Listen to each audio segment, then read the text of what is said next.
I'll always be entertaining. I'll always do my best to be a good host to you and everything. So hit that like button. Hit the like button. Let's keep this show going and everything like that. Because I got to get to a point where this show is growing, or else I got to move on to something else. If the show's not growing, I can't do nothing. So, like I said, if you like the knowledge and the delivery and stuff like that, hit that like button. If you got something to contribute to the show, whatever like that, I'm open for that too. If you got suggestions, I'm open for that too. It's just like it's a public platform, and so I value everybody's input. Don't mean I'm going to use it, but I value people's effort at giving me input. So. But tonight's topic is a good one because this is building on what our resident Nigerian goofball Chukwu was saying. Oh, you're a victim, Colin. You're a victim. No. There's a between victimhood and just airing out grievances. There's two different things. Okay? And also, if that's the case, then America is the birthplace of victimhood. Now, I'm going to break that down to you tonight. So, look, let me tell you something. Stop what you're doing. Go get yourself some popcorn. Go get yourself some potato chips. Go get yourself a beer, some soda, whatever it is. I'm not a $5 African. I'm no freaking African. I don't know what you talk about, Jay Sanders. I never said I was an African. I'm African, Black African American. That's it. That's the ethnicity. I'm not African. Period. I'm not trying to be African, and so anybody tells me I'm trying to be African, you're freaking lying. So I don't know where you got that from, Jay, Jay Sanders and whatnot. I am not trying to be African. I'll see no value in that anymore. I don't see any value. What's African? What value do I get out of that? Not a damn thing. The only thing I got from Africa really is my wife. That's it. That's good enough. That's all I ever wanted from the continent. Africa gave me a friggin' Dr. said, I got my blunt ready here. Go ahead, hit that blunt, man. Because you are about to hear, so this is going to go down tonight, right? As one of the greatest shows I've ever did, America, the birthplace of victimhood, right? When Chukwu says stupid stuff like, oh, you guys are only victims, victims and baby like that. America is where victimhood started, right? It started in the Declaration of Independence, Why we declared independence? Because they felt aggrieved and victims of what the British mercantile system was doing. The Constitution, everything you see, why we went to war, the Boston Tea Party. Did anybody, when these immigrants come here, anybody give them basic American history lessons? The Boston Tea Party, that was basically a country that was basically started in grievance and basically saying I'm a victim and a vengeance and all stuff like that people complain that Black people do in America. Yeah, Black America has grievances, slavery, Jim Crow, all the stuff we went through. Yeah, they have legitimate grievances. That's not being a victim. That's stating the fact. White people still talk about Pearl Harbor. Yes, today is Pearl Harbor, the anniversary of Pearl Harbor. It's like, how many years ago was that? Almost 90 years almost when Pearl Harbor. All day today, I've seen specials about don't ever forget Japanese launched a attack on Pearl Harbor. Are they be victims at Chukwu? Remember the Alamo, remember Bunker Hill, remember this, remember that, remember this, remember that. No, KBM, you're a freaking Irish. You're a freaking real Irishman. You and your cracker babble. I came up with a new expression today, man. I've thought about myself, how there's people say tether babble. Now KBM and all these other people, I call it cracker babble. Cracker is basically, if you sit there and listen to friggin' cracker babble all day, you believe they're bullshit about Black people and whatnot, All they do is babble and lie and tell all this stuff about, like they distort statistics and everything like that to try to make themselves look good because they ain't doing shit, to make us look bad and whatnot, And these stupid Africans, the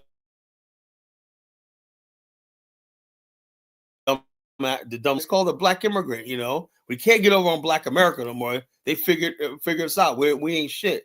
So let's go like KBM. Let's go find some Kenyan woman to get with, because the average Black woman in America that don't friggin' that don't want to fuck with you, and so let's go to Kenya and get with them, But too bad, KBM, no real fine sister in America is gonna give you the time of day, you know. So it is what it is, It is what it is, It is what it is. So, but I'm not gonna say bash Africans tonight. I'm just gonna bash Chukwu because he's so fucking stupid and ignorant, Yeah. Right, Jay said they love listening to cracker babble, Even white people tell you they're full of shit, They're so fucking full of shit. Like you see Afro dumbass has fucking white people on this panel giving their cracker babble, The black American, we like you Africans, all fucking cracker babble, So it's funny, What the hell is going on? Hold up. What the hell? I didn't ask for my WhatsApp to pop up. What the hell? Chukwu. I'm not obsessed over Chukwu, but he pissed me off last night. Talking about, Kyle, you talking about victimhood. So in other words, we're supposed to just forget about slavery. We're about everything. Just see, the whole thing is the reason why Chukwu talks like that, because you can't fool me. I know when somebody's basically talking to white racists or white supremacists. And Chukwu probably is probably in Stormfront and all these other things. A lot of Africans go into these Stormfront things. They think they're going to get ammo against Black America. And the talking points he shoots out are right out of friggin' Stormfront and all this kind of racist stuff, white supremacist babble, that they talk, Elon Musk, his answer was not no damn slaves. Each one of us is a fucking cracker. With his cracker babble. Yeah, that's another cracker babble. We're Africans too and whatnot. You're a freaking invasive species in Africa. A white man in Africa, you're an invasive species. You're not an African, Elon Musk, So, Dr. Miller said, we stand your ground with these new modern Black women. Okay, hold up. It says, when you stand your ground with these new modern Black women, they'll start. Yeah. You stand your ground and everything like that, women will respect you, But if you act like a freaking simp and got your fucking nose up their ass and just saying everything they do is great, the bottom line is you won't be anything but Elvis and Elvis Morris. That's an Elvis Morris, a freaking simp, a freaking clown, a joke. They don't respect men like that. They respect College Genesis. I'm a fucking real man. They respect my brother Dollar Bill. They don't like us, but they respect us. And when you act like a man, you'll get the woman you want, because the woman you want will respect you. Ain't no woman gonna respect no man that just gives them to their every whim. So everyone's not an ancestor of slaves, not an ancestor of slaves. So there's nonsense about it like that. White people, for the most part, built their world on race-based slavery. They're the only ones that instituted race and color-based slavery. That was never done in any time in the world except for the transatlantic slave trade in the New World. That's why we have racism and white supremacy to this day. So, but like this, that's the truth. No other white people basically were enslaved based on what they look like. You were slave because you were captured in battle, your land was taken, whatever like that. But the idea that you belong in slavery because of your skin color is something unique to the white, Anglo-Saxon, Portuguese, all these other people, and the transatlantic slave trade of Africans from West Africa. That is the truth. So they'll get like that. So slavery that was happening in America is unforgivable. There's no coming back from that. So no, it's not this kumbaya. We were all slaves. Let's get the fuck out of here, bro. Yeah, I'm sick of that cracker babble. We're all slaves. No, own up to that shit, man.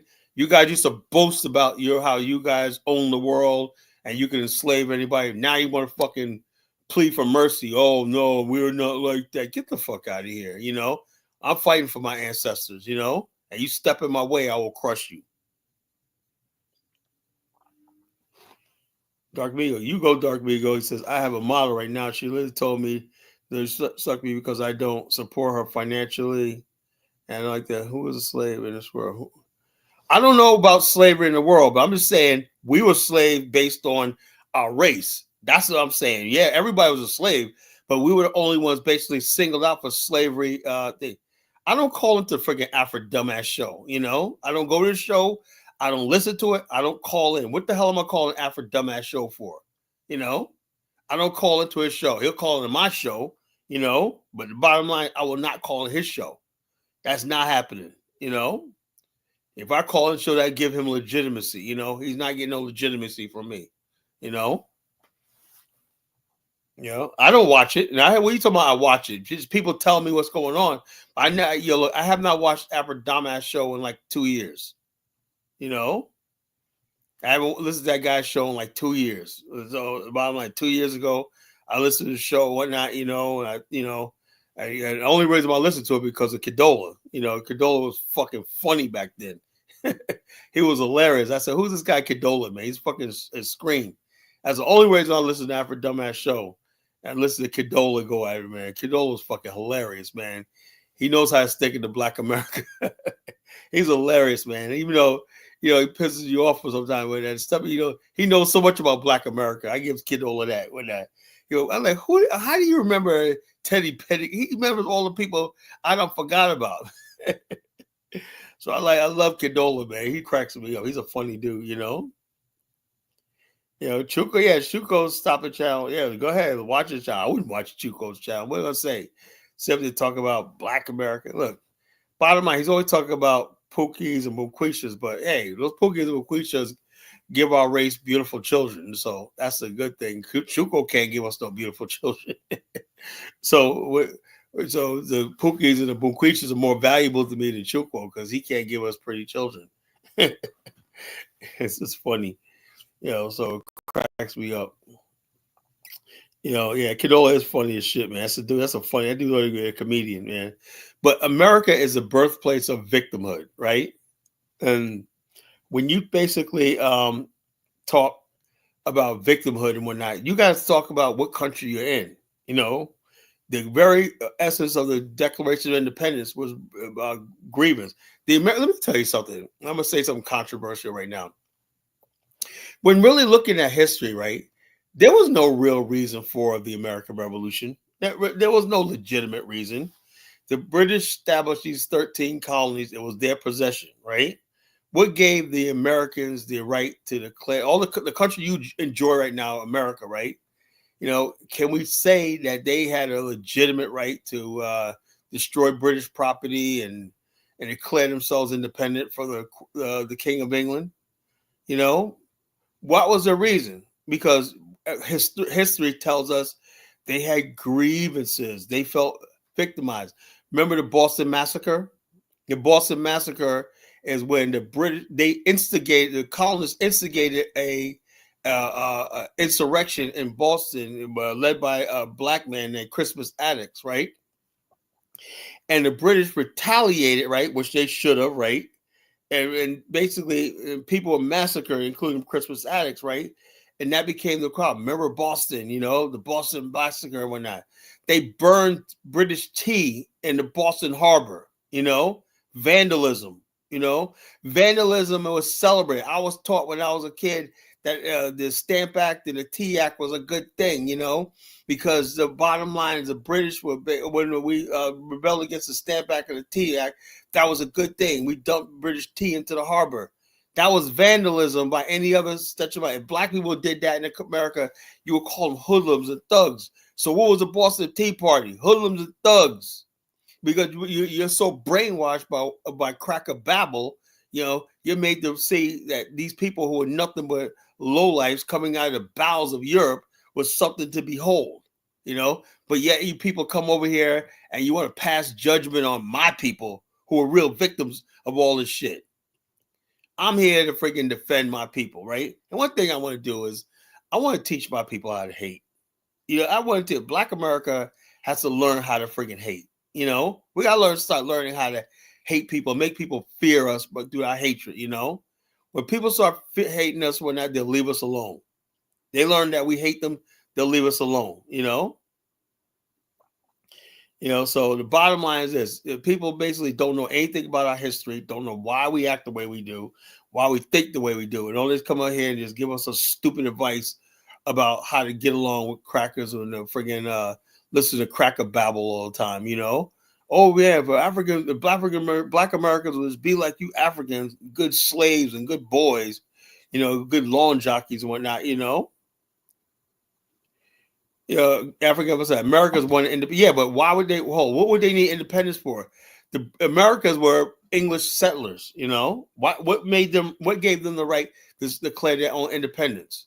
Okay, so at the same time, if I say Black America, we want our own fucking independent nation and whatnot, everybody say, "Oh no, you can't have that color." Blah blah blah. But it's all right for the freaking white man with his cracker babble that you guys buy into to declare their independence, right? But nobody else can. The Kurds still don't have a country, you know? There's many people on earth that deserve a freaking land of their own, but they don't have it, you know? I believe Black America is a people that deserve their own land based on the fact of our accomplishments and everything like that. We should not be ruled over by another race of people, you know? I believe that, you know? So so it is what it is, you know? Yeah, Africa is the biggest hater. They sold us. Now that they back to eat off. They want to eat off what we built in America. You know, it's a sad thing. You know. Yeah, but I don't know about how Africa loves. I don't know if she loves the white man, but the bottom line is, you know, the white man, he has his accomplishments and everything, which we all acknowledge and respect and everything. You give credit where credit's due. The white man did a lot of good things, bro, but nothing that our people didn't do or capable of doing. You know, he's not superior to us. He just has certain advantages because he's the majority. He has the power, you know. So bottom line is, while they were given land, access to credit and capital and everything from coast to coast, sea to shining sea, and they was able to build a whole nation up, right? At the same time, we were persecuted, killed, raped, maimed, land stolen from, everything like that. We had no protection of the law. We had nothing like this. And you wonder why they're so ahead and we're not? Are you kidding me? That's what happens when I say these Africans come here, the black come here, and they don't know the history of this country, right? They run around listening to cracker babble, you know, about how great they are, how hardworking they are, and blah, blah, blah. Bullshit. You know? Bullshit. It's cracker babble. You know? So they just babble about freaking their, oh, yeah, well, then we cornered them because I dare anybody white to come on this show and try to debate me. I'll freaking crush them. I dare any black conservative to come up here and try to spew their cracker babble talking points, you know? So the bottom line is all you Thomas Sowell disciples and whatnot, come on up. Come on up. Step right on up so I can kick you right, beat you right the freak down. Step right up. Step right up. Get your ass knocked right the fuck down, you know?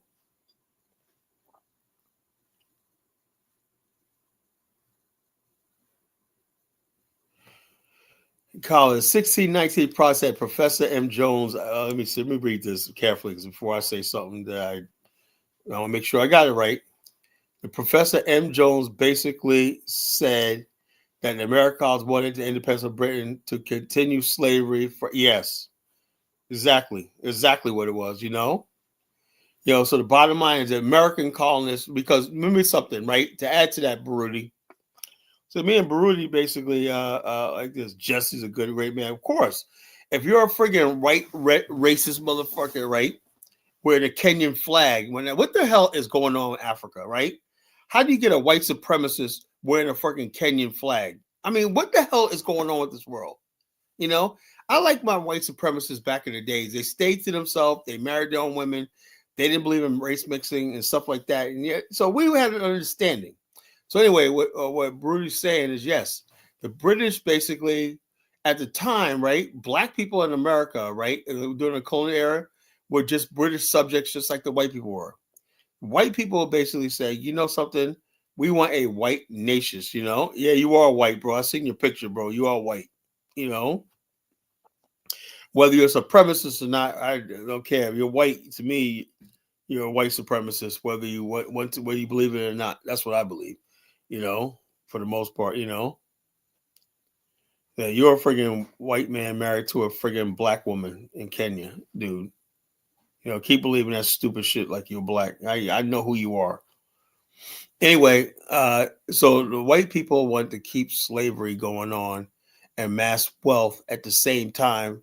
They wanted to create a country where the black people, who was a threat to them, a competition to them, the black nation that was in America and in colonial America, they want to exclude them. That's what the Constitutional Convention was all about. Excluding a whole race of people who were born in America, the colonies, just like they were. A lot of black people were born in America. A lot of these people that founded America were actually born in England. And so they basically crafted up an idea to create a nation where the black man would be completely disenfranchised and cut off, which was illegal.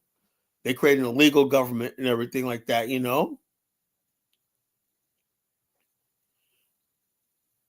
No, you're white, beige, whatever the hell it is, Caucasian, it's the same goddamn thing, bro.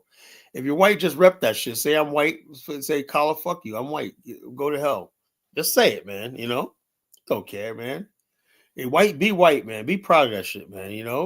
Rep that shit, man. Beige. You funny. Oh Lord, man. Oh Lord, man. Like I said, man, we get to the point where people got identity crisis and whatnot. Now you got a white man call himself beige and whatnot. Well, technically maybe, but you're white, I seen your picture, bro. You're white, you're like a white man to me, you know. White is a government label. No, the white man is the white man, And nothing wrong with being the white man. Just admit you're a white man, KBM. You a white man. It's all good though, man. It's all good, man. I ain't got hatred for being a white man. Just like you just gotta know where know your role in life, so it's all good. But but like I said, this myth about black people talking about victimhood. Look, 9/11, right? That's been that was 23 years ago. They every year, commemorating 9/11, the fallen people. Are they friggin' basically victims? The people who commemorate 9/11.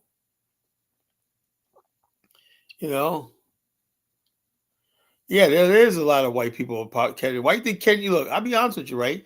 The white population, the Indian population, the Arab population, the Chinese population. That's what makes anytime you see success in Africa, for the most part, right? You because they got like Mauritius. Do you think the black Mauritius is doing that? No. The Seychelles, black, no. South Africa, hell no. I would say the only country that's sort of doing well in Africa without a huge white population is probably Nigeria. That's probably Nigeria. Pains me to say that, but it's the truth though. For the most part, you need friggin' the African for some reason, like Zambia. There's still a white community there. Botswana, still a white community there. Namibia, forget about it, it's white. And South Africa, Namibia, freaking all white. Zambia, Zimbabwe, yeah, it's white Caucasian people. They're the ones basically doing, and Indians, they do all the logistics and everything like that. Modern Africa there's no really black African infrastructure on the continent. The infrastructure you see from the railways to the airports, the cargo and the logistics and everything like that, the telecommunication is done. Rwanda, oh yeah, I forgot about Rwanda. Rwanda is another one that's actually black. Rwanda is actually black. I give them that. Rwanda's black, but forget about Uganda and all these other countries and everything. They're freaking, it's this, No, white is not a government. White is actually a race. Is actually a freaking race. There is such thing as white people. I'm sorry.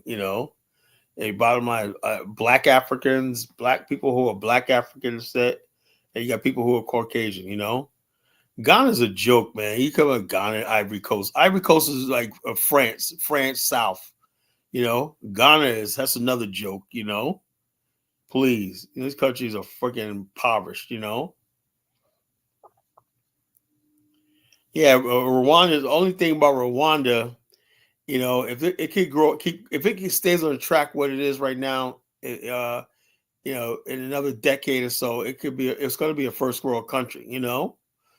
But the whole thing is Rwanda It wants to be like Singapore, but Singapore was benefited because it stranded two oceans, the Pacific and the Indians thing. Now, I haven't been to Ghana. My wife goes to Ghana all the time. She hates it, And when things are bad when somebody from Liberia, like, no, man, I like Liberia better than Ghana. Liberia's been destroyed in war, but Ghana, I don't know. Maybe because, Liberia has more of a culture that I'm used to. And Ghana is more of like a third world country and everything like that. So that's why a lot of my friends who go to Ghana are from the Caribbean, so they get along great in Ghana because it's like Jamaica and Ghana is about the same thing, I'm not from the Caribbean, so I don't give a shit about the tropical life, whatever like that, So people like that. Yeah, Rwanda is basically not. Rwanda is not helping no terrorists in DR. That's friggin' stupid Congolese babble. The Rwandans doing taking our minerals and terrorists. Yeah, shut up. Shut up. I'm sick of these friggin' African stupid thing like this. Liberia is not a poverty capital.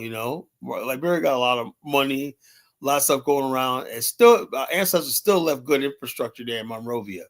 You got to drive parts of Monrovia, you think you're in Manhattan. It's freaking nice, what our ancestors were able to do. I think Monrovia is a beautiful city. I love it, Yeah, so, but Rwanda is going to be a good country in the future, and everything like that. But like I was saying, Singapore basically was a logistics area. It has Australia to the south. It has the Philippines to the south. It has Malaysia to the south. To the north, it has Hong Kong, mainland China, Korea, Japan, and you have all these. Then in between that, it's a gateway between two major oceans, and it's straddled north and south. So logistically, it became the hub, the transport hub for the whole entire region. If you want to sell in Asia, you set up shop in Singapore. That's what it is. The difference between Paul Kagame, he wanted to be Rwanda like he wanted to make Rwanda like Singapore, but the bottom line, look what Rwanda is surrounded by. Fucking the Congo is a freaking mess. What Paul Kagame needs to do is go into the Congo and take that freaking shit over. He has my blessings to take the Congo, that eastern part of Congo over, and basically do what the hell he has to do to build it up and what that stabilize it, and also there's no like Rwanda basically wants to be the Singapore of that region, right? But it doesn't have any major trading partners. All these countries surrounding it is poor. Burundi's like one of the poorest countries in the freaking world. Then you got South Sudan and what the hell are they gonna do? And you got the Congo right there, always in chaos and everything. The only bright spot really is maybe Zambia to the south. Good. What, Mrs. Johnson, what's your thoughts about the concept of the noble savage? I don't know if there's such thing as a noble savage. Picture the idea of people from non-business as naturally pure, virtuous, not corrupt. Yeah, right. That's bullshit. The idea of that is bullshit. That's virtue signaling. Because let me tell you something about Mystic Dime. The baseness that lies within all men. You can go to a friggin' the Eskimo, or you can go to the Amazon. You're going to find men are men. Humans are humans. No matter what kind of civilization, culture, there's going to be people who are drawn to be good, and there are people who are drawn to be evil. There's no such thing as a noble savage or whatever like that. That's something Europeans did, by not really firmly understanding thing. They think civilization, Europeans are so corrupt. They think civilization itself is corrupting. And so they always go to this thing, we're going to get back to nature. And Europeans always push that stuff like, oh, civilization is highly overrated and whatnot. But yet there's people that built high civilizations in Asia, parts of Africa for centuries, Middle East for centuries, So this idea of Europeans always talking about the noble savages that basically don't need civilization and whatnot. That's a fucking white supremacist talking point, They always say the white supremacist is not always bad. They virtual signal you, I said, no, I'm a man just like anybody else. I'm capable of freaking doing harm. I'm capable of doing evil, I'm gonna judge me by what I did and what I am, not what you think I am, Judge me for who I am, not what I am. In that regard, I could be anything. 1 minute I could be a nice person, be virtuous and everything like that, pure. Next minute I could be corrupted. You know why? Because I am human, and that's part of being human. You take the good with the bad. I could be good, or I could be bad. That's what it is. So when people's like Mr. Johnson, what do you think about the noble savage? It does not exist, because as long as human nature is what it is, people are going to have what we call free will. It's what's in your will. So don't agree with taking over enough. Well, I don't know. Look, the bottom line, the eastern part of the Congo has been no man's land since King Leopold in decades. They haven't got their shit together.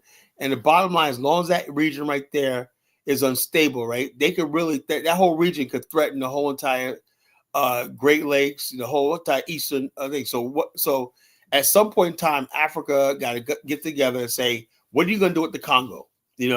Forget about the democracy and all that stuff like that. That's out the freaking door. Somehow, so there needs to be a standing army on the continent that's capable of taking over countries that reach a certain level of failure or something like that. That's what needs to happen. If we don't have that, then I would not advise anybody living on the African continent, because any country could go up at any time by destabilization. If you're not ready to do that, then it's sort of like this,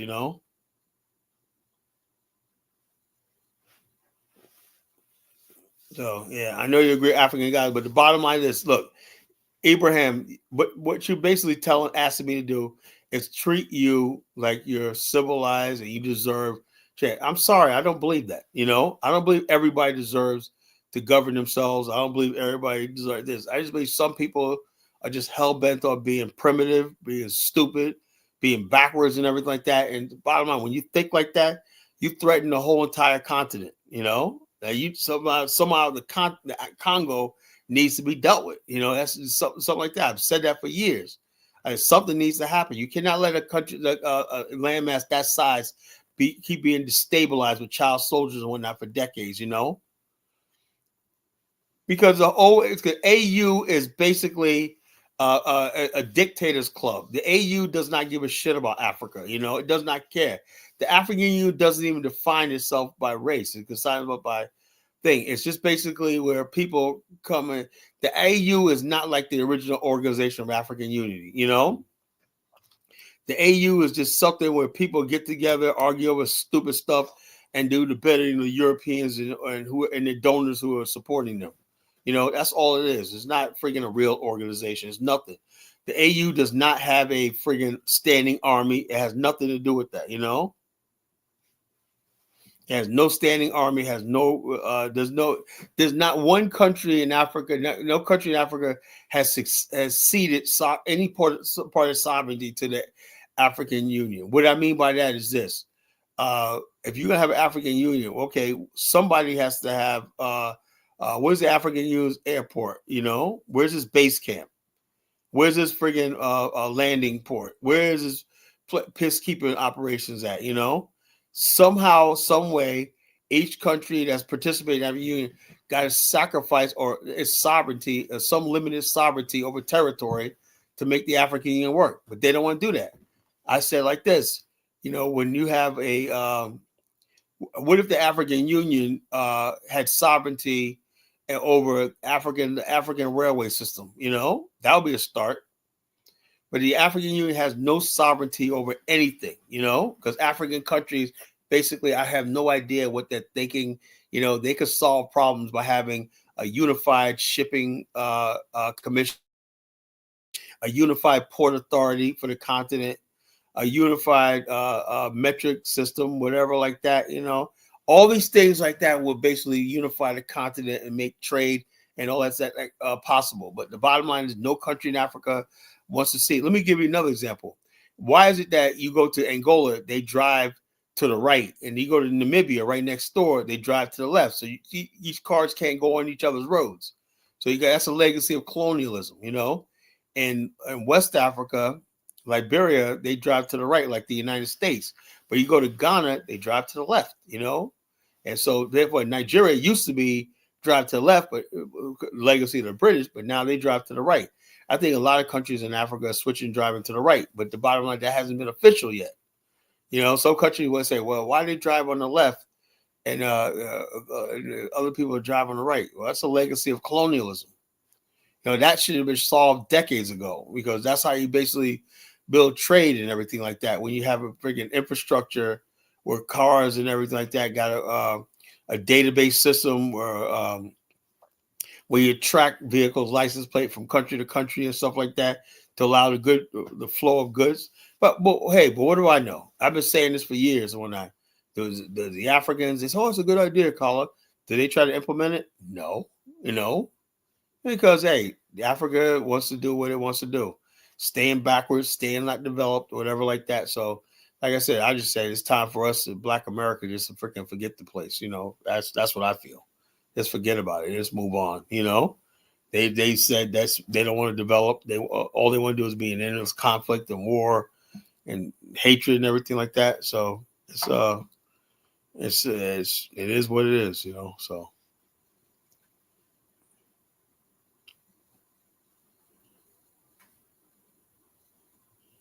Yeah, Pan-Africa was dead. That's a freaking dead concept. It's a dead concept.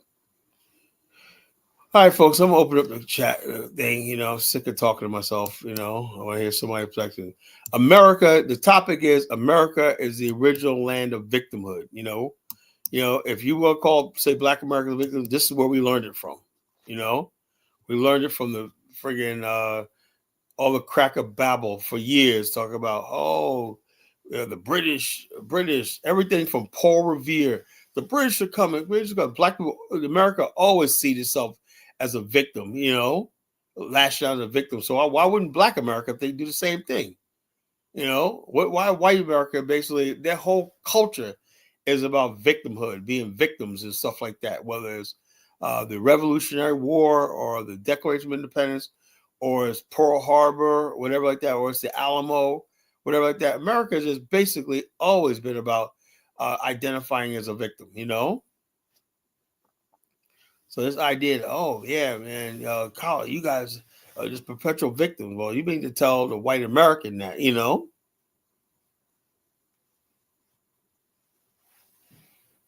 So it is what it is.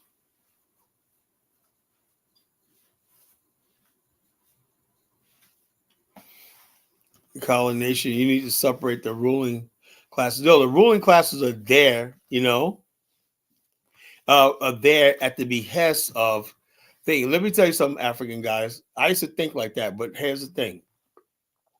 Every time where I studied, I see it with my own eyes, even though you have a ruling class in Africa, right? It's some Black America too. The masses of people love the people who's exploiting them. So that's the same thing in Black America. That's why I think with Black people in America, we could run cities into the ground, right? Well, geez, Baltimore is a piece of shit city, but they have all Black leadership and everything like that. Because somehow, basically, we like our elite, We like our elite. We aspire to them. They have nice clothes. They have money and stuff like this. So there would be no African elite unless there's people under them supporting them. And they'll sit there and suffer. Like I'll tell people when I was in Liberia, I said, I know you voted for George Weah. Yeah, we did. I said, did you guys think long and hard when Ellen was in office, right? She wasn't perfect, but things were better. Right? Yeah, they were. As soon as George Weah again, I said, he didn't know what the hell he was doing. His country falling apart. He said, yeah, it's really tough right now. I said, look, I would have sympathy for you, but the bottom line is I can't, because you made the decision to elect this soccer player and you're suffering for it, And then there's some people basically, even after George Weah is gone, and I don't think George Weah is a bad man, but he didn't know what the hell he was doing. They still like, oh yeah, he's going to come back in 2000, whatever year is, and he's going to make a run again. And they haven't learned a damn thing. So what can he do? So I don't buy this whole idea of elites in Africa, right? It's the people too. The people are stupid. It's like the people in Black America are stupid, Yeah, so the bottom line is this: whether he's chosen for this, the people, long as they got support from the people, and that's what the West do. They'll find somebody that they know you like and everything that they can use. You know, that's just the seal of the deal. They find somebody that they know you like, and they basically put them over you and everything. So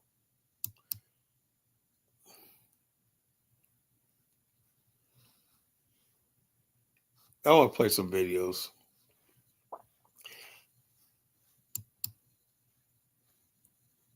Look, one video I want to play, but I don't want to bore nobody, right? It's a video I saw years ago. I saw this video back in the 90s, right? About Japan's steel industry, and basically this video is still on YouTube, right? It basically talked about the friggin' the beginning of one of the Japanese, the largest steel mill in the world, in Japan. They had to build a whole island, land reclamation, because it was so big. They had to build a whole, take sand and create an artificial island just to house this massive steel mill, you know. And the bottom line is this: you see the way they did it methodically, man. They said they had to build a concrete here, they had to drill like 100 feet in the ground, put the blast furnace in there, blah blah blah blah blah. And then also they're showing like the first molten steel coming out. They said they have to check every last single pressure thing, make sure, because when you deal with that much heat and stuff like that, something goes wrong. That's it. But it basically. What you call it, that basically you see Japanese engineers, right? All Japanese engineers. This is post World War II. All Japanese engineers on this thing, basically we're mapping out every last single detail. And then what gets me is they had to christen the steel mill. They had the traditional Shinto priest came. And Christian, I thought it was a nice touch. They had the most modern steel mill in the world, but yet to make it official, they had the Shinto priests. So they mix. What I love about Japan, they mix the modern science and technology with their traditional culture. That's a perfect blend. Japan is the most Asian indigenous culture in Asia, but it's the most advanced culture. So this myth that modernization means you're going to lose your culture is a lie. If your culture is any worth anything, it could survive modernization. Japan is the most modern country in Asia, but it's the most indigenous culture. Most Japanese, 99% speak Japanese. Most Japanese are not Christian and everything like that. They were imperial. Yeah, so what? What's wrong with being an imperialist? So what's wrong with being an imperialist? I love Japan, that Japan was an imperialist country. They basically kicked ass, take names. So the bottom line, were they supposed to be a bunch of weaklings? Were they supposed to be like Africans? Weak. Weak, getting their ass kicked all the time and get people pushed them around and everything. Mystic Dime. Yeah, they were imperialistic. What we needed was a black imperialist country. Why don't we start winning some wars and building some shit once in a while? Then people start respecting us.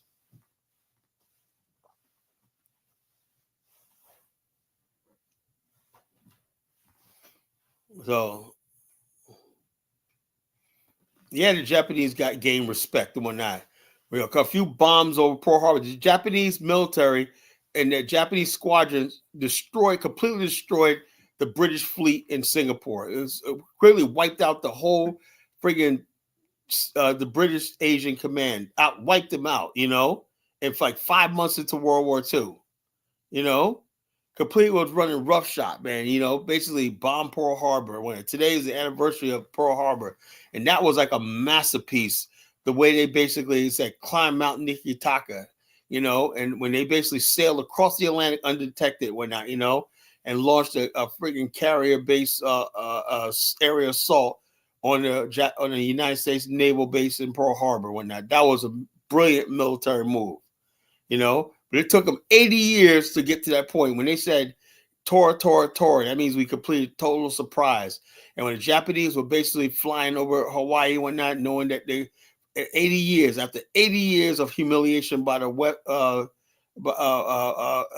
and whatnot, they were finally getting their revenge. Everything was all worth it because now they have an army. They could, like this, the black man in America, we don't have an army. We never had an army and everything, so we can't assert ourselves. The difference between white people and everybody else, when they're victims, they could lash out. They could launch attacks. They can go to war, whatever, like that, with their enemies and everything. But only a black man in America, people, the fact that we don't even have the means to really carry out any sort of retribution against our enemies and everything, and they still complaining about us talking about slavery. It's we should be so freaking like you should be thankful that we're just talking. So the bottom line is, I would like to see, your Chukwos and all these people, what they got to say. Tonight is the show is for them. America was a birthplace of victimhood, America achieved its global dominance, but America spends $1 trillion a year because of victimhood. They still talking about Pearl Harbor. Why do we have to spend $1 trillion on our military? Because we were caught off guard at Pearl Harbor, Do you understand where I'm coming from with this? Do you get where the collegians is coming from?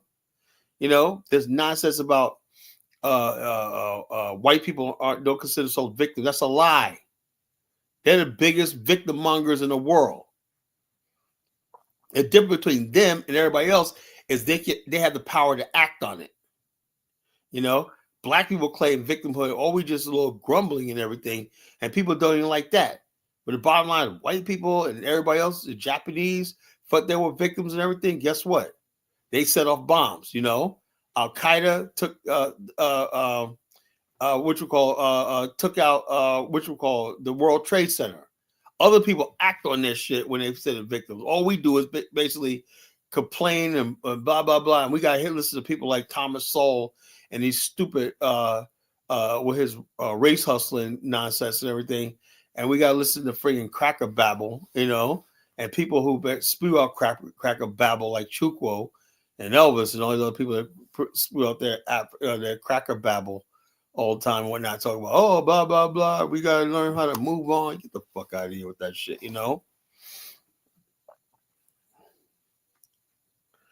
Yeah, the United States government knew that Japan, they provoked. Look, the bottom line is this, when you look at history, right? There was an ambassador in the 1920s named Drew. I forgot his name, first name. His name was Drew. He was ambassador to Japan, right? And he basically, Ross Morris, you don't know what the fuck I'm talking about, I'm not packing like victimhood. Why don't you talk about the white man? The white man has a victimhood. You Haitians are the biggest victims on the fucking planet. Oh, the French colonized us, blah, blah, blah. The French taxed us and whatnot. Stop it, bro. Stop it. All these victims and whatnot, everybody else can be a victim instead of Black America, The Japanese also, anyway, this guy Drew was basically in Japan. He was basically sending letters to FDR telling him, look, the Japanese feel they got legitimate interests in Asia. And he said that basically the United States should not push Japan too hard because he predicted Pearl Harbor. He said because they will strike back, and the United States, ignored him like whatever. It's a little tiny Asian country. What are they gonna do? Anyway, they ignored him, right? So therefore, for the next 20 years, it was the tension between the United States and Japan was festering. And that's what boiled over. And anybody basically was know anything, right, would know that the United States did friggin' provoke the Japanese in that war. Japan just didn't strike Pearl Harbor; they were provoked. Let's say, Principe, I don't need you telling me about my full potential. I am at my full potential, fool. We talk about full potential victimhood mentality. What the hell are you talking about? See, like I said, you guys basically, Principe, I'm about to ban you. You can't be this fucking stupid. Who's saying victimhood mentality? Who's saying that? You will reach full potential of victimhood. I said for a fact that I proved that white people are the biggest victim, have the biggest victim mentality historically in America. They're the biggest so-called victims. But you'll say like this is fucking. This is why I said this cracker. He's repeating cracker babble. They always come to Black people like they got some advice to give us and whatnot. You know, they got some advice to give us. You know, man, worry about your goddamn self, man. I know you freaking the cracker babble talks about, oh, you're victim. But who the fuck, what the hell are you talking about? They talk about victim mentality one night. And bottom line, we thought we were victims, right? You better be lucky we don't freaking act on that. See, the difference between us and the white man is when they feel like they're victimized, they act on it. You know, they blow shit up. They bomb your country to the smithereens. Hold up. When they feel like they're victim, they invaded your country and took it over. That's the difference. You know, you ain't got no strength, you know, accountability. The island you come from is like shit. If you had strength, like you say, you would be in friggin' in Haiti right now doing something, you know. But you got your general barbecues and all these people running crazy. But you're gonna sit here and try to talk to us about victimhood. Why don't you guys friggin' stop talking about France? Maybe France had every right to friggin' invade you guys and tax you guys. You know, how about that? You know, I'm not, look, right now, I'm not even mad at France no more, you know? Fuck Haiti. You know? How about that? What if I said that? I told you, fuck Haiti, you know? I now support France. You guys don't want to hear that shit, you know? Oh, damn, man, that's really fucked up, caller. Yeah, that's what I'm talking about, you know?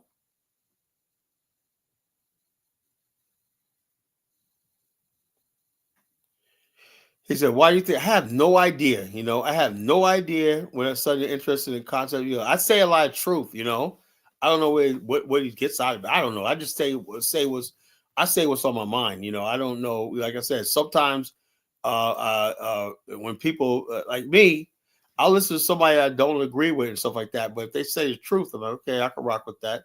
I'll listen to somebody like Candace Owens and be like, you know, she's batshit crazy, you know. You know, she's batshit crazy, lays crazy, but every once in a while she's on point. You know, a broken clock is twice a day. Maybe that's what KBM's saying. Maybe I'm saying something that's ringing true. You know, I don't know.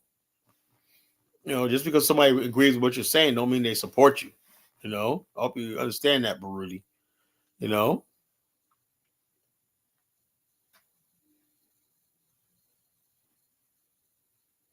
I ain't being bro. Principe is a cracker babbling. He's spitting pablum from the crackers. You know. Oh, poor, stop being victim or not. Well, why don't you tell a white man to stop being a fucking victim? You know. Why did he spend $1 trillion on the military? Because he's a fucking victim. You know.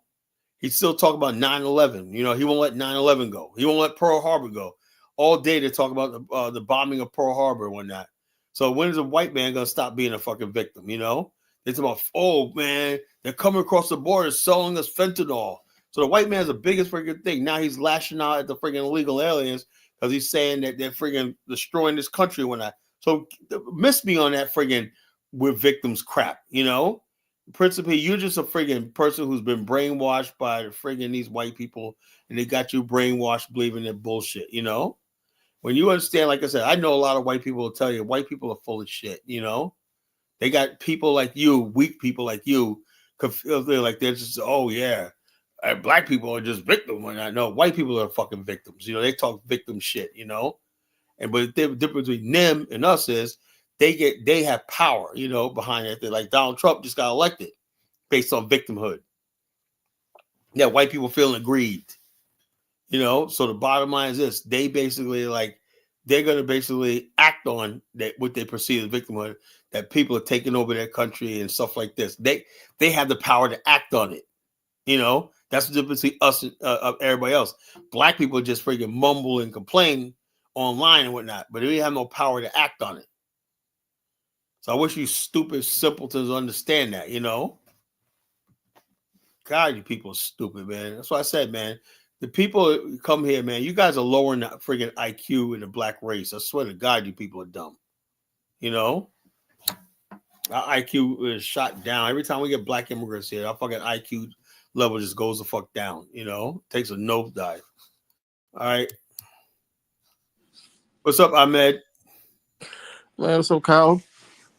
What's going on? What's on your mind? Not much, man. Man, so what's the topic today? Is it victimhood? Like, No, I'm saying that America, is the birthplace of victimhood because Truco was saying, "Oh, you guys gotta stop being victims." I said, America was founded on victimhood. You know, Yeah, because of it gives them the right to be violent against other people, yeah, to be they act on savages their against other victimhood. people. That's what I That's said. the They whole act point. on it. They try to be the victim so that they could be violent as much as possible against Of other course, yeah, people they act to on it. maintain their power. They actually act on That's that. the whole point. It's like remember y'all was talking about crimes and everything. I went down to Home Depot a couple days ago, right, to pick up something. You won't believe it, right? So there was somebody in front of me, right? Person, it was a return. Yeah, so they left it on top of the counter, right? So I get in line, I pick up like a couple things, right? And then the lady brought it to me and I put it on top of the cart, right? The other lady that was next to me came in line, right? And then she was picking up other things, right? And then she asked me, "Is that yours on top of the counter?" I said, "Nah." I said, "Somebody just came in and for return." Guess what this person did with it, right? She grabbed it, right, and put it on her cart. So basically, she stole that item. I saw it right in front of me. I didn't say nothing. I was like, "Wow, this lady about to come steal this stuff." She took it and then walked out. Guess what she was? I mean, this lady was a white lady. And of course, they get away with This shit lady all was the a time, man. white lady right in front of me. I was like, God damn. Yeah, I They was like, said, man, yo, look, I worked in loss prevention store. They said the biggest people who are thieves are young white females and people like the middle class and whatnot. You know, they steal. They say, look, the Jews know that shit. Like we work for Jewish people, and I used to work at this place in New Jersey called Bradley's and whatnot. They say, yeah, you know, they were losing a lot of money in loss prevention, right? Because they were following black people. Right? I said something's not right. So they started saying, you know, looking at other groups of people, they found like elderly people putting stuff in their pocketbook. You know what I'm saying? It just really yeah. was She smart. They were when like, I yeah, said Cole still right in front of me, man, I was like, God damn. She asked me, it's just how you know how you doing this now. Like, like quick talking and stuff like that, right? She's like, "Oh, is that shows right on top of that?" I said, "Nah, somebody just came in and return it." So it was like, the employers, they were just waiting. Eventually they was gonna take it and then put it back to the return shelf and stuff like that. She just grabbed it and put it right underneath her cart. I'm like, wow. And then when you're on social media, right? Y'all gotta understand on social media, especially like on Facebook and YouTube and stuff like that, right? You got a bunch of videos, for the past 5 to 6 years, right? Showing black folks stealing shit, right? Online, stealing shit, right? These, what I'm saying? These videos are posted on social media, and then you have Africans watching it on social media, right? yeah, Thinking they all watch black it on social folks media. And in they America think that's how are we are. thieves or criminals and this and that, right? So if I was y'all need to create a social media and showing these white folks doing the same goddamn thing, but 10 times worse, and post on social Because media. whole the thing is, what black people in America, like I said, I want to teach black people in America how to hate. I really do. Hey, caller. I'm gonna teach I am black people I how am to I hate. am agreeing with you, man. That is 100% facts. Because we need to be more aggressive. That is 100% facts, man. I had a cousin of mine called me one day, right? He said back home, he was like, "Why the hell, black people in America always doing some crime, stealing shit, doing this, right?" And then he sent me a couple videos, right? I said, "You know what, man? That's not even true. Some of it is true, but like you have white folks doing 10 times more crimes. You just don't see it because a lot of these videos are being posted on social media to try to paint black folks as thugs, criminals, and everything, no good and stuff like that. And Yeah. then these videos are coming from white folks." And I keep showing them, like some of the videos. He said, "Oh, wow, I never seen these things." I say, "Yeah, because they don't show y'all." They don't tell her. The whole thing is right now. You notice how when white people are victims, right? They give them like white people have a serious problem with opioids, stuff like that. Look how the Remember, I media was saying that could be, remember the last time I said that it was opioid. and white people hold. White people are giving sympathy. Oh, what are we gonna do about the opioids? It's like this. I like okay, blaming the freaking victims of that shit like that. They're Yeah, they make basically it like seem like, let it them was good let them be old. victims, and they talk about the Mexicans or the Chinese who are bringing it in. But if there wasn't a market for it, there'd be no need for it. With black people when many of us got hooked on crack, they put that solely on our necks. Change the rules, 20 years in jail, 30 years in jail for, Yeah. a little bit of this and that. And about the crack thing, right? when the Nigerian guy said, what was his name, Mike, talking about, oh, how you gonna come in, you gonna sell crack, we have food stamps, you got this, you got government benefits, right? Okay, let me give you a story, right? Like in Sierra Leone, we got Kush going on, right? You know, all these kids smoking Kush, and then it's like they don't want to do nothing and stuff like that, right? So somebody, right, that I know personally in America, he knows people in this country that put all these drugs, right, and then ship it back home and sell it to these kids. Yeah. So Yeah, that's a for that yo, Mike, that so Kush thing so is for like Mike, really big in Liberia too. yeah. So for Mike, they're talking about how, like, you know, black folks in this country, you know, was gonna force you to sell crack and stuff like that. I'm like, then how come you got Africans putting all these drugs in Matter of fact, containers? the people that were caught in Liberia were Nigerians. They Yup. had Nigerians out there basically had prostitution rings and friggin' drug selling set up. They had fronts, you know, they had other legitimate business, but they had fronts where they were selling the kush and stuff like that, you know. So, but I don't sit there and be like, oh, these Nigerians, they happen to be Nigerian. I know Nigeria. See, I give people the benefit of the doubt. I know the majority of Nigerians are good people, honorable people, you know, and stuff like that. They don't freaking involved in that stuff like that. So I'm not gonna even go there. But when it comes to Black America, it seems like everybody basically, oh, Kyla, look what's going on. Yeah, some Black people are falling. You know, if we have a fallen people somewhere, like people. But instead of saying, you know, so what can we do? Let me have them in my thoughts and prayers when that. You want to freaking use that as a thing, say, see, Black, blah, blah, blah, blah, and start spewing out white supremacy talking points, you know? It's I mean anything that's like making money and destroying other people, some people would do it. They don't care. They would do it. For you to come out here and say, oh, how you gonna, like, you gonna sell drugs, this and that, where you have government benefits and stuff like that. Come on now. Our people do it back home now. Nowadays, like it's nothing. Somebody that's in this country that has all the benefits, that's African, putting drugs in a container to go sell it to his people that's already super poor. That's 10 times more worse than somebody from America selling drugs. Cause you taking drugs in your country that's 10 times poor compared to America and sell drugs so you can make extra more money. To me, that's more evil. Yeah, that's what I said. When you're vulnerable And he like coming that, up here talking about, oh, how could somebody sell drugs in this country where where you got food stamps and government, like government benefits, like that's enough, like for you to take care of but your he life. doesn't understand drugs, right?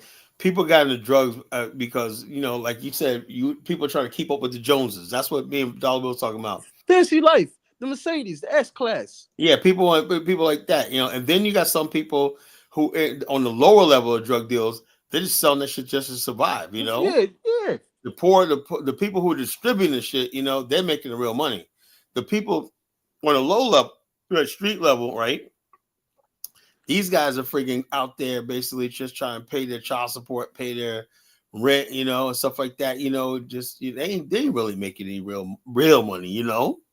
You know, now the people who's doing that stuff, moving keys and stuff like that, state to state, that's where the money's being made, you know, but not the freaking the thing. Like, it's not even worth it. By the time you get caught and you got to get a case and whatever like that, you know, you don't lost money, you know.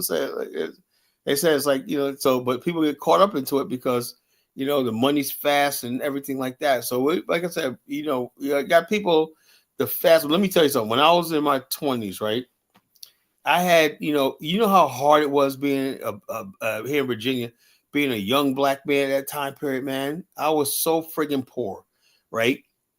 I had no money, right? And the worst thing you could be at that time, right, was still living at home with your mom and dad. You know, that's the worst thing you could be in your 20s. You know, that was the worst thing.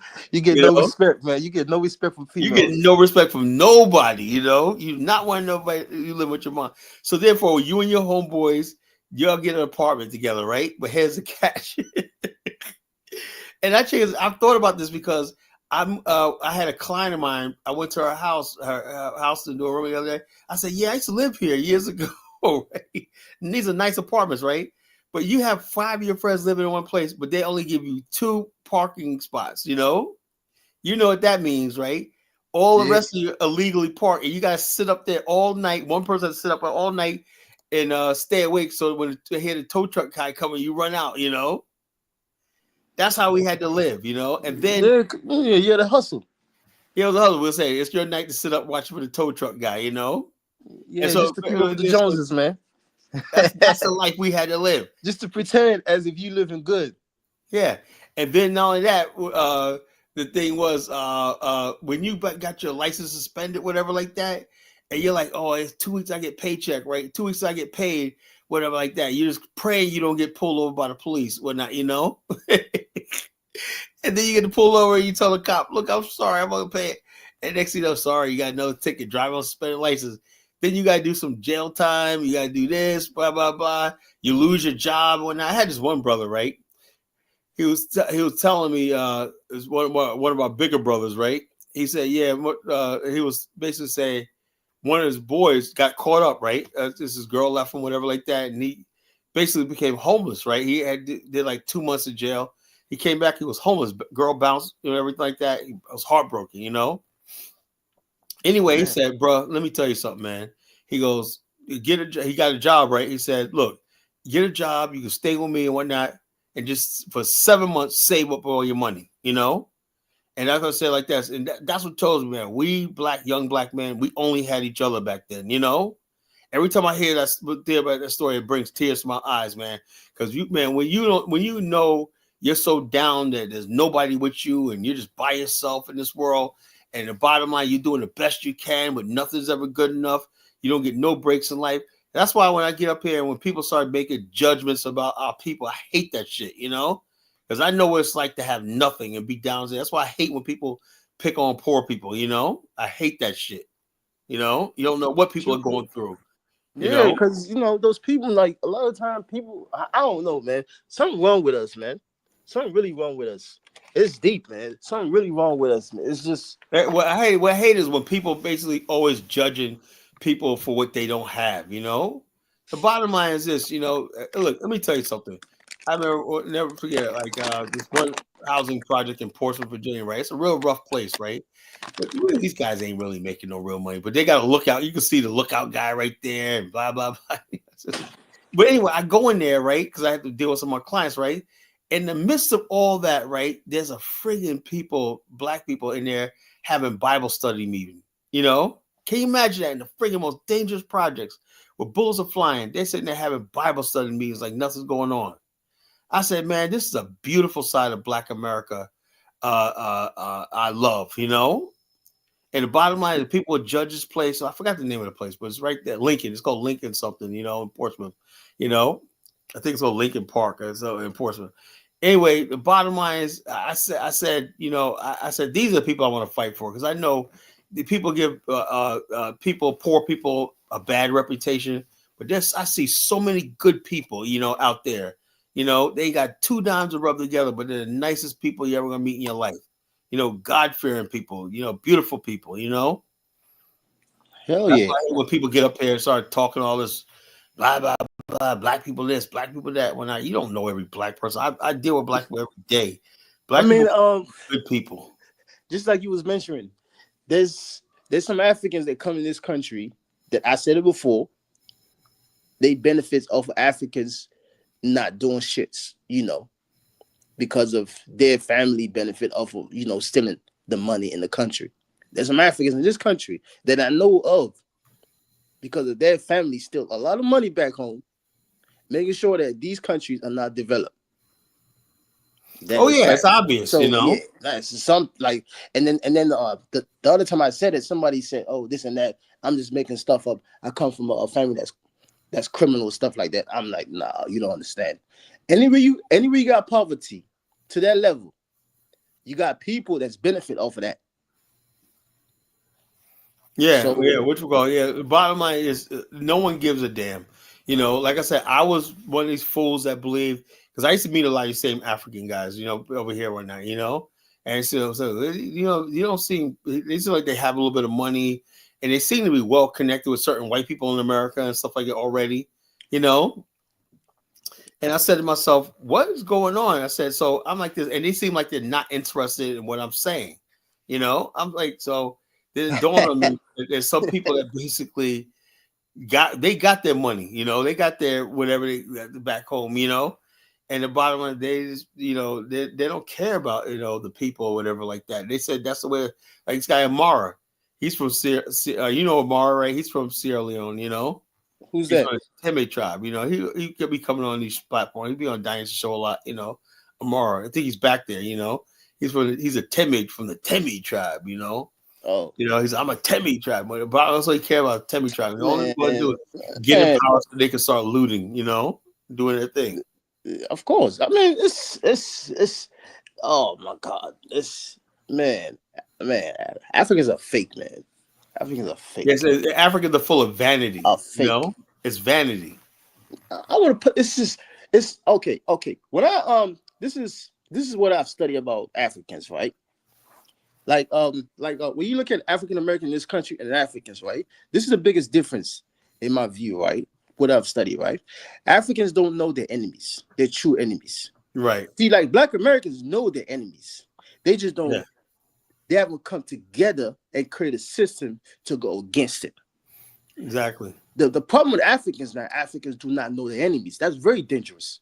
It's very dangerous. The white folks could just go and just do whatever the fuck they want, and then Africans are so amazed when they see, white people. They think they're about to get developed, this and that. This and yeah, that. They see the Lebanese man. White Americans are going to bring development. They automatically think every white man they see is a developer. But as soon as they see somebody that looks just like them, oh my God, that's when the oh, that motherfucker, I can't stand that motherfucker. Oh, so because they'll say on social media shows all the worst sides of us and whatnot. So really and then it's the same people.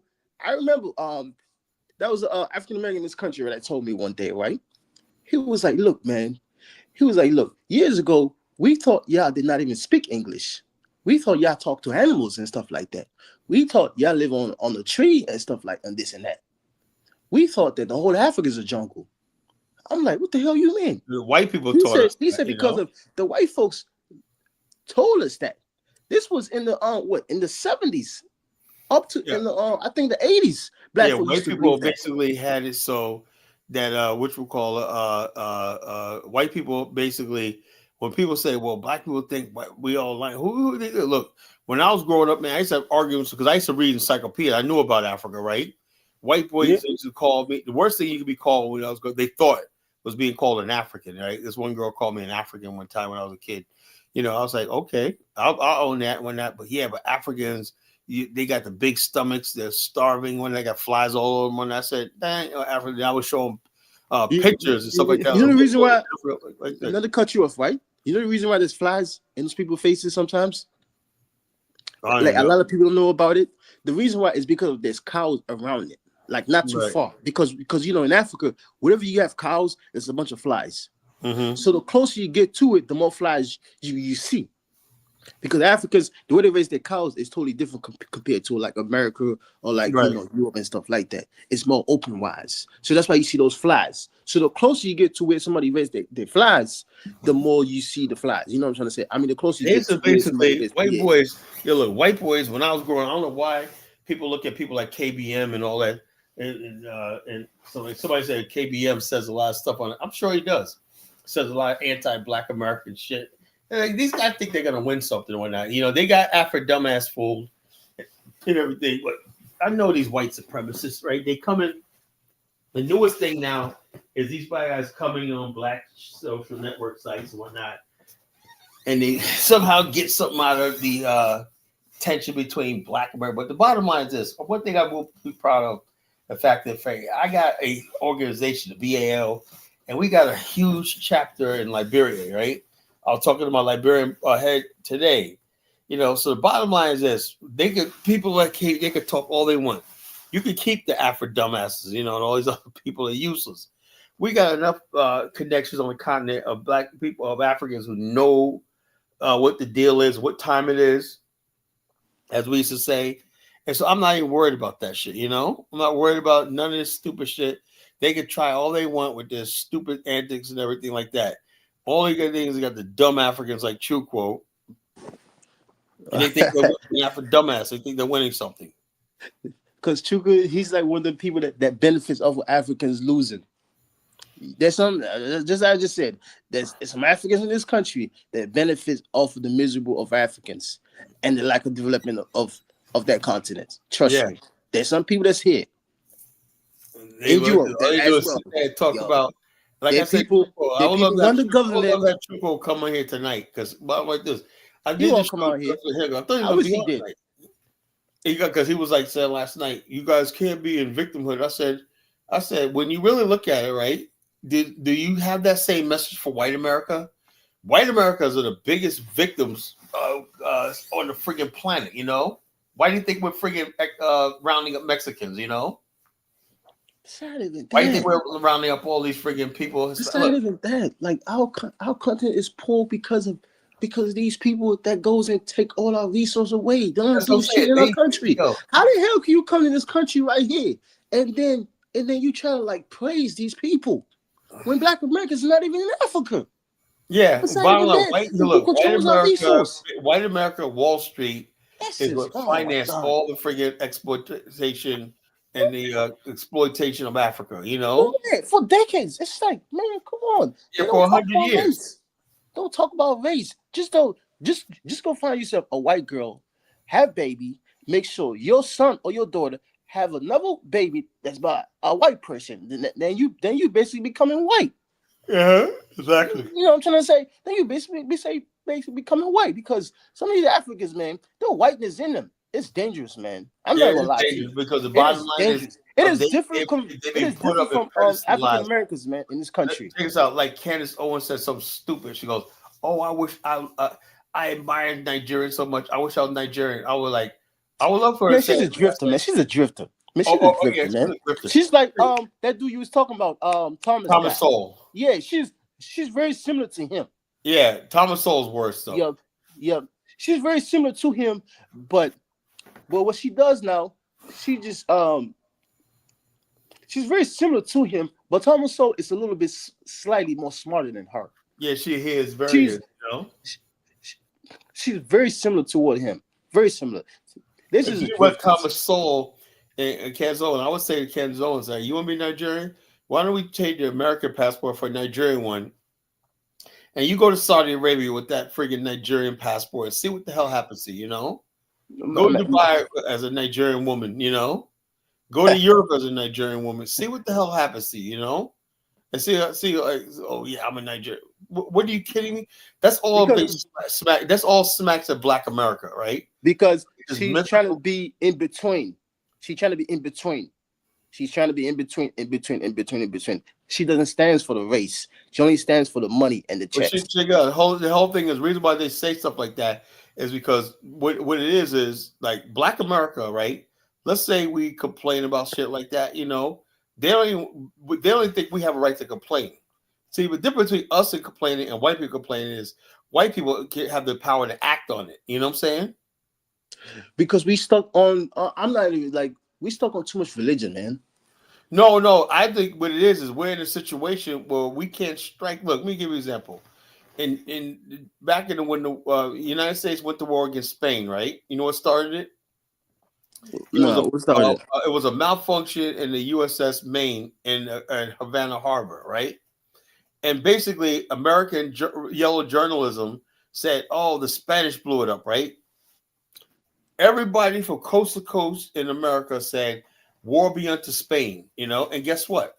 You know, Congress declared war on Spain. And next thing you know, we took the Cuba, Puerto Rico, all these places, and the Philippines, you know, at the same time, simultaneous. Then years later, they figured out that there was a malfunction in the boiler room. The Spain didn't do it, but oh well, it's too late.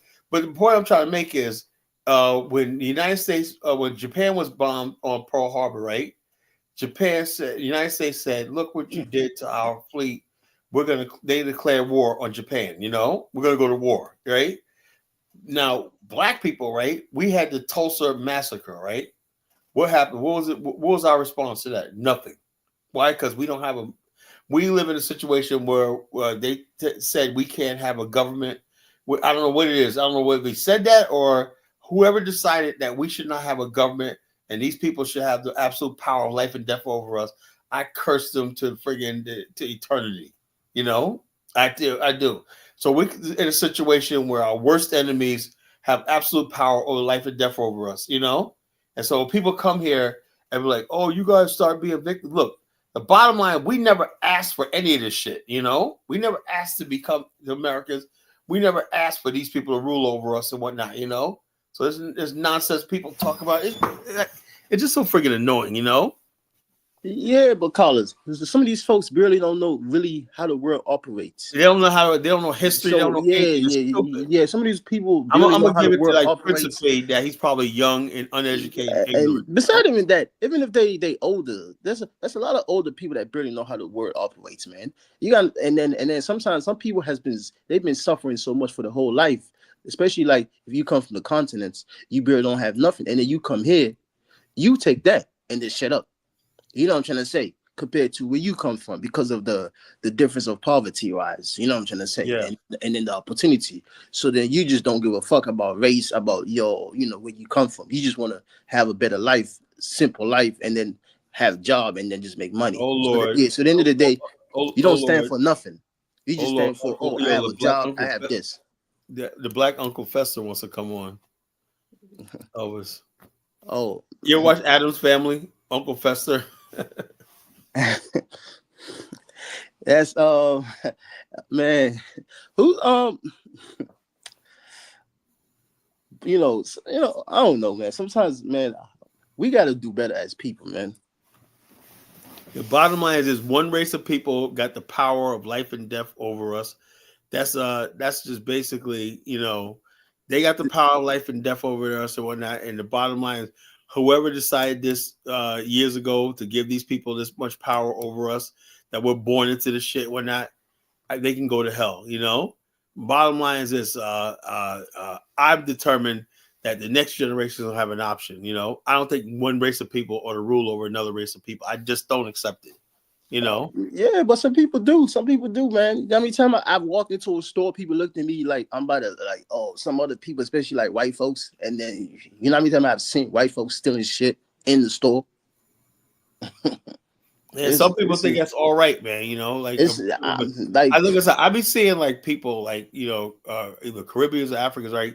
They be walking in right now, and I be seeing how white people act towards them. They be looking at them with freaking utter disdain. I seen this one time with an Asian lady, right? And this lady was and this white lady was like standing in back of her, and she just looked with so much hatred and disgust in this Asian woman. And the Asian woman was like completely oblivious to, if this white lady could just haul off and knock her upside the head, like, what the hell are you, like, the whole attitude, like, what the hell are you doing even in my presence, And so I'm saying to myself, these people, a lot of people, foreigners, are fucking completely oblivious to the danger, That's Yep. Because it goes back to it goes back to their skin color when they back home. When they turn left, they turn right, they turn there's nothing there, and they look at their people. And then they think that people is supposed to help them, but at the end of the day, people is the ones stealing everything. But they don't realize who's really controlling their governments. So when they come here now, whoever looks like them is their enemy. Whoever don't look like them is their friends. So you see what I'm trying to say? So that's their mind game that be playing with a lot of people that come from the continents. So when they already come to America, they already have their mindset. Whoever look like me, have the same skin color as me, is my number one enemy. Whoever doesn't look like me, that's how it was during slavery times. It's slavery, my best friend. So that's very dangerous, man. This is what I was trying to say. From Africa. I was trying to say the other night. I was saying very dangerous. Some of them knows how to hide it very well. Some of them knows how to hide it very well. Some of them knows that this and that. Very dangerous. All right, Elvis, what's your goofy ass want? Why you calling me goofy? What did I do? You are goofy, man. You're a goofball. What did I do? You're more goofy than Chukwu, man. What did I do, Ghana? What did I do? What's on your mind? What's up, man? What's the crux of the matter? What's the crux of the issue here tonight? No, the whole idea, like building on what you and Chukwu saying, something like, you guys gotta get on the victimhood. And I said, America is the did I say that? You was agreeing with Chukwu. So I mean, what's wrong with you, man? I only told you that the statistics shows that. I didn't say anything about victimhood. Hold on. You was agreeing with Chukwu. Let's talk about You guys got to stop talking about victims. Basically, stop talking about white people. Did I say that? God, did I say that? I didn't say it, but I was David Chuko. You was like, well, basically, Carla, you got Chuko. Basically, you was defending Chuko. No, God. I mean, come on, you don't even know what you're trying to say to me. Look, if there's if Chuko says something that's factual, I would agree with the fact. I'm always on the side of truth. Okay, it's not to disparage anybody. If you tell me that African countries are struggling, they're poor, I'll say, you know what, you're right, because those are facts. So No, but I'm don't saying with Chuko is the fact that he'll say something like he was trying to put up these statistics, and I've said, so I'm looking at the statistics, right? He said 84%. I said, God damn, I thought you were gonna say 10% graduation rate. 84%, but do you know out of that 84%, another 15% probably going to skilled trades. I know people that dropped out. When I was growing up, I had white boys that dropped out in 10th grade. You want to know how much money they're making now? They make like $1 million a year now on construction. Dropped out in 10th grade in high school. The bottom of my high school wasn't for everybody. Back in the days, white guys and black guys went into the freaking civil service. They went to we live in an industrialized society. We don't. It's not like a third world country where you gotta have your degree, your education. Something like that just to fucking eat. We live in an industrialized world. So with people like Chuko, look, the amount of people not graduate, look, that doesn't mean nothing. You come down to Virginia, right? There's guys down there with a 10th grade education making 6 figures at the shipyard, But that's the country we live in. Got sanitation in New York. If anybody lives in New York, you know how much sanitation workers make? They make $120,000. That's not the argument. No, it is. Hold on. The argument is this: when he basically the whole thing is what Chuko's trying to say is, Dom Soul, and they're talking about black graduation. What's that got to do with anything? If people say so, in other words, basically is this: what Chuko's trying to do is say the reason why people don't like white people don't like you is because of X, Y, and Z. You have low test scores, but every excuse he gives. I wasn't. You know what? I didn't even hear the first part of your conversation with your. No, but that's what he basically his yeah, whole but that wasn't my argument at all. I was just trying to tell you, right? Because when he came up defending Thomas Sowell, right? And I said what Thomas Sowell and all these Negro splainers do is they basically, and Candace Owens and all these black conservatives do, is they basically tell black people, you got to straighten up to get white people to like you, something to that effect. Can we agree on that? That's what the whole premise is. There's something wrong with you. Am I conservative or am I liberal? Hold on. I call it cracker babble. They listen to cracker babble. And the bottom line is, I know enough white people. They'll tell you one thing: white people are fucking full of shit. They know white people. They'll tell you. You talk to them long enough, yeah, we're all full of shit. We got our bullshit and whatnot. But the bottom line, you guys let us get away with it, so we're gonna keep doing it. That's the way they tell me. So people like Chuko just buy into their bullshit about black people don't do this, black people don't do that, and the black conservative like Canton Sowers, they get paid a lot of money to spew cracker babble. That's what I'm trying to say. On that little point that he said, he was accurate. All his other about black bills, black test score being lower. He was accurate. So look. If test scores are lower, so what? What's the deal? Right, and that's it. So if somebody says something that is a fact, agree with it. What's the really big point? The big point is on that one issue, he was right. Everything else you can argue with. No, what I'm saying is this: he goes, and I looked at the thing; it wasn't even low. It's like 1 point here, like that. There's nothing. What they say average, right? That means you're taking some of the worst schools in America, right? Baltimore, Detroit, and everything. But they don't. He doesn't basically take. Let's take all the black schools. We got a lot of black private schools in this country. We got record numbers of young black men who graduate and go off to college and everything. How come we don't take all of them, right? Why do they got to be? If you basically take all the schools, right, the failing ones and everybody else, of course you're gonna have like a couple points lower and stuff like this, Yeah, kind of. That's how the metrics work. But the whole thing, has a thing. Now, all those ones who are failing, right? Every last single leader for the last 100 years said, "This is what we need to do," and no one listened to it. Marcus Garvey, Elijah Muhammad, Malcolm X. All these other people said, this is what we need to do, to do like that. We need our own schools. We need to build teachers, everything like that. Black males need to be, black boys need to be in school where black men are in charge of that. The white power structure said, hell no.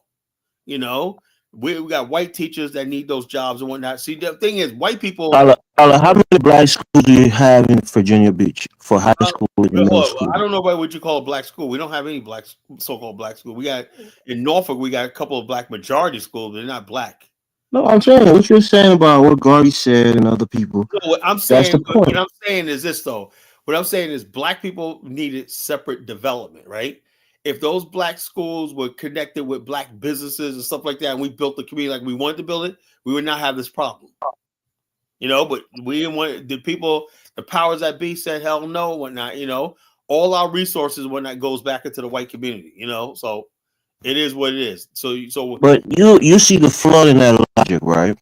What? You live in a country where people speak against. That's all. I mean, Carla, you don't give me 5 seconds to make any kind of statement. Elvis, you don't understand something, right? My situation is not like yours. My ancestors did not ask to be brought here. I mean, Carla, you're talking about victimhood. Elvis, we did not. You say something and I want to respond to what you said. I'm not talking about victimhood. Your premise is all off because we never signed up for any of this shit. Listen to what I'm saying. Let me make my statement, Carla. My point is, if you want black schools, which is good, in theory, I would agree with it. It should have been that to begin with. Listen. Let me make this statement, Carla. Studies have shown when you kids to put them into private schools and charter schools, whatnot, and a small environment, they do better. But we don't have that situation. Because I hear you. Bottom line is when you go to school, right? Right around the time they said the kids have problems is right around the 4th or 5th grade. That's when the boys start rebelling. They realize that the society they lived in is different and whatnot because everything is taught. Okay, let's get up and sing the Pledge of Allegiance. That's when I started rebelling. When I was like in 5th grade, I said. So let me ask you a question then before I even make my statement. You agree with Marcus Garvey and Malcolm X that black people should have their own schools?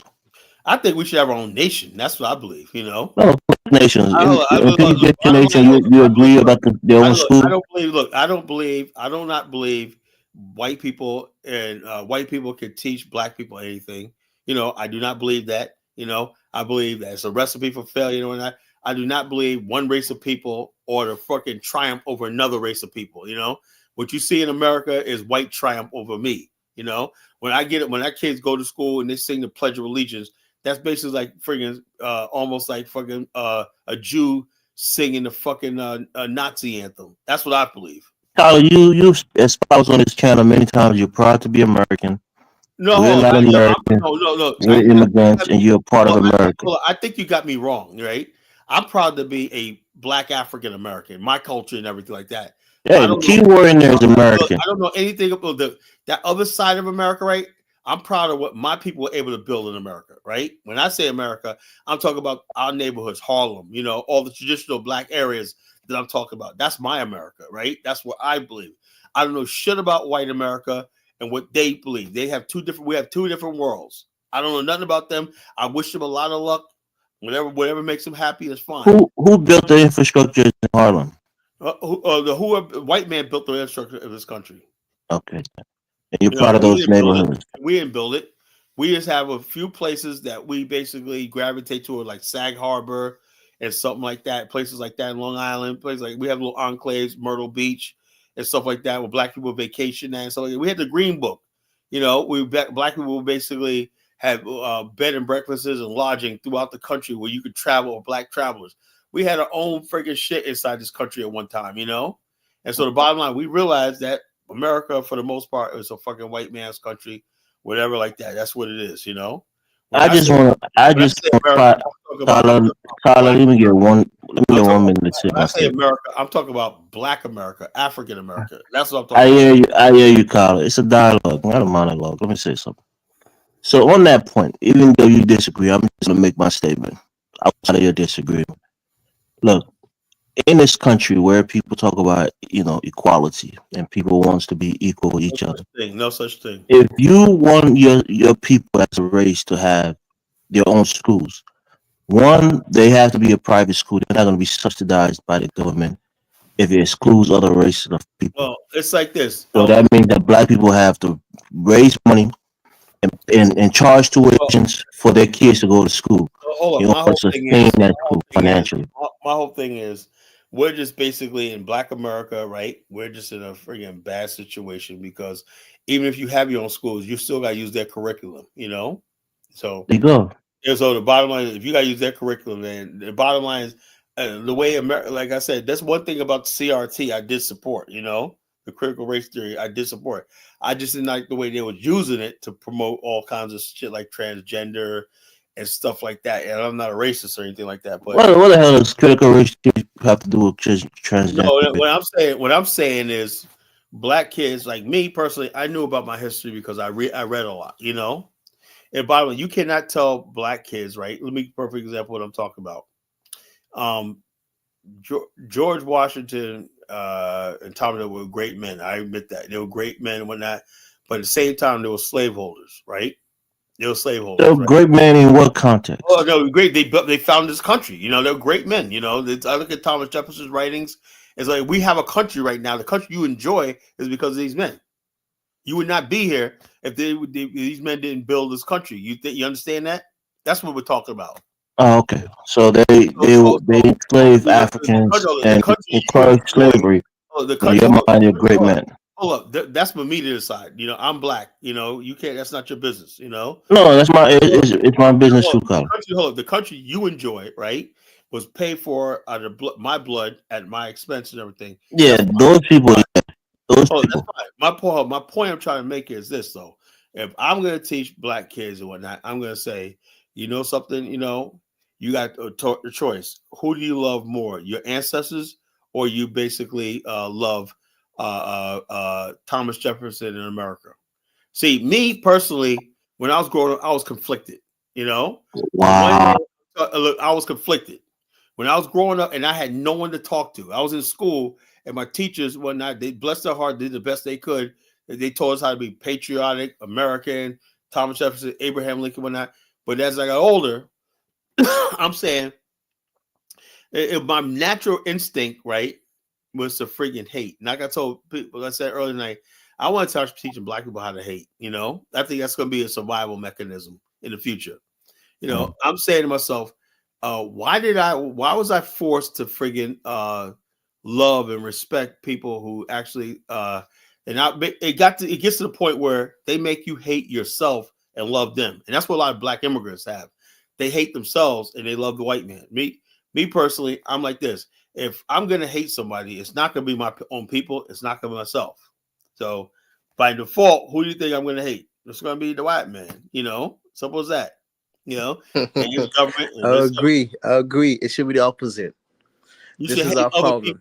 The bottom line is what I'm getting from Elvis and it should be the opposite. We got to start hating ourselves. There's something wrong with us. I don't give a fuck about no test scores. I'm not going to hate myself. As simple as that. You read into what you could say, and you try to project. He's basically telling me. Chuco called in to say show. I said did a show called "It's Great Black America. Things are gonna look good," something like that. Effect, right? Chuco goes in the chat room and said, "Carl, how can you possibly be happy being black? 95% of black kids can't read." I said, "Chuco, come up here and prove what you said." He couldn't do it, so I banned him. So is that my sentiments? Look, I said, Black America, we got better days. I'm happy to be Black America. I'm happy. I'm dead serious. Despite all the problems we have, we don't have a country, a flag, whatever like that. But I love my friggin' people, and I would not trade this for nothing in the world. And he's like, "Oh man, but look, the number of black kids, 5% of black kids can read and write. Show me the friggin' statistic that only 5% of black kids can read and write." I don't know if that's what he was saying. That's exactly what he was saying. Yeah, that's what I'm saying. I don't know if that. I didn't see the comment. I said, "Come up here and prove it," and he couldn't do it. The only thing I would say is that there are a lot of kids who read under their grade level. It doesn't matter. It doesn't matter. I don't care. We're still good people, and we're still gonna make it no matter what. I don't care what the test scores is, whatever that stupid shit you throw at. So And that should have been your rebuttal instead of trying to argue that it's not a factual so the bottom statement line, that the test scores are low. there's nothing I could do about it. People, Black people become great. They go to school, they become lawyers, engineers, etc. I'd rather focus on the record numbers of black kids that are entering engineering school this year. In Tennessee State. That should have been a rebuttal, but don't argue the facts. So the bottom line is, record numbers of black kids entering freaking HBCUs right now. I'm proud of. So that's all I care about. I know there's some people who are left behind. Hey, that's what it is. What it is. You got to chalk it up to the game. So, but I'm not gonna sit here and be like, oh well, like the kids. Look at this. Is what I'm talking about. Colonial don't care about the kids who can't read. I didn't say I didn't care about the kids who can't read, but God don't care about the kids who can't read. Yeah, you didn't say you don't care. He did say I don't care about that. Don't think these things are insults. I'd rather look. You guys don't care about them either. You guys just trying to mock them, No, and that's what you think. Anytime people say the statistics, they're trying to mock you, so you try to argue against the statistics. We're included in those statistics. African immigrants are included in there. When you mock kids about they can't read and whatnot, what do you get out of that? And Mrs. Eyes, we're not mocking anybody. Our kids are part of it. Our cousins are part of it. We're all part of it. They're not separating African immigrants and Black Americans. I say she goes, male enrollment's down at HBCU. Yeah, because black guys are actually going to more white schools, and they going to other different things. They're not really going to HBCUs like that anymore. So male enrollment in college as a whole in terms of gender, not even just race, it's down. No, it's not. It's not really that. The bottom line is, so a lot of guys, black men, are going into friggin' the skilled trades. That's where the money's at. And that's fine. So the fact that she's saying is down is a factual statement. She's not trying to attack. All I'm saying is, man, the black kids who are friggin' going there, like it's like, oh yes, Elvis. And like I said, all these stupid people. Why are you attacking her just because she agrees with me, man? Come on, man. She don't know what the hell she's talking about. She read a statement that was factual. Black males enrollments are down with HBCUs. Liberian babble, So the bottom line is this: is record numbers of black kids, young black men going to engineering schools, trucking schools, blah blah blah blah blah. They're doing all right. They're making real good money. Whatever. That might be true.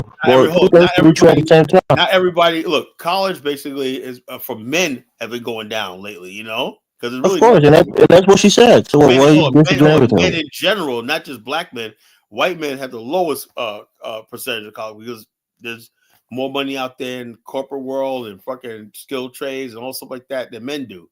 It's really more stuff like that. So you don't disagree with Mr. Dunn, right? What she said was factual.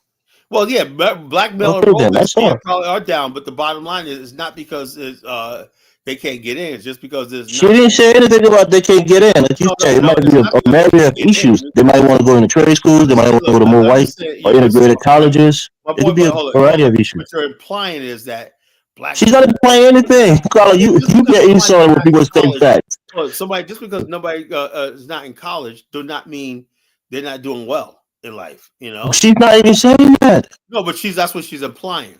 No, she's not implying that at all. No, trust me, Albus. That's why I said you need to shut the hell up. You don't know. What do you mean, Carlo? I mean, look, what's wrong with you, man? We're having a cool conversation. I'm not cursing you out. Hold on. Why don't you tell Miss McDine to come up here and clarify what you're saying? I know what she meant. Tell her to come up here. She's in the chat. You said talk. I don't want to hear you talking for her. Either she come up here or let's move on. Invite her, Carla. Invite her to come up. I invited her up here. When she want to come up here, I can let her come up here and explain what she meant. But I know the fact when people start running their mouth when I was in the show yesterday they know what they're freaking trying to get at. You don't have to say anything, but I know what you're implying. Same old stupid nonsense about black male this, black male ain't doing this, but black men ain't shit, blah blah blah. I know you, Carla. You always feel attacked by women. That women are attacking you. Black men are on attack. Anything somebody said, you take it at. I'm a black man. Here, I'm gonna give it to this lady. I'm a black man. I'm here to defend black men. That's what I do because black men are what built Black America. Whatnot, you attack the black men. You're attacking me. You're attacking my father. You're attacking everybody. Everybody I knew that did something in my fucking life. I don't hear nothing anybody got to say when it comes to black men in this country. We're the ones holding the community down. Mr. Down's up here. She can explain what she Yes, meant. sister. Okay. Well, wow. Okay. Good evening, everyone. First of all, Carla, just what's tough about this. When we talk data, data is not personal. The numbers are just the numbers. Hold on. What's the point? You said black men. You're trying to say I said that we got record number. I let said me we got finish, record Carla. numbers of black people Let me going to college, right? And then you said black male enrollment. So what's the point of saying that? because we're having I was not having a conversation about male or female. You brought that in there. Actually, Carla, you brought that in there because you said that women's college education you say our degrees are bumped. Carla, you wanted to understand why she said it. Let her give you what she said. Me and her talking, please don't interrupt. You did start this as far as I didn't. education I was not talking about male and female. Carla, you did initially say that women's degrees is trash. I said that the other night. Carla, the point is the conversation did go into black male enrollment in higher education, and enrollment in higher education. The discussion of black enrollment. I'm saying like this. For tonight, I will just basically all I said was that the black enrollment in college basically is up. In engineering, there's a lot of black men rolling in engineering school and stuff like that all across the country, because I got study stuff right now. Overall enrollments are down, maybe because those people probably wasn't really college material and they decided to go into something else. That ain't because like this, and some of the best people get in there. Have an honest conversation, because all I'm trying to do is say these are the numbers. Hold on. What's the numbers? Did you bring them? And as soon as I share what the data says with real governmental data points that we're required to report on. Do you have numbers to post up anything that I can read? I certainly did yesterday. I can gather them again. Do you have them right now? I can gather them again. Okay, please gather them right now, then talk. No, because I posted them. Yeah, don't be disrespectful. No, you didn't post anything. I don't remember. You didn't get up on the numbers. Oh, you didn't post anything in the back chat yesterday. The numbers. So, Carla, do you disagree that the numbers are down for black enrollment in HBCU? It's not even relevant, No. But that's the point that you made, and you don't disagree with it. If black male enrollment down, that's no big deal, man. Because college enrollment altogether for men, you constantly move the goalposts when it comes to this, because you think the campaign is that I'm trying to put down black man. What I'm trying to say is, I know you're on this black girl magic. Black women doing this, black women doing that. Denigrate the image of black women are not doing anything to decrease the enrollment of black men in college. Hold on. The whole thing is this: when people start saying stuff like that, I know where they're getting at. We're getting all the degrees, blah blah blah blah blah. But black women are still the poorest demographic in America. Meanwhile, entrepreneurship amongst black women is up. They're failing. You'll say they're going up, but they're failing. Most of these black business women are failing. That's not due to gender war thing, because this is where this goes. No, I'm saying, look. The bottom line is this: you say like this, but there's no evidence of that. Where these businesses at? Evidence. Where are these businesses at? Name them. You mean the SOC code number, specifically the industry? Name me the black female businesses that you're talking about. Usually in beauty industry. Where's the female Byron Allen? What? The female Byron Allen? Where's the What about Oprah? You can put Oprah there. She's in the team. She's very wealthy. She's not even fucking rich. If Oprah was rich, why did she take $1 million from Colonial? I'm not going to let you go goalpost. The goalpost I guess billionaires don't work to make more money. Once they become a billionaire, they stop making money. Oprah's fucking struggling, destitute, man. Please stop it. Wow. The point that I'm trying to make, Carla, is that it's not. This is why it's hard to have conversations on data with people that have. But you're not producing any data. You just babbling. I see no data. You don't disagree. The point that you disagree with, we can provide a data, Carla. Data points. Where's the data? Based off of. You know what? Let me get this data together again, because Now, Because you being really Jonathan, go ahead, disrespectful and Jonathan. rude by just being ignorant when it comes to data and facts that are being presented. Just dismiss and attack the person. I'm not Don't attacking attack you. the I'm not argument. attacking you. Attack the person Jonathan, go that's ahead. really Jonathan, go small, ahead. passive aggressive, and ignorant of you. Jonathan, you gonna speak or what? I'm listening to y'all go back and forth. I'm learning What you got something. to say? I mean, college enrollment is down for everybody Yeah, overall, black male and overall, and despite the increase of college degrees by black women, unfortunately, they still don't surpass black men without college degrees and income for the most part. And not only that, what you call you understand something, right? Most enrolled don't mean you graduating. And also, they say black women most educated. That's the problem I have, right? That the overall people, even though black women are most enrolled by percentage of their portion of the population, there's still like 10 times more white men enrolled in college than black women. Now people, I wonder why.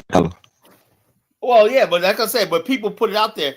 Black women are most educated. They got most read. But In your big brain, what do you think that the reason is that there's twice as more white men? First of all, there's black women only make up 5% of the population. There you go, smart man. So, but when they keep saying like black women are most educated, we'll say okay, but where are the engineering degrees? Where are the freaking degrees that really matter and whatnot? They're in the hands of who?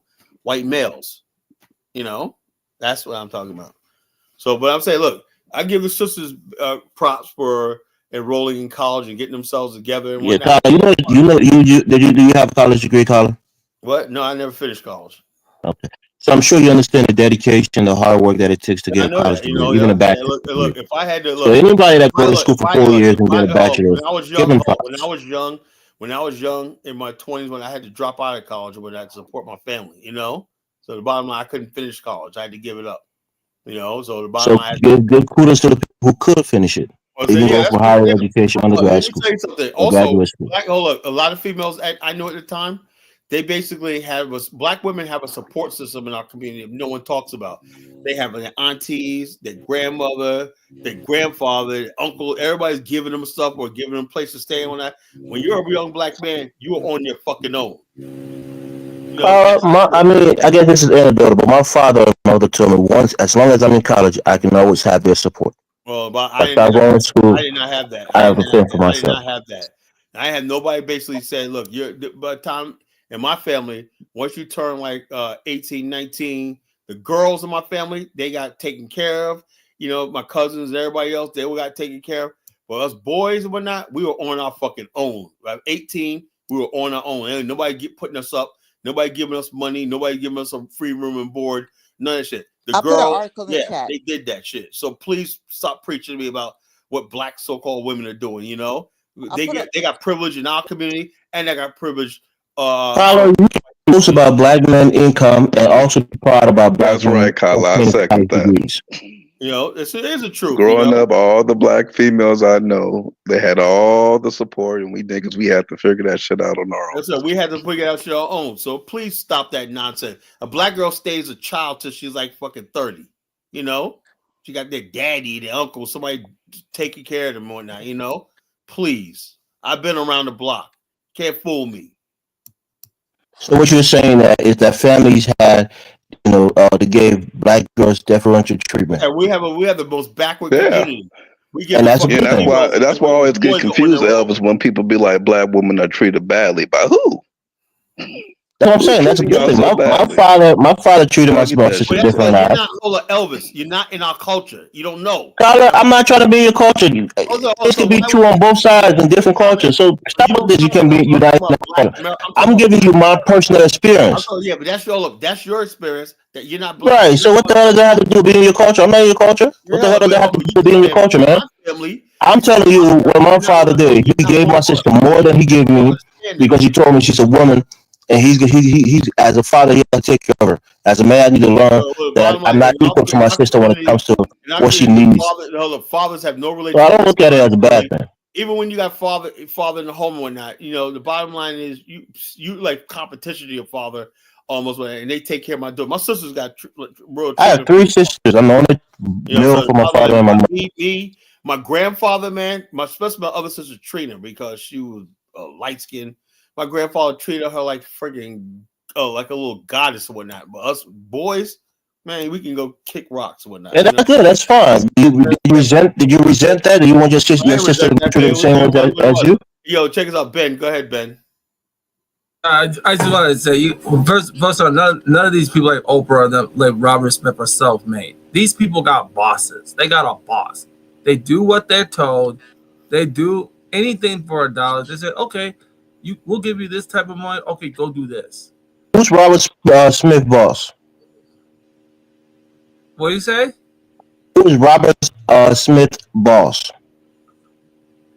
Who's Robert Smith? Go look up who he used to work for. Oh, you said who he used to work for. Who's his boss right now? Oh, who gives him the money? I want to ask you. No, you're smart. It's a layup. This is a layup. This is for you. We're not gonna do this. Robert Smith ain't got no damn boss. Technically, he does, but not in a conventional way. If you have a company that is that is on the stock market and you're trading shares, your shareholders are your boss technically, right? Because you got to pay them dividends every quarter or every year. Technically, so no. The boss in the same sense. Answer the question. Who's his shareholders? All kinds people that buy shares in this company. You could be a shareholder. I mean, you're the CEO or the director of the board. Yeah, yo, Ben, man. Don't be making statements like that, bro. Man, but yo, people like David Stewart and Robert Smith, these guys are real bosses, bro. But then, based on that, who's Mark Zuckerberg's boss? That's what I'm saying. You can use that same argument for any publicly traded company. He owns over 50% of the company. So them shareholders don't mean a damn thing. Hold on. Look how it finished. I don't tell you what you saying about the bosses, about Robert Smith. Robert Smith owns his own company. When he's ahead, he gave $40 million to Morehouse. Did he have to ask anybody to do that? No, he never did that. He never asked for anybody to do that. So the bottom line, he's the boss. He can do whatever he wanted. Oh, but you know, Oprah's not. You want to just say Oprah got paid and Oprah has a boss. I don't know about who's Oprah's boss. Oprah, basically, I do not know where her wealth is, whatever like that. They say she's a billionaire, but it's never been verified, It's never been verified, Because she sold that the Oprah Winfrey Network, she sold that, because losing money. So what is she? Oprah was a billionaire before she even had all being a billionaire doesn't mean like they have cash. It's about net worth. It's about what you know. Yeah, hold on. Where's the revenue? There's got to be a revenue stream. Where's the revenue stream coming from? I mean, Carla, do you know her interest, all her business interests? You know what she's invested in? You know the kind of stocks that she's holding? You know all of those things? What is she invested in? I'm telling you, do you know it? No, I know because check this out. You got Warren Buffett and you got all these people, even Donald Trump. You see those buildings he got all over the world. Oh, so wealth, in your mind, wealth is in the eyes. Tangible. You better see it. Have you seen her home in Hawaii? Tangible, Her home's in Atlanta. Have you seen her home? She has big mansions. Are you saying she's poor? A billionaire? She's not in real estate. That's not her. That's not her area. To be showing you. She got $1 billion portfolio, real estate portfolio. That's what you're saying? No, I'm saying she's not in real estate. Her money can be in oil and gas. Her money can be in anything. She can invest her money in anything that she wanted. Well, let's look. If they say she's a billionaire, I believe she's a billionaire. Let's be on the safe side. Let's look it up. Well, I just want to say real quick, I put a link in the chat, in the back chat. Yeah, so I'm gonna look at it in a second. To the article.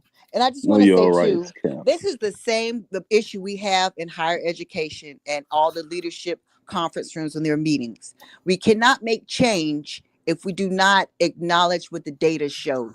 We cannot make our own narratives and stories of what we wish the data says based off what we perceive the narrative to be. The truth is in the data, in the data sets. That's all I'm saying. We've been looking at the equity gaps with Black men for the past 10 years because they have existed in various schools throughout this country, particularly in the rural South. Women lie, men lie, numbers don't lie. Don't. Well, okay. Well, what about the thing? The according to the IRS, they said like 10% of Black men are in the top income earners in the country. Did you get that, Miss Dime? Well, I'm sure you have a lot of NBA basketball players. No. and football These are players, black that men skews the numbers. across. I don't This is know. across America. You know, top. Tyler, how many millionaires do you think are in the NBA? Hold on, let me find Man, it. it ain't even 400. Yeah, that was a hell of a reach. Yeah, Reach the back. NBA players. Come on, y'all. Like I said, No, I don't know what the I I don't know, Tyler. Where you getting that? Where you getting that information from? Okay, let me get it for you. Y'all got NBA players that don't even make $1 million. Well, No, that's not the all I majority, know is though, I'm Jonathan. concerned about the numbers that affect everyday Americans. Them the numbers I'm concerned about. Okay, I'm gonna give you some. Okay, Most NBA players make more money than the average CEO in this country. Now, I won't say most, but a lot of these superstar NBA players are making 30, 40, $50 million annually. They are damn near the top 2 or 5% of earners in this country. NFL players who are making 30, 40 million, 25 million a season, they're in that top 2, to 5% earners in this country. Yeah, but you said most. Most of them don't make that money. No, but I'm saying a lot of these players make 10 million or more. A lot of them do. And then if you stay in the league for a certain amount of years, you get a veteran minimum, which is like at least $2 or $3 million a year. Oh, here it goes right here. They're very high earners. Here it goes right here, folks. Brace yourself. Let me put it up here. Let me brace right here. When people talk shit about black African American men, you gotta come with receipts. Look, first thing you're gonna see is hold up. I want you to see this really careful, Mixing Don. I want you to look at this real careful. 2.5 million black men are in the upper class. Upper class. Okay. That means they make it over 6 figures. So over $100,000 a year. 2.5 million. That's roughly about 10% of the black male population. Okay. That's it. So what's the relative numbers for female?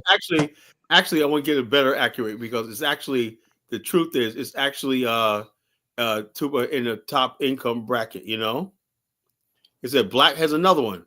Black men are succeeding in America. See, people don't hear about stuff like this. You see this? Black men are succeeding in America. Missy Don, did you guys find this out? No one's taking that away. No one's taking that away. Did your research with your no one's Black taking Girl those Magic data sets away. Men Hater What Club? I am saying Did is your I'm Men Hater concerned Club about see the this stuff? educational attainment. Well, it doesn't matter. We're still succeeding. That's what I'm concerned We're still about. succeeding. Well, they say, Look at y'all the concerned. data of Okay, educational whatever. attainment. Whatever. Hold on, look. What is the That's education? the data I'm interested in. Tyler, what's the percentage of black men that 2.3 million? What's the percentage? Look, check this out. Black men are what's the percentage? America spotlight. Look, doesn't matter. It said it doesn't matter. Okay. It's relative, I'm sure, to every group. 10% out of white people are making more than $100,000 a year, even more than 10%. 10% of Asians are making the same amount of money in a year. So it's not unique to black men. This is for people don't like retention hearing specialists to anything figure positive out, about not black men. But college the bottom line is, here it is right there in black and white. Tracking black 2.3 out of 30 million people or 25 million people. What's the percentage of them? We're not. There's only 20 million black men in this country. That's 10% of the population. So 10% of black men are making $100,000 a year.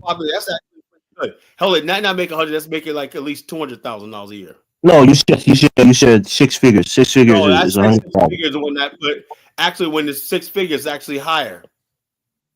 What do you mean? 100,000 is 6 digits in there. It's 6 figures. When they said the top income, it was actually the top income bracket, which basically. What is the top income bracket? Let me find this. But go down the article. Why do you want to show in the headline? Let's read the details in the article. You can. I'll post the article in the back chat. This is the same problem that Kim Jong-un has. He don't want no bad news. You got to tell him all good news. You can't tell him. No, I got bad news. Nothing. I'm just telling you the truth. If you tell all him you gotta do is sit around. Black men this, black men that, whatnot. Bottom line is, same thing. Brothers out there, I meet brothers every day, friggin' driving Jaguars. This is one of the reasons Mr. Don. Mr. Don, be honest. Nothing to make change. You hear negative information about black men every day. Don't you bring me no bad news. I want to look good and I want to feel good too because I'm a black man. Don't you bring me no bad data. We hear black news every day, Mr. Don. Carla, can we read the article? Hold up. And I want to know what do you think that? What do you think the top? If you make $75,000 a year, you're probably in the top 20% of earners in this country. Well, bottom line is this. Do you agree with that, Carla? Look. All I know is when I read the original article right here, I'm trying to find the original article. You know, they said that there's 2.5 million black men making over $200,000 a year. I'm trying to find that one. You know, that's really freaking the good. ghetto you know? youth that lag and languish because they can't. Oh wow! So I got to stop. We got to stop what we're doing to worry about the so-called ghetto youth. Care about Pookie and Ray Ray. I thought you said Pookie Ray Ray were part of college. Yeah, they want Ray Ray, but I'm not gonna sit here. Okay, no, hold on now. This is part hold on now. I know a whole lot of Pookies and Ray Rays. Okay. Yeah, they're making money, and even they got good jobs to make money. This ain't back in the days now. This ain't the 80s. Jonathan, you live in California, though, right? Jonathan, that's what I'm talking about. So bottom line is this: what you thinking of Elvis, New Orleans? No, I'm saying you live in California, right? So you think that the regular guy in California makes the same money as the regular guy in New Orleans or in Alabama? All right. So it depends on your location. Here's this one right here. It says 23% of black men. 20% of black men. This guy. I don't know how you're gonna talk about this guy. It's Dennis Sperling. You know, he's kind of a black male enthusiast. So I don't really take whatever he says to, thing like. But I guess he does have good points. I guess I don't really, skip ad. Let's see, skip.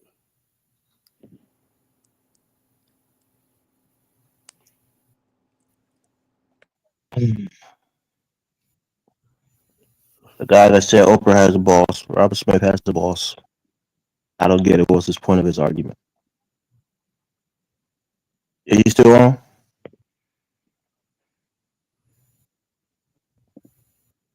Upper middle class is rich, bro. Carla, that's what I'm telling you. $75,000 a year. In most cases, it's not a lot of money, but if you make that much money, you're in the top 20% or top 25% in this country. They're talking about at least $150,000 to $200,000 a year. That's what they're talking. When they say upper middle class, they're talking about $150,000 a year.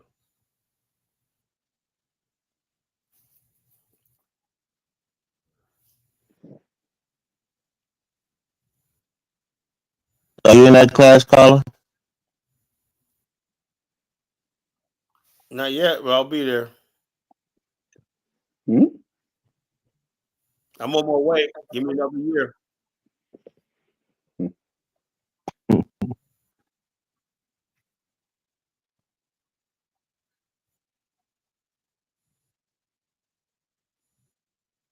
And do you think these 2.5 million men, what's the percentage of them have a college degree? Elvis, stop. Elvis, you're a fucking hater.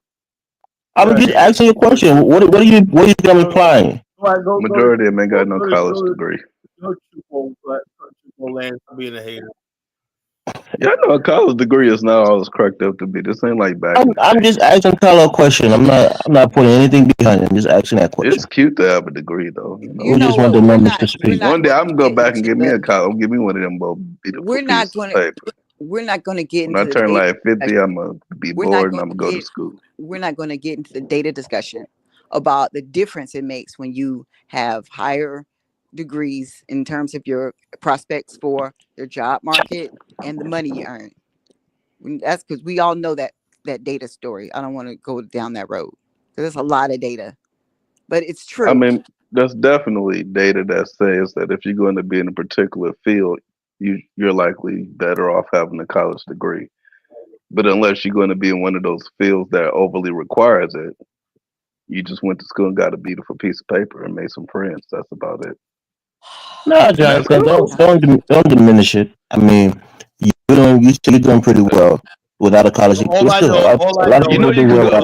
know y'all can go get a degree in puppeteering, right? Did y'all know y'all can get a degree in puppeteering? We know that, Jonathan, but not many people are going to get a degree in public health. You can also get a You degree know in how many finance degrees they and got in make a lot of stupid money. shit. You can get a degree in arts and make a lot of money. Jonathan, Depends you on what drive me you choose. crazy. I I'm swear, you just drive me saying, crazy. you can get a degree. You can get a degree in stupid shit. I can't. I Right. got a friend. She went to Well, school. She went they to a got top degrees in hip hop. university, 400 grand in debt, and can't get a goddamn job in her field. Yeah, What you went that to school person. for? But like what P is saying is spot on. Most professional jobs require a degree, regardless of No, your they major. don't. No, they don't. Degrees still Oh, open hold on. doors. Hey, look. They No, Oh, do, they I don't. got Jonathan. a professional They job. I don't don't. got a degree. Why did you say? I mean, that's what I'm saying. When people Yeah, say profession, there's a adjacent different. fields Yeah, like sales yeah. or coding, Sales, programming. coding, I'm in sales right now. I have a sales force under me. I'm plumbing, winning Yeah, but myself. it's not a So professional electrician. you job mean as a you would call it, There are professional Tyler. trade schools that you that You get you a don't haven't need got a a technical degree professional. for. knowledge? You know, I have What a is that? marketing. Higher I have a education, marketing Jonathan. agency. I have a market. That's what I do. I have a marketing agency. We just happen to sell insurance right now. So Yeah, I you don't don't have need a a degree. degree to sit to do sales. That's my point. right?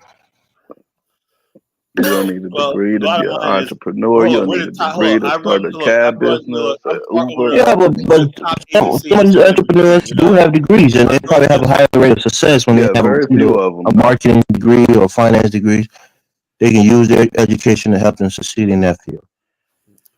If you're going to go to school, make sure your ass is going to have a career that needs the degree. If not, you just paying extra money Well, all I'm and going saying, into debt Jonathan, like a if dummy. it was such a piss poor, it don't matter thing for a society, why Hold does on. Let me ask you America a question. value it? Why does Check this out, China Mrs. value it? Dime. Mrs. Why does Dime. Korea Hold on. value it? Why does Mrs. Dime. What I India like to know, value it? Mrs. Dime, can you put up a same thing? See what it That says on makes screen? sense when you're in a developing 2.5 country, million Mr. black Dime. men are in the upper class. Can Okay, you well put then up how let many Not you in don't black have to women in America. the speak upper class? everything. Don't say nothing when the Your Indians and engineering stuff job come ain't Yo, gonna do Mrs. shit for Dime. a bridge that Mrs. Dime. already Mrs. exists. Dime. Can you hold up, Mrs. Dime? Can you put Yeah. up a thing saying in the thing where I can play? It says 2.5 million black women are in the upper class. Kala, you know that ain't Kala, stop. I know I'm, it's not. it's ignorant of you to want to change the goalpost in the conversation. Mrs. I'm Dime, talking you know about I love you. education, Mrs. Dime, you're and you adorable. want to throw this But I love you. conversation about wealth. So I'm gonna let you have it, and I'm gonna step down because you don't want to talk about the meaningful conversations that I think can make a difference to the community.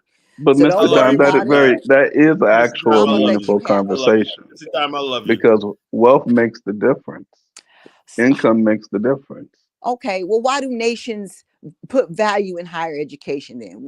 We're not a nation, We're not What a nation. nations? The United Hold on, States of Kala. America What puts value nations? in higher education, Because it makes right? money. Every country on this globe knows that education matters, except for Education. Negroes. It's Eh, a doesn't Mr. matter. Dime. It's an industry. Okay, It's a real Jonathan. life industry. All right, it is, and with results that give result ROI, true return on investment for generations. But don't worry about Man, it. I seen sisters, right? I seen that right there. I'm paying sisters phone bill, the light bill, so everything. I got my return on investment, nothing. Yeah, she got a degree. She paid off that student loan. Guess who's paying for all her rest of her bills? Me. One of I the remember all reasons why that. the white man is so great in his civilization in Europe is because he valued the early universities. The early universities were created by the white man because he knew that the cultivation of the mind and No, greater they thinking is wasn't. how you build civilizations. The early Black, university was created so by I find Africans. it ironic that you don't remember that historical fact as we talk about data points like this. It's not a historical fact. The early universities were created by black people. I'm talking about the standardized ones that are used in terms of professions, civilizations. That's what I'm talking about, not the religious ones. They were created by But black don't people worry in about it. Africa. They Don't wasn't created by worry white about people. it. The Don't first worry about it. civilization wasn't white people. We gotta stop praising white people. Okay. I'm not praising white people. What I'm trying to do is have a conversation about our current day in education. You are steady trying to make the case that it's all bollocks and it doesn't matter. Well, I'm Mr. trying to Dime, show say it like you. this, right? Europe, Canada, the United States of America, they import people from other countries with college degrees, right? To Well, work too bad they're cheaply not. in the United States of America. So the job that you would apply for that pays high paying, they will hire someone else from another country that's cheaper to pay. And do you know why? Because none Which of the overall Billy devalues your Bobs of the education. United States of America or niggas in America are getting the educational attainment needed for those jobs. So they have no choice but to They hire the people. hire they import You and talented black people from other countries niggas and Billy Bob have no in order to interest. not hire As someone people who that are taught local. GED The classes, same way I'm that you would telling say you, that we need the illegal migrants, the legal immigrants, because who's gonna go out there and pick strawberries, right? Yeah, They ain't gonna I'm give a fuck if they now talking. it's do. But who's gonna who's go gonna pick do strawberries? medical, Don't who's don't gonna be move a the doctor goalposts. now. We're That talking now Well, they're about doing the well, same where thing they with gonna get the doctors. software engineer that's willing to work you that's were willing to talking make about 70 office grand a year? jobs. You were talking about administrative type office type jobs. That's You what you know, were hold on. talking That about. don't mean you're making real money though. Just because I worked at an Oh administrative my God. office and whatnot, they try to squeeze every dime out of me and whatnot. You know, it's overrated. Work in the office. You know what? This is a pointless conversation because y'all not trying to have no damn sincere conversation. It's I like Well, am Mrs. Dime. I I want to What? have a sincere you conversation, do Mr. not want to Dime. have a sincere Mr. Dime, black conversation. women are more educated, more Yeah, we degrees give you than that. You're black more men. educated. We're stupid. Mrs. Dime, we're That's Why not stupid. haven't You know true. what black women out earn black men? I'm saying? Well, I love you, More Mrs. Dime. educated, more degrees make less money. Why is that It's that happening? black girl. Is It's that that what you black girl think this magic thing. conversation You is know. about? Okay. Well, listen. It is what it is. The conversation, That's but not an you know answer. why I say don't worry about Why it? do black Because women make reason. less money? The I point want to know the is, answer. I've already established that the path to earning consistent wealth over time, usually the key oftentimes is post-secondary education. But I digress. The data points and the data gaps that exist are conversations for college presidents to figure out and administrative teams to figure out. Don't worry about it. They're on the job, and that's all that matters. So don't worry about it. Those are the people that are the leaders of the black community. Ultimately, at this point, it's the only ones that give a fuck. So don't worry about it. Okay, well, Mr. Dime, I recently see some data, right? And it says that, shout out to my Nigerian people, I'm going to take a shot today, that Nigerians are often the most educated immigrant class in America, but they're the Yes. least paid immigrant class in America. Why is that? Most educated and most least paid out of the group. Because they're Why? desperate. When they get here, they're desperate. Well, I don't know about the level of desperation necessarily. Oh, they're desperate. Trust me. Most black people come here desperate. I mean, Carl, You know? you gotta interpret what the data is saying. That those No, it is people the who did truth. the studies can But tell you you know, what the in fact, what the reason if is. you see a black man with a green card, he's desperate. You know, he come here, he's desperate. You know. Wow. Well, I don't know about that. Hey, you do know Necessarily. about that. It's all right. It's all right. It's all right to bag one of them. It's not bag one of them brothers up, man. You know, I was gonna That's say, Colin, that's ridiculous. That is not. I swear. yeah, bag one of them brothers up. Shoot, you know, they're desperate. Shit. You know, I'm Hey, not saying you're Colin. desperate or like that, but you know, Hey, I don't Colin. think yeah. What's that's going the on? sentiment. Oh, this is real. I have never seen. This is the strongest ignorance I've seen. I'm hearing a lot of ignorant stuff right now. What's that? Is that the guy from Minnesota? Yeah, this is hearing. I'm hearing Elvis is saying some ignorant stuff. Oh man, it's a bunch of stuff going on up here.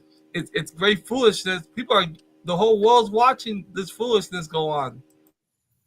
What are we So saying, my friend? what's on your mind? What My did brother Elvis from say? What did Minnesota. Elvis say? I missed something. What did Elvis say?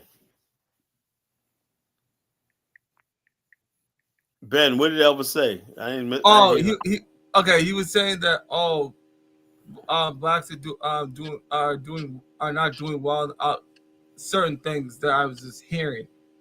What? Give me a second. Yo, the facts are the facts. This guy is a Oh, functioning retard, bro. look, just like you know what this reminds me of It reminds me of the election, this past election, right? Everything had Kamala winning. She had all the celebrities, blah blah blah. Oh, it's gonna be early. Just don't even, they'll tell people just don't bother showing up because she got this in the bag. But they had Who would say that, Colin? The polls were historically closed. Nobody no, would say she got in the bag, Colin. Elvis, man, that was not close. They were lying to you, man. They were fooling with you. That was not No, close. I'm telling you, the polls that we saw before the election night, it was historically closed. Even the final number, Trump won, I think over 1 million voters, maybe less than 1 million votes. Just close in terms of the popular vote. That was an ass whooping, bro. Nobody was telling people to stay home. That's not true. Don't even show. They're basically telling people, no, who said stay home. Nobody would say that. No, Kala, I was trying to say, Kala, that basically he's trying to cape for this Kamala Harris and stuff. That's what I'm talking about. You guys always go back to politics and try to use that as a crush. We're talking about data points about black income and black men and women. We're not talking about politics. You guys always try to run back there. My point was right. Well, James, the point was right. This when people start saying stuff like Chukwu, good sister Mystic Dime. I know. Look, let's say I Mystic Dime. I believe in her heart she cares about black men. I believe she loves us, right? At least I want to believe that, right? I believe she loved me. She loved me. She loves us black men and whatnot. She wants to see us do better. She wants to get us all our dusty asses and do better. And I know what type of woman she is. She expects the best. I get that, But when it really comes down to it, right? Despite all our dustiness, in spite of our lack of education and whatnot, we're still making the loot, So something that we give, and our talking points, You think this is about making sure the black man look good no matter what? That should not be the concern, sir. The concern should be the data point. That is not the data. You sound like Yvette Cardell. That's what Colin, that's exactly what I was about to think. Data. Are you following Yvette Cardell? That's right, Colin. That's right, Colin. The data. This is what I do for a living, Colin. What are you doing, man?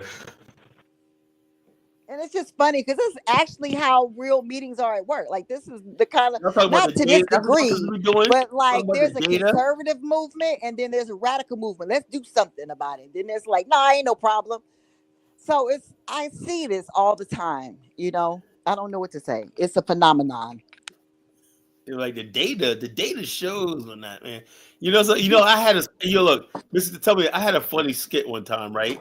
That once I get into start doing skits, it's fucking hilarious, right? Tell me this is funny. I'll put it out there, watch somebody bite it and use it right there. I was basically had this thing where I had this big sister, right? And they were basically talking about, they were tired of racism or whatever like that, right? And all of a sudden, anyway, so they went down to this newsroom and it says they're tired of the image of being bad, right? And so the sister was like, all of a sudden, some white guy with his pablum puking, talking about, studies have shown that black women this. Studies have shown that black women eat too much. Studies have shown it. And it said the big mama came and just knocked him upside the head. Give me those statistics. And told her, ain't no more statistics. She tore him up. I don't care what your data say, but I think that's pretty funny, isn't it? No, it's not funny, Tyler. Hilarious. It's your projection on big women. You're trying to. No, I'm on her side. She's like, you're not on her side. she's like, Tyler, you run back to your comfort zones. Anytime you're corner, you run back to politics. You run back to big women. Yeah, that's your two crutches that you go back to. No, I'm just saying that was a really good skit. So I'm tired of this freaking skit. And she grabs the paper out of his hand, starts tearing it up. No more statistics and whatnot. Yeah, I'm sick of it. He goes, I got the data that says black people this, black people. And she grabs the data out of his hand, tears it up with that. That's a corny joke, Colin. I'm sure you made that up yourself. That's sad too. I thought about that. Basically, I got it from that movie, Bonfire of the Vanities. You ever seen the movie Bonfire with Tom Hanks? Bonfire of the Vanities. When they're basically like when they're outside, they thought he had hit somebody, a black kid, whatever. Like it was a really good movie. It came out in 1990. They also had the black protesters like Al Sharpton, he's supposed to be the Reverend Bacon, Al Sharpton. And the people were protesting outside of the guy's house and that. And the guy said, we got black people out there with bats. Oh my god, that movie was fucking Your sense of hilarious. humor is somewhere else, Carla. No, I'd say that movie was freaking funny. You know, I just think it. So I think of a lot of comedy skits I would like to do one day and whatnot. And I know I'll make a fucking million, man, because I'm fucking. Carla, you are not funny. I You're am only funny, funny when man. you disparage people. Everybody People tells me, might find a little humor when you start insulting people. Maybe. everybody tells me I'm funny, but you know, everybody says, Carla, "Carl, we listen to the platform. The only time we make a chuckle is when you're saying outrageous, bigoted things. That's kind of funny, but at the same time, kind of offensive. That's No, where your funny I come am from. Maybe give you hilarious, an insult man. comment. Hey, We don't make jokes that make people laugh and happy at the same time. When I say cracker babble and whatnot, that's not funny, man. That's fucking genius, man. You know. What did I just say this time? That you make jokes that is insulting people and it's kind of funny at the same time. That's only when your funny come. When you start talking crazy shit about Africans, even though we're continental Africans, sometimes it's kind of funny even though it's insulting. That's it. So maybe you can be a insult comment, but not a regular comedian that's going to make people laugh and happy and have a joyous time. I do sarcasm, you know, sarcasm. Tell us one of your go-to jokes, Colin. Let's see if we'll laugh. I'll be honest. If it's funny, I'll tell you. Oh, I can do stand up too, man. I can do jokes. Come on, Colin. You be saying any kind of crazy stuff. You can't do stand up. I can do stand up, bro. I can do it. You know, I can. Okay, do a sit down right now. I'm sure you're sitting down. Tell us a joke. No, because I got to think of material to talk about. See, there you go. Hey, Carl. Next time I do it on my monologue. How about that? I have everybody cracking up. Hey, Carl. You do be making people laugh. I be laughing at some of this stuff because it's hilarious, man. I'm sure you made this guy laugh, Colin. He has an IQ of a 3-year-old, so I'm sure you made him laugh. Elvis, go ahead, Colin. Say a joke and make him laugh again, Colin. I would take that, Ben. Come on, Colin, make him laugh. I guarantee you, he'll laugh. Say a joke. Bring Chukwu up here. You want to hear laughter? Bring Chukwu and Zongo, man. Oh, you want to laugh? You know, I got a video you guys will love, man. You guys are gonna love this video. It's fucking hilarious, right? You guys gonna love this video. Oh yeah, what's the video about? What's the video about? Oh, it's a racist video, man. But what you call it? You know, I forgot all about it, but Frenchie sent it to me. She goes, Colin, I was thinking about you in this video. I said, yeah, I saw that years ago. It was really funny. Hey, she was saying you were the racist person in the video? It was hilarious, you know. And so was she saying that you represented a racist person in the video? White people are racist, man. The way they I know she said she thought about me because I'm just such an asshole when it comes to that's what I'm saying. So she thought you represented the white racist in the video. She sent me this video. Yeah. And that's probably appropriate. No. So you know, I don't know what you gotta ask French why she said it. She said that's why she said it to you, because she saw the shit that white people say about black people, and she said it to you because you talk the same kind of shit to Africans. That's probably why. Okay, hold up. Let's see. Coming up in a second. Give me 5, 4, 3, 2, 1. Give me a second, brother. Come on, stupid ass computer, man. It's slow ass fucking internet. Yeah, you need new computers, so I'll be in the upper class in 2 years. No, I don't use. Look, I was at my office real late. That's why I was late tonight. I was about to do a show from my office, but my landlord probably came by and be like, "What the hell is somebody doing there at 12 o'clock at freaking midnight?" Because they like stuff like that. Computers at your office are faster and have better internet. Well, my office, I got 10 computers in my office, right?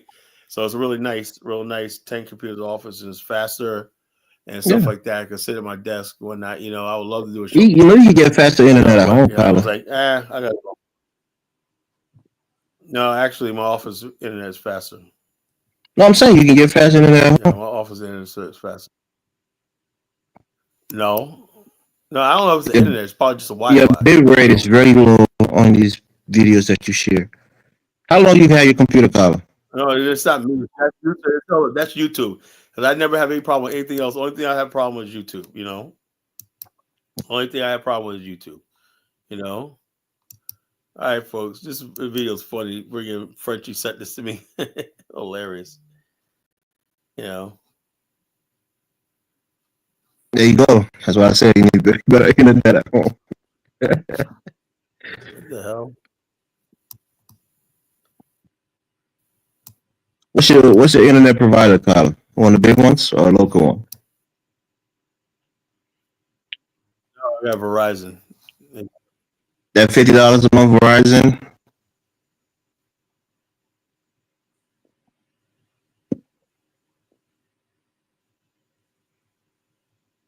Yeah, you might have too many people on that bandwidth. Not enough bandwidth.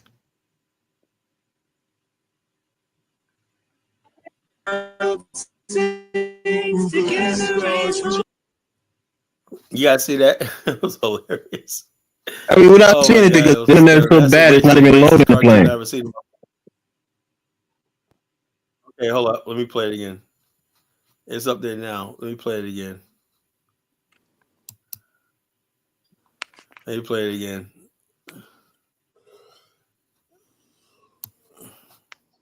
I was mad at this shit, man. I forgot. When I first saw it, I was fucking pissed, man. I said, "This is racist as shit." You know, but Frenchie's like, it reminds me What of you, Frenchie Colin. find is You from to send it you to would me. make up something like this. She sent it to me. I was like, I saw this already. We got to celebrate our differences. Oh, this is some South Park, Colin. Celebrate our differences.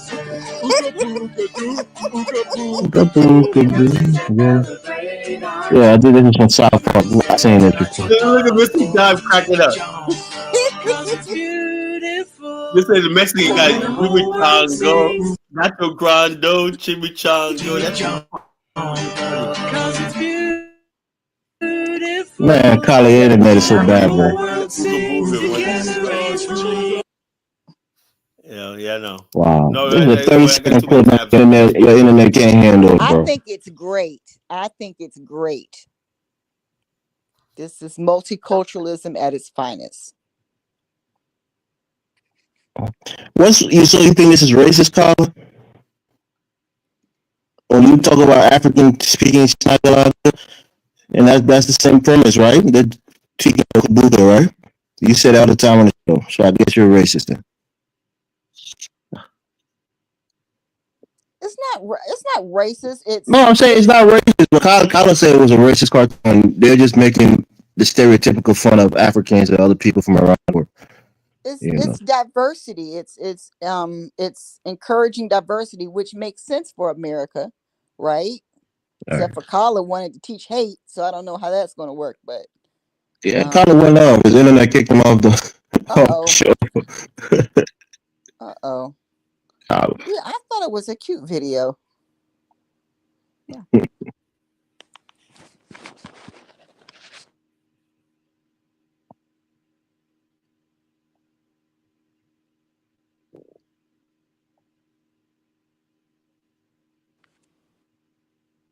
So I guess. What's the other guy's name? What do you want to say to us, brother? Let's hear you. Mm-hmm. Guy from Minnesota, go ahead. Make your statement. Colin's in the back somewhere. I'm just listening right now, okay? I'm just gonna enjoy what the conversation is going. Where are you from originally? Where's your people from? My people are from Nigeria and Cameroon. My dad's from Nigeria, my mom's from Cameroon. So okay. I don't make fun of the way you speak, maybe because you have an accent. So my bad. I apologize. Okay. Oh yeah, so that freaking computer froze up on me, crashed. I got too many tabs open. I saw you cracking up. You were laughing. You thought that was funny. Yeah, I thought it was funny. But I think it celebrates inclusion and diversity. Yeah, but hold up. They had the African guy say "ooga booga doo, ooga booga doo." Right, you make fun about Schnagalaga, right? They're making fun of it too. So you don't think that's racist, because you do all the time. Hold up. When I say Schnagalaga, I'm talking about everybody. Like I had these two Puerto Rican girls, Spanish girls today in a restaurant, and they were just speaking Spanish Schnagalaga, so they're speaking Spanish Schnagalaga. Schnagalaga is anything that's not English, That's is very Eurocentric of you, Colin. Yeah, exactly. Eurocentric. I'm Black American, right? I'm Black. Spanish existed before English, Colin. Look, I speak very English. unapologetic Negropean of you. Oh no, I'm Right. not Negropean. I'm not no part of Europe. How can I be a Negropean? You know That statement you just made is very Negropean. what? But that about English? Anything that's not English, as if English is your original tongue. Hold on, look. Bottom line, Ah. Elvis, right? Elvis. What? Let me tell you. Like I said before, I tell the white man, and whatnot. You know, you African babblers and you white cracker babblers, you gotta understand something, right? We never asked to be brought here to America, right? This was the language that we adopted and given to us for the last 400 years. And we got to rock with it. As simple as that. We didn't ask for none of this shit. I didn't ask to be. Nobody say anything about that. We're saying if you are so myopic and you're thinking that other languages outside of the language that you speak let me ask you a question, Elvis. are babble, Let's say then that's you're true, not right? smart. Should I be ashamed, walk around my head down, talk about, this ain't my original language and whatnot, or just be proud of that shit? It's like, no, but I don't care about you being proud of it when you say that people who speak other languages, languages that predate the language that you speak. I know that. Hold up. Okay, then, so why are you making fun of it? Look, Black America's a fucked up street. I get it. We're fucked up. We're fucked up. We're, all the shit you say about is true. But the bottom line, I still love my people, man. See, you still playing out the program of the white man. Basically, I hate to get Sister Soldier on you, but you really are. This really reveals it. Let's dive deep. Missy Dime, what language you speaking in right now? Are you speaking English or Schnagalala? Yeah, but she's not saying that English is the only language, and she doesn't respect African languages. Okay, but we speak English though. So I'm supposed to be ashamed of that? No, but you don't put it down. You don't put others down. I'm not putting others down. I say I just don't speak it. I don't understand the Schnagalala. That was a very Eurocentric thing that you said earlier, Kala. Carla, do you think you're smart enough to learn another language? Yes. Carla, do you think you're smart enough to learn another language? I took Spanish in high school. I learned Spanish in high school, So you understand Spanish? Not anymore. That's been like damn almost 40 years. The fuck? So you probably sees value in making you learn. I used to speak Spanish fluently, right?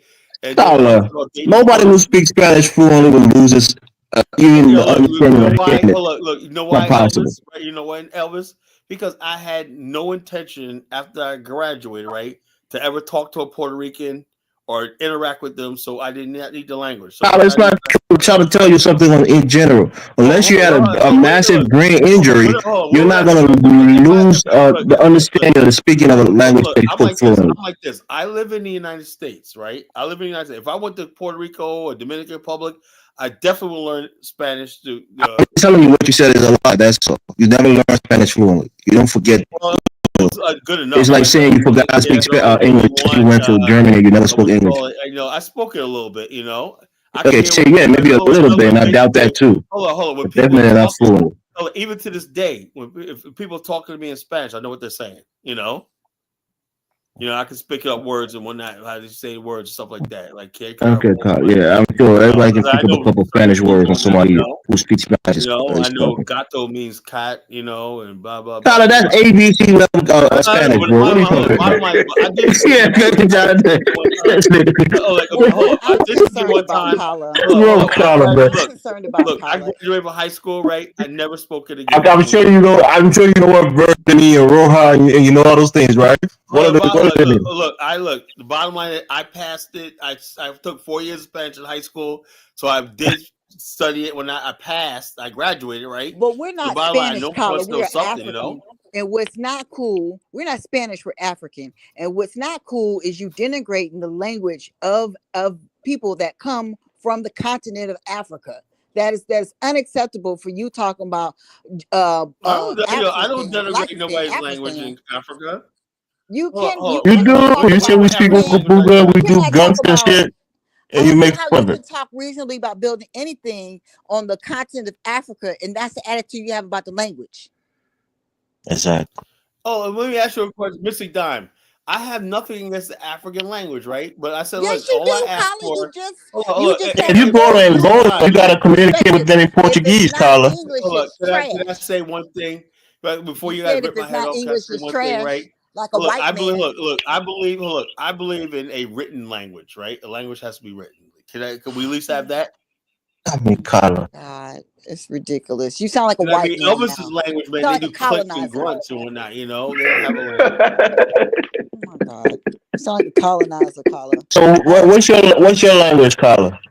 English. I speak English, man. You know. That's the white man's language, Carla, that was given to you. It be now, yo, Mystic Dime. After 400 years, it be now the black man's language, you know, because I be a black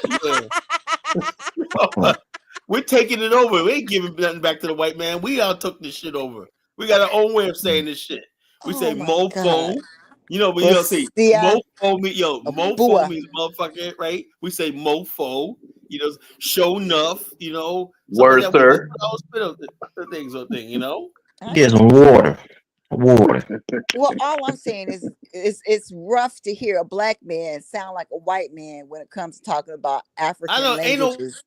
The bottom line is Carla is not smart enough to learn another language. I'll give my brother Donnie some props. He went to Nigeria.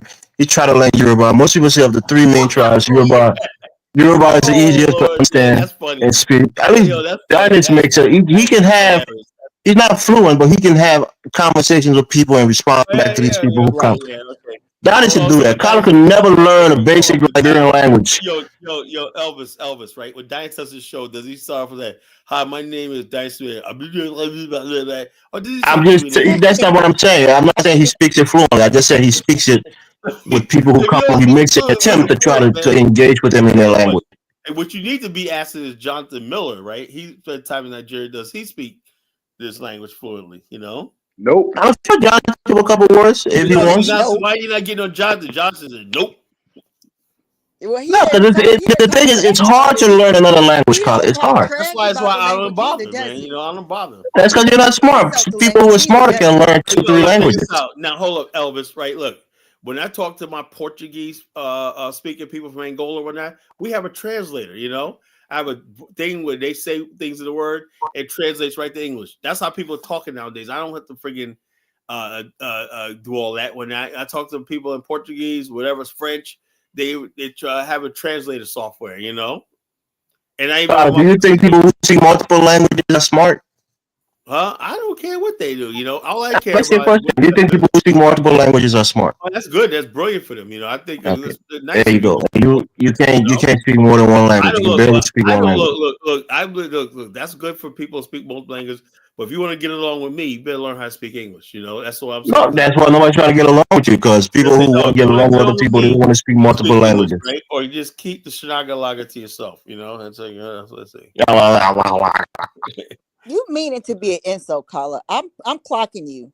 Of course, we know what he meant. I see you, and it's not cool, black man, because that is your original language, black man. Which one? Carla, you're 33% Igbo. You don't understand one Igbo word. My ancestors are from the Congo. You know, and they don't speak everybody down there speaks. You literally said you speak 30. You're 33% Igbo. Hold up, no, I'm not no 30% Igbo. Shut up. You know, what are you? 23%. Missing time, right? I go to the Angola, right, where my ancestors are from, right? They all speak Portuguese. And part of my ancestors from the Congo, right? You understand that? Yes, there's not a lot when they're speaking Portuguese to you, Carla. That's their colonized language. Do you understand there's not a lot? They speak. They don't speak their own language. Why should I? They do. That's their national language. Just as in other African countries, they speak their dialects. They speak their tribal language in their villages, Carla. I got a question. They speak all these foreign languages in Africa. You know, sound like common soul when you said that. Is it really important that you speak a specific language? No, it's important. You're not trash. Yes, in the tribal sense, it's important. Yeah, it's important. You don't take shit on it. Because the way when you speak Jonathan, when you speak a tribal language, something for my people, for example, you can have multiple meaning of things in the way you speak the language, right? So there's certain things in our language we don't have a word for it. For example, we don't have a word for auntie and uncles, because our aunties and our uncles are our moms and our dads. So we're talking. You guys make some clicking sounds, you know. That's the clicks. That's in South Africa. We do tones. So like I said, you can say something in the higher pitch tone, it can mean something completely different. You can say it in the lower pitch tone, it can mean something different. So language is complex, and they're a good way to communicate. Even when you want to hide things from other people who think they speak their language, but they don't speak it deep. Like you might have somebody say, "Oh, that person is speaking deep Basa." Deep Basa is different than basic Basa, where most people who can understand, who are not native, could understand it. But if you want to say something in a secretive way, you can put it in grunts. You can put it in tonal, language that people who are not adept to that language can't understand. So your language is made for your people. Part of it is for your own protection. Part of it is for, a deeper communication with each other. So Man, it's I important sure wish to be that attached to language your worked language. during colonization. I mean, you guys always use that. Spirituality didn't work.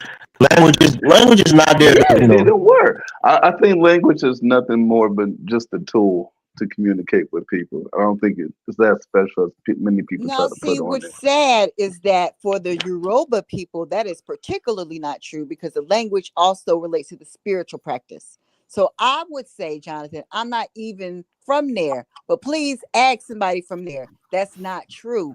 A lot of their spirituality is wrapped up in their language. I know a lot. I know a lot of Yorubas, a lot of Benis who don't And speak their I'm own telling language, and they you, never left their country. and I'm telling you, It's not that big of a deal as y'all might ask yeah, think it and any most of is. the time it's a shame. Babalawo, It's a shame. the language is connected to the spiritual practice. Yeah, most of the time in Africa, it's a shame that you can't speak your own language, Jonathan. So this is ridiculous. This is sad and That ridiculous. might be a thing for older generations or people that left Africa a while ago. But the Jonathan, you average off people I code. run into in You are not on code, Jonathan. there's nothing to be on code about. I can You are not on we can code. deal with truth. We can deal with truth. My wife, her brother, a lot of her cousins, they don't speak Benny at all. Did they grow up in there or they was in the West They before? they grew up there. They don't speak none of that. They don't speak it. Okay. Yeah, that's And not the should we norm. Most people denigrate that them live, because they don't speak the language? Is there going to be something special that they can speak the language? No, no, in that speak cultural the language. context, in the cultural context, it's good to speak your language. If you're outside of your country and you're not dealing with people who speak the language on a regular, that's fine. But if you You know, live in you your know, in community, Nigeria they don't teach you in the language, right? no, but it's your mother's, especially if your mother's from that ethnic group, it's her job to teach the kids the language. This cultural responsibility is on the mother to teach their kids their language. Yeah. Yeah. Well, Jonathan, I hope that you do. As far as other languages spoken, I can't speak for that language, but the language that I am familiar with, I know that it's not something that you would just trash or shit on. It's a lot of power in the language. Yeah, you can't practice Ifa using English. Not know the language, right? So you're saying Does all this the make people sense? that practice IFA, it's mandatory that they know Yoruba? The language, yeah, because the prayers are in the language. In The the prayers can be wishes, the translated. greetings are in the language. The grievance can be translated. The power is in the words and the language, though, Jonathan. That is what it is. There you go. That's a profound statement. The power is in the language. Like Uh, for example, I'll go to the Bible for example, right? The words in those Bibles, the names, for example, they have meaning, and they're stronger in their own language. When we translate these names, sometimes you lose the power in the name. The name Nathaniel, the name Elijah. Those are not the original name, for those people.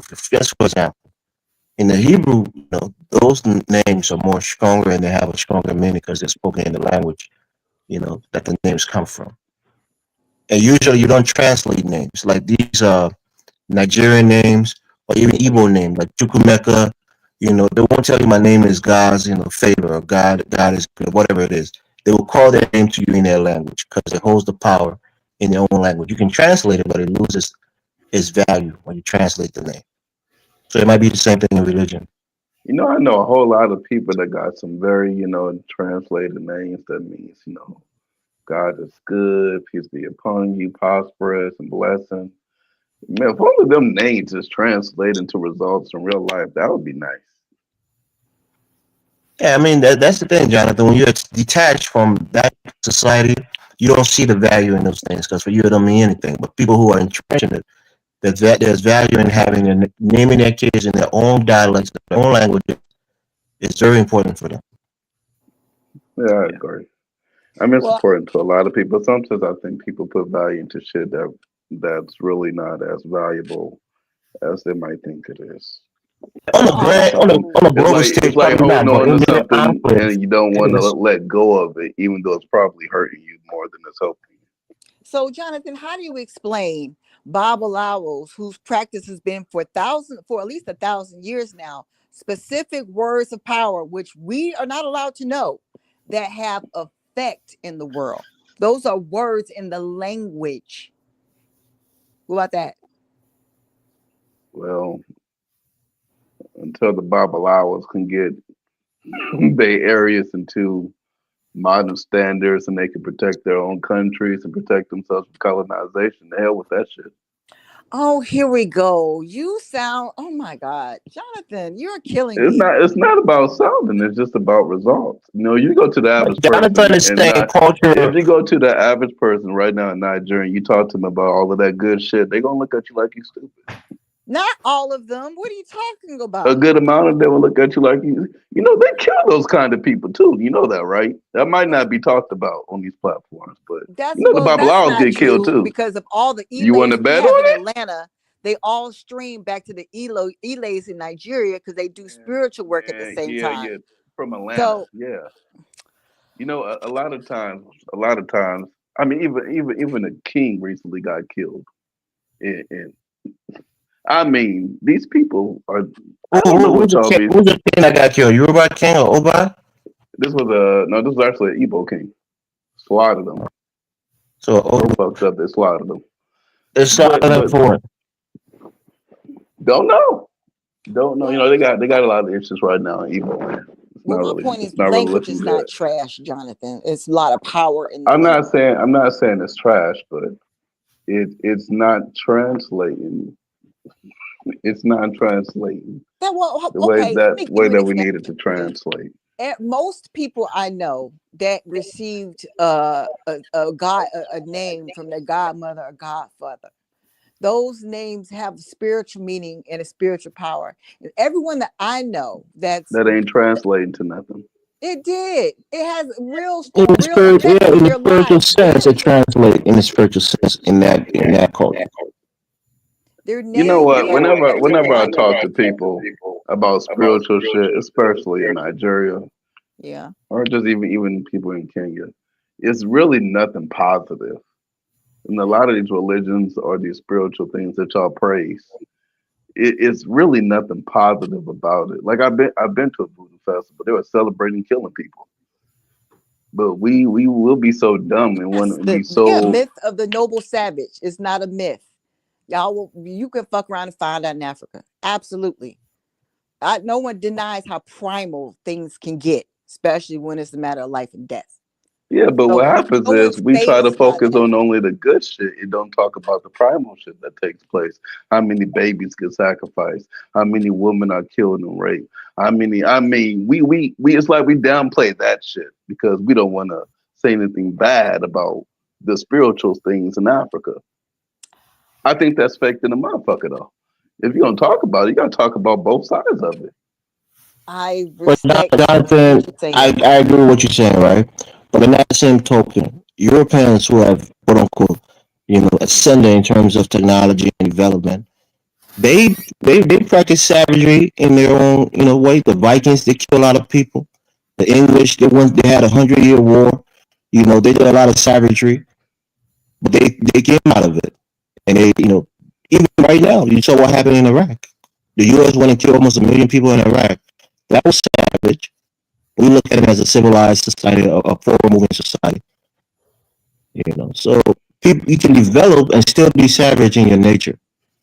The thing Yeah, with you can Africa is that develop we're and not be developing. savage. We've been saying that for the longest time.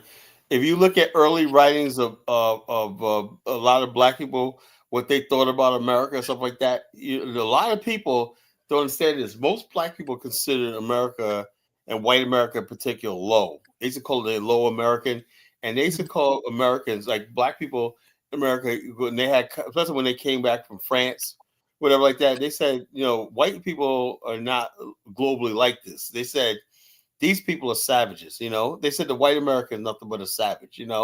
But the thing is, we always knew Yeah, that, and and it's it felt true. like that. you know, in Black American circle in our culture and stuff like that. We just don't look white people.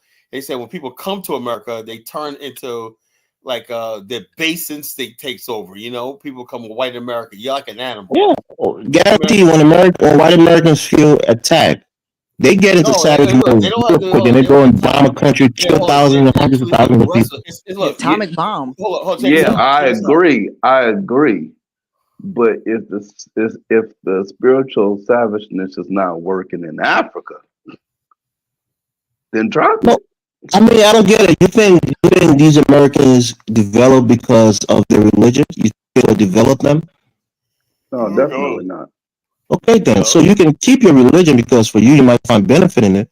It doesn't mean that it has to equate to development. Development goes through education. You go to Right. school, you want to be an engineer, you want to be a You have to have some level. Look, scientist. white people, hold on. White That's people. separate from your. There are a lot of Nigerian doctors and lawyers who are really productive in their societies, and they practice their traditional religion. Let me tell you about Religion, America, right? not stopping them Let from me tell being you about professionals what and America's productive. manifest destiny is. America's manifest destiny says, like, especially in the Gilded Age, so sea to shining sea, coast to coast, whatever like that, you know. And the bottom line is this: do you know how many white Americans rebelled against the society that brought them so much? Why? Because they like it was just too much, and a lot of white people cracked under pressure, man. That's why they start turning to robbing, stealing, the Wild Wild West and stuff like that. What was it called, bushwhacking and stuff like cattle rustling and stuff like that. So, you know, this civilization is not perfect, you know. But the bottom line is, as long as the law was there, right, they know eventually the dust settles and whatnot, and things go back to what they call the natural course of things, you know.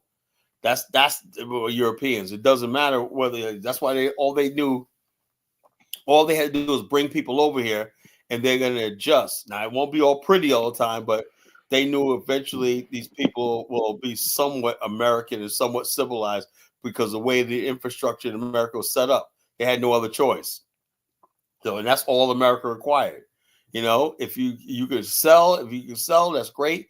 If not, they got forces in place, whether it's the police, the courts, capital punishment, whatever like that, to keep people in line. See, it really doesn't matter what you think when they know they got things to deal with you. Why do you think America penal system is so tough? You know, they built places like Alcatraz. They knew the fact that mankind, the basis of man, that's just the way it is. You know, America had hung more people in its history than any other developed country in the world. White More people are executed. just wicked, Colin. Let's What? accept that as a fact. White people are just wicked. Yeah, well, whatever, yeah. But they know how to keep their thing in line, you know. They know how to Was be on top with their wickedness. they're wicked people, and the bottom line is this. But the thing is, they know they cannot trust their fellow whites to stay in line. There has to be laws and everything like that. Or the fact of the matter is, they'll have what that people understand something. Like I said about the Revolutionary War earlier in the show, I said there was no reason for American Revolution really, other than the fact that some greedy slave owners and landowners didn't want to pay taxes to the British, right? So they went to war to protect their shit. That's all that was. It was no real. The French had a real revolution, you know, and then 65 years later, the South say, you know something, same way we seceded against the British, we think the Union is oppressive, and so they rebelled, you know.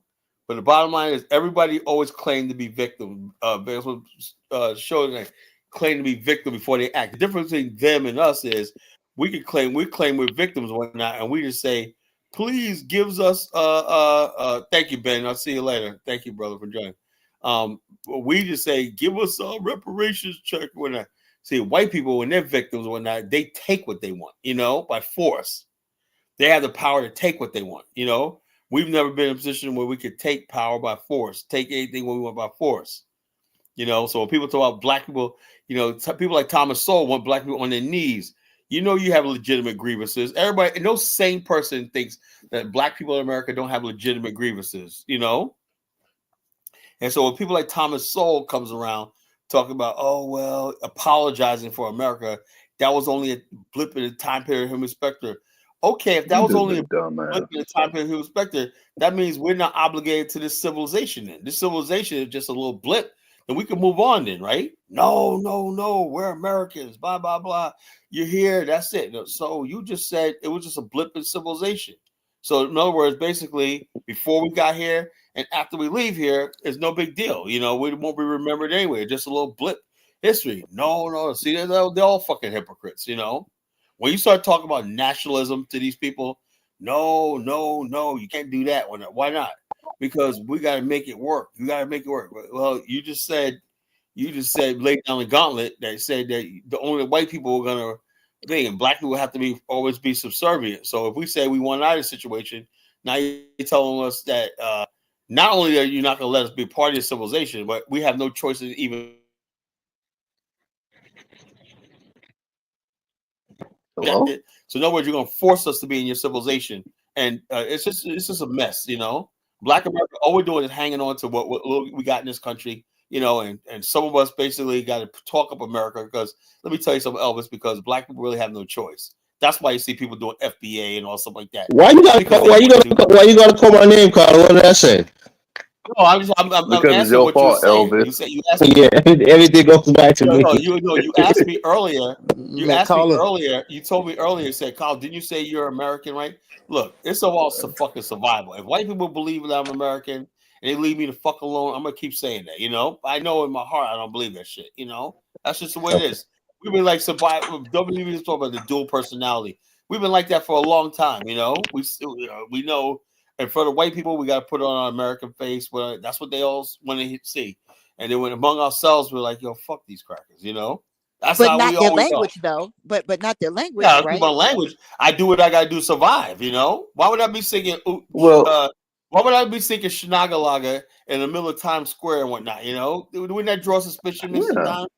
You would But hold on. trash Mr. Don. Nagalaga Mr. Don. if you going behind the screen saying And what do I need Shnagalaga for, You're not going to People speak also the second most spoken language. Oh, the language of my ancestors. It's trash. Yeah, what we do? A lot of But people hold speak on, German in this Mr. country. Don. They speak a lot of languages. How about us having some land in of our own on the land of our ancestors? How about that? No one talks about that. They'll talk to everything else. They'll talk about Shnagalaga. They'll talk about culture. They'll talk about fucking Kwanzaa. But no, when it comes out to land and resources, no, we don't want to have that conversation. It's always Shnagalaga. Yeah, because you're free to have your own language. You're free to have your own culture, but the white men are going to fight you when it comes to land. No, I'm talking about the black man. The black man. Noble savages. Well, if I can't basically have something of my own African continent, why do I need it? Why do I need this? What do I need Africa for? You said on the continent? Okay, yeah, on the continent. Who's stopping you? That's what I keep asking. Who's stopping you from having land in Africa? If you have $1 million, Colin, you can go to Nigeria and buy a ton of borderland. You slave descendants can't have your own land, but Nobody said we want y'all to come here and you must. Who's saying you can't have your own land, Colin? Tell me who said you can't have your own land. Can you buy land in Nigeria, Colin? Hold on. I'm saying. Can you buy land in Nigeria? Yes. I don't want to buy no land in nobody else's country. I'm saying. Where do you want the magical land to come from? Hold on. No, Elvis. I'm saying the point is right now. Let's say we never get land in Africa. I'm fine with that, right? But don't tell me, right, that if we don't have land in Africa or whatnot, we have any obligation to Africa. We don't. I'm not saying that. You got no obligation to me or anybody in Africa. I tell you that right now. I hate people thinking that, like Mr. Don, thinking we owe Africa something. We don't owe Africa shit. I don't think she even said that. You're running back to that same, I don't need to know any you don't want Mr. give Don, respect, so Mr. I Don, don't know what to say. Have you tried learning Tutnese yet? Learning what? Tutnese. Tutnese, like what? Turkish? What? No, Tutnese, the Egyptology language, or is that something different? It's the African American language that the ancestors created. Have you tried learning that? I gotta ask. I'm not familiar with that, Jonathan. My ancestors came from Africa, not America. Ooh. She told you, Jonathan. She's going back to the source. She's going back to the root. I know your root to grow. I don't know about that, but all I'm saying is, Tyler, why you keep saying You that know what I Africans don't want to give realized? you What I land? realized? point is, I point said we is, spend too much time trying to learn about Africa that we skipped about our own history in America. No one's saying that, Jonathan. I mean, I think we have, because tonight I heard Colin say we ain't got a flag, and I'm like, nigga, yeah, we do.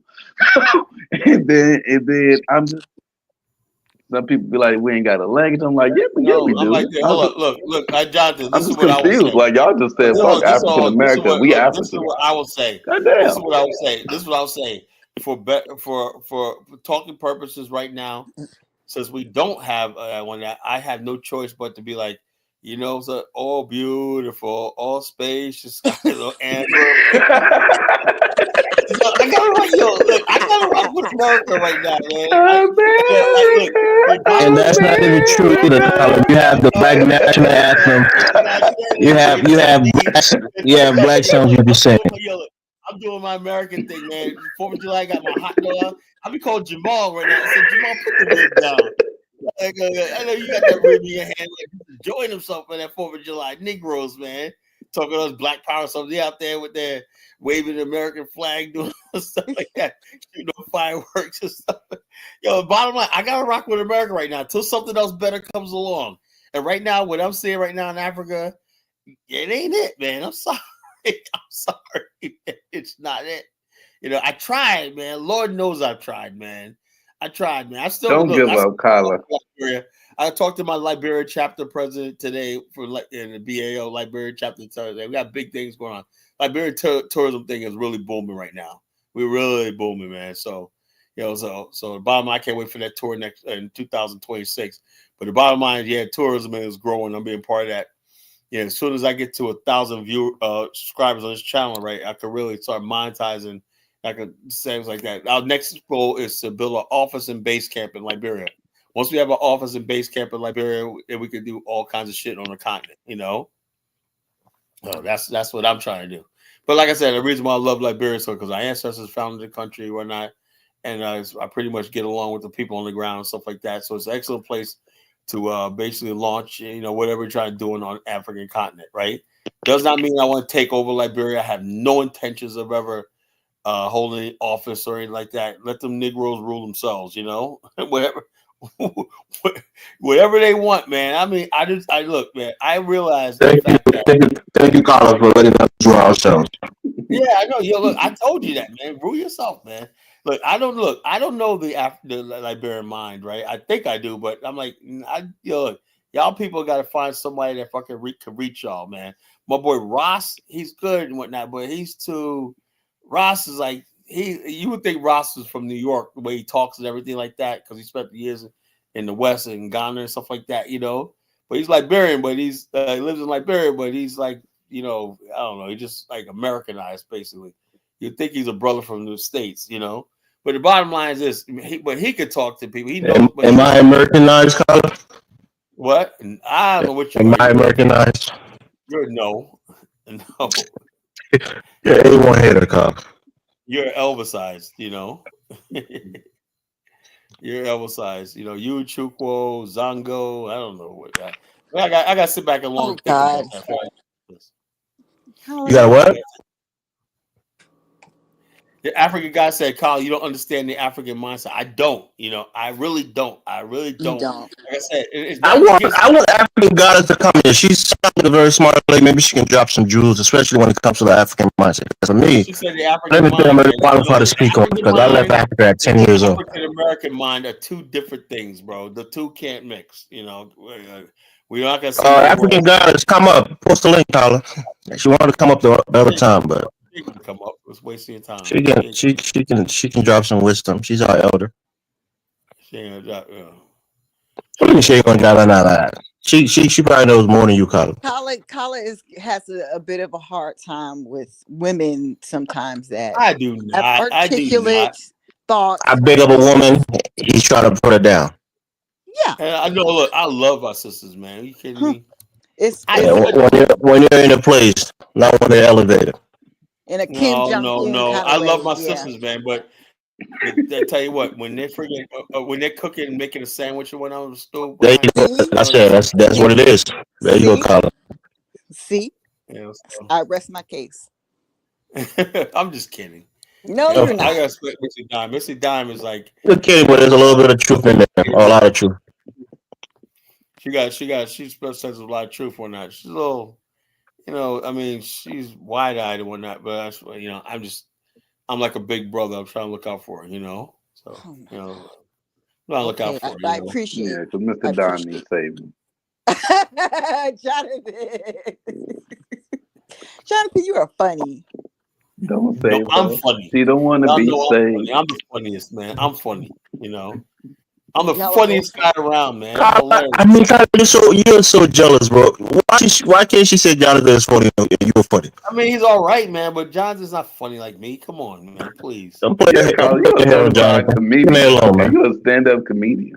I'm Yeah, a stand-up comedian. but we don't be laughing at you like that, Carla. We get more anger. Yeah, don't laugh at me, man. Now you're- Look, okay.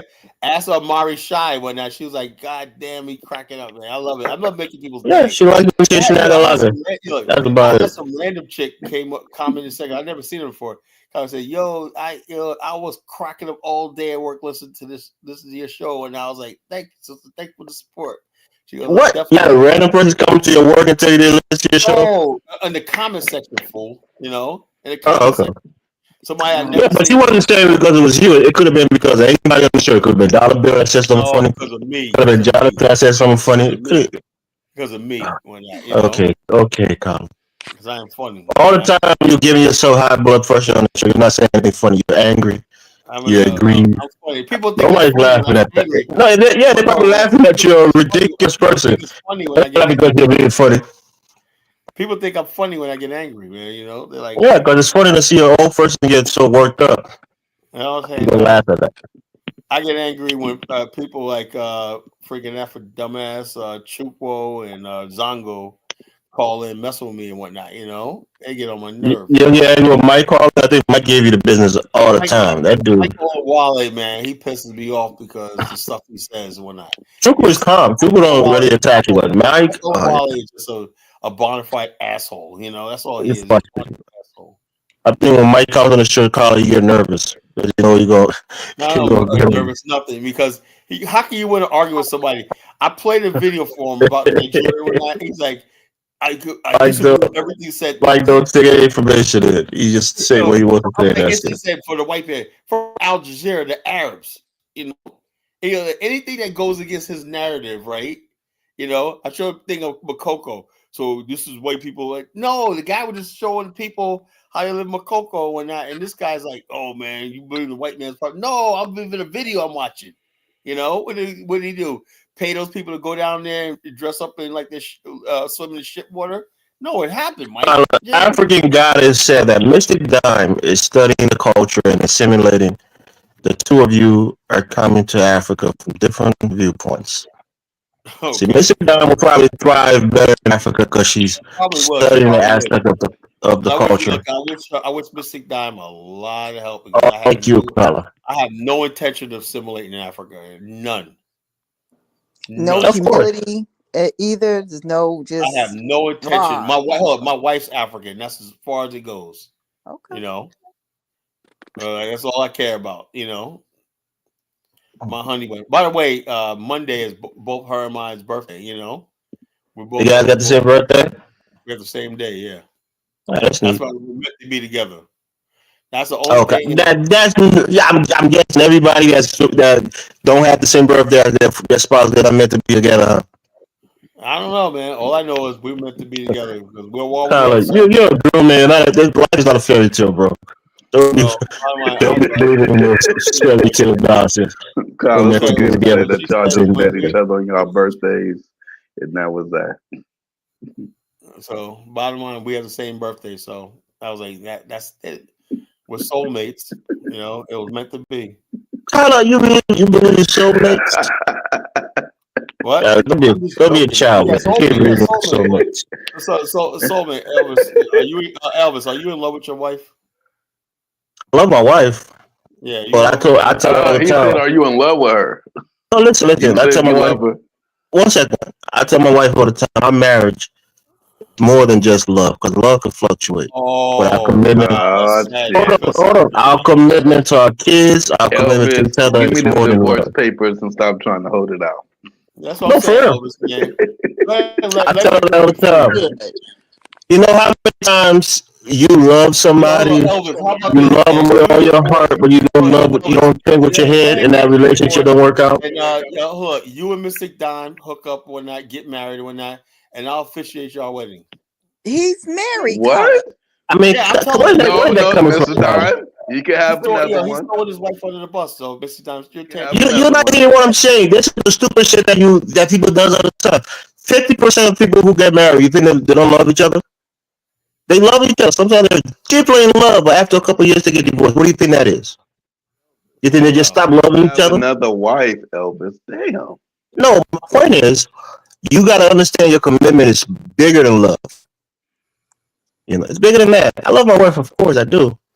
But I'm telling you, you've been in love many times in your life, maybe 2 or 3 times, maybe not many, but 2 or 3, You've and been those in love relationships 3 or 4 didn't work out. times. No, I'm saying, people, when you're young, when you're teenagers, you have a high school girlfriend, you Mr. think you Don, love her so how much. many times you been in love, Mr. Don? Like 3. Okay. Hey, Mr. Don, has anybody ever proposed to you? She's Yes. been married, right? All right, before No. Mr. Don? I've never been married before. I've been engaged before. Yeah, I know how that feels.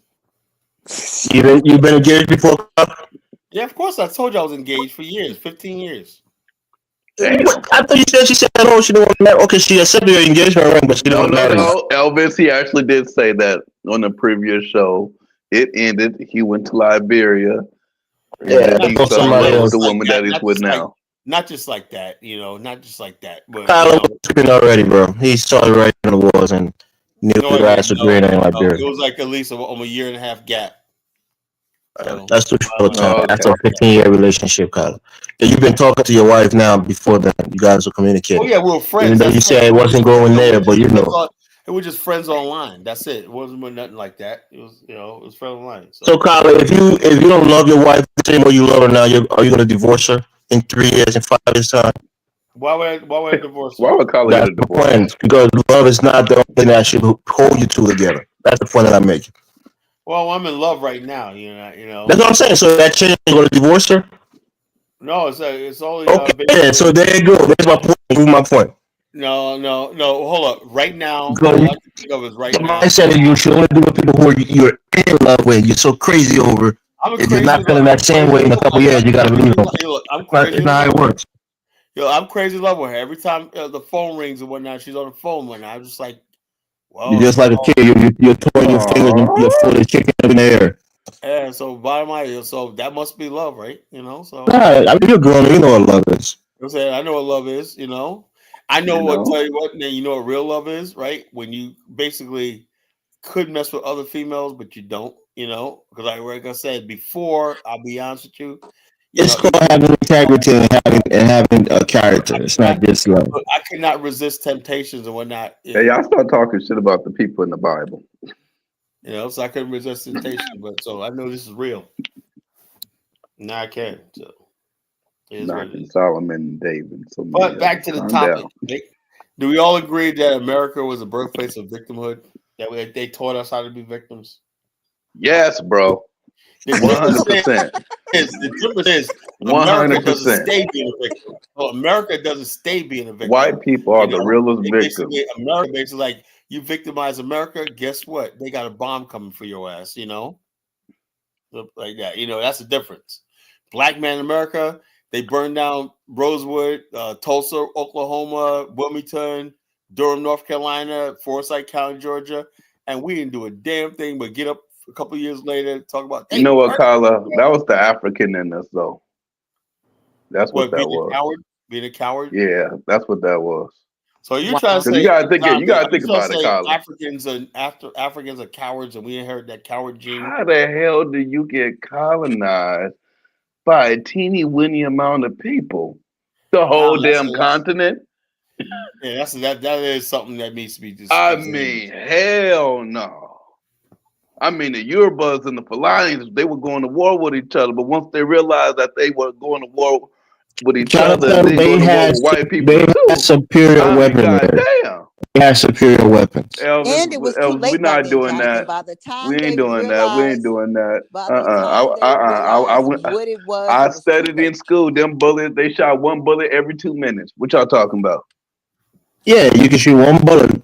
5 people shooting one bullet at 100,000 people. Why is it that? 20,000 Why people is it shooting that one in bullet. South? Why is that in Southern Africa? They figure out, oh, those bullets don't. They can't shoot that many bullets. We can kick their ass until they went there and they modernized their guns, and then they went back to Southern Africa to take it over.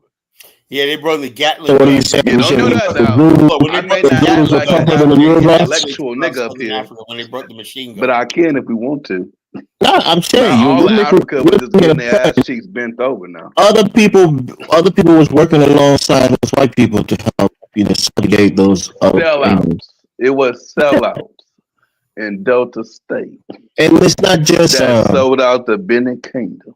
Okay, it was sellouts in Yoruba land. it's not just those people that the British conquered. They conquered the Indians.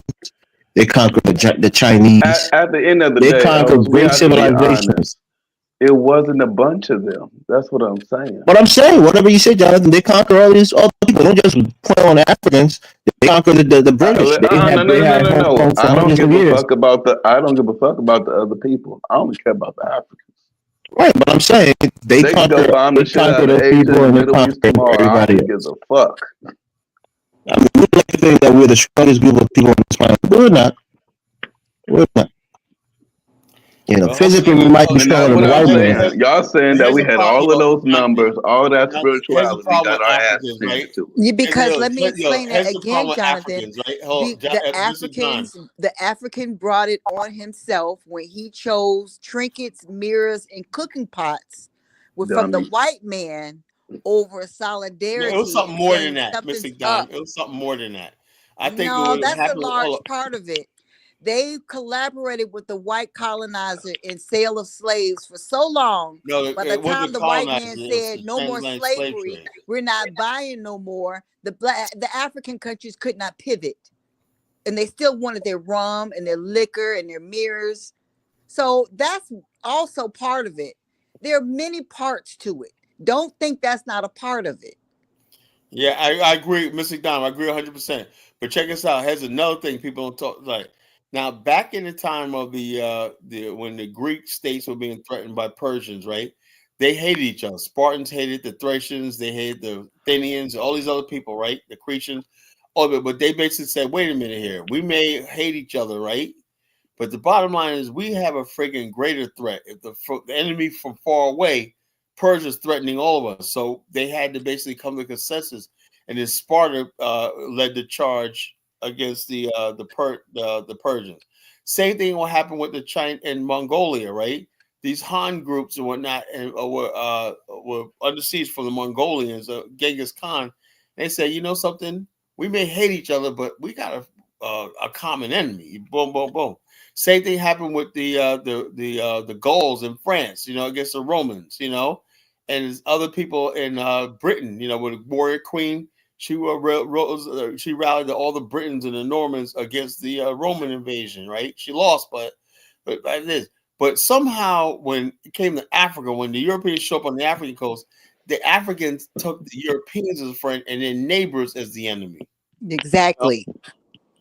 That was the downfall. Needs to understand what is it about the black race that did that? Or every other people, the Japanese basically saw the Europeans as a threat, right? That's right. As a threat. Because they said, look what happened in the Philippines, look what happened in China. These people are going to come after us next and whatnot. So they basically had to unify the island and become a republic. But the black race, man, I don't know what it is, man. The only difference is with Shaka Zulu. Shaka Zulu was like, no. He said, he was like, he put his foot down, but he didn't live to confront the Europeans. But he said, his prophetic said, look, if the black people, all the black tribes, right? That's what, black nationalism, black people, tribes in Africa tonight, the white man's going to enslave them all. The other groups of people didn't see that, and they were a prophetic, where he said came to pass, Same thing with Queen Nzinga. Queen Nzinga basically said Queen Nzinga made the the Africans that were dealing with Europeans, she made them fear her more than them. Mm-hmm. And that's what when you make the African fear you more than they fear the white man, that's when you get things done. Yeah. And she struck terror in those Africans who were collaborating with the Portuguese and other people, you know? Yeah. Well, that's part of the root cause. That's part of the root cause. So. Yeah, so how do you but that same mentality right there still exists. Why do you think Africans come over here and they take the white man's narrative about everything? Like I said, it's cracker babble, you know? And Africans eat that shit up, man. Black people, you guys stop complaining. You guys gotta stop being victims. All that's fucking cracker babble, you know? Lies they tell about Black America. But Europeans, white people are the biggest victims and victim mongers and whatnot, and aggressive victim because they can act on their victimhood. You know, they can act on it. They had the Ku Klux Klan. They thought the black man was taking over our women, taking our children. So what they did, they acted on it. They formed the Ku Klux Klan and they were lynching black people, you know? So they act on their friggin' victimhood. They act on it. You know, they act on the victim. They would start incidents with Native Americans, right? When they're crossing into their land. They attack Native Americans, the Native would retaliate, and then they'll say the Native Americans started it and go in there and wipe them all out, you know? You got to know who the hell you're dealing with in this country, you know? Right. These people always, white men always portray himself as a victim, and he's basically just trying to move, and these people are in his way and shit like that, you know? Yeah. But the clue is when they first rebelled against England, right? They really had no really reason to rebel against England other than the fact they were greedy. They didn't want to pay taxes, you know? That's all that was. You know, they felt like they were victims, and people like Patrick Henry were patriots when they didn't really have no real just cause. Because when they were just as when they did get their revolution, they started basically doing the same thing. People don't understand the history called the Whiskey Rebellion. You guys ever heard of the Whiskey Rebellion in Western Pennsylvania? No. Okay, the Whiskey Rebellion with these growers of wheat, and whiskey's made out of wheat, I believe, right? Mm-hmm. Well, these growers out there, when the country was being formed, right? And people heard about some government being formed in Philadelphia or whatever like that, blah, blah, blah, blah, blah. So anyway, these guys were making a fortune out there distilling whiskey, you know? Mm-hmm. And the bottom line is George Washington, they say, okay, you guys owe this, blah, blah, blah. They gave them an estimate of how much you guys owe in taxes, right?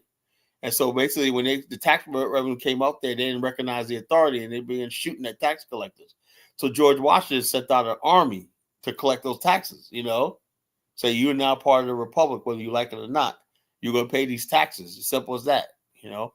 George Washington sent an army, he on horseback, out to Western Pennsylvania to settle it, you know? So these people, the rebellion and stuff like that is in American blood. That's part of being American. So when you say black people talk about being victims and whatnot, that's just the American in us. Right. Yeah, that's a big difference. The difference is but at least we thrive in our victimhood. Yeah, that's what we did. We succeeded.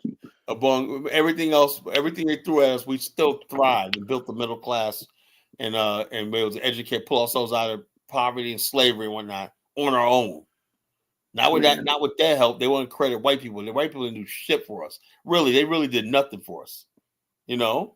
I mean, Kyle, can you imagine 20 years ago, like 40-some% of black men was in poverty? And now that's less than 20%. I mean, the climate's amazing. Yeah, what we did right now in the last 30 years is truly amazing.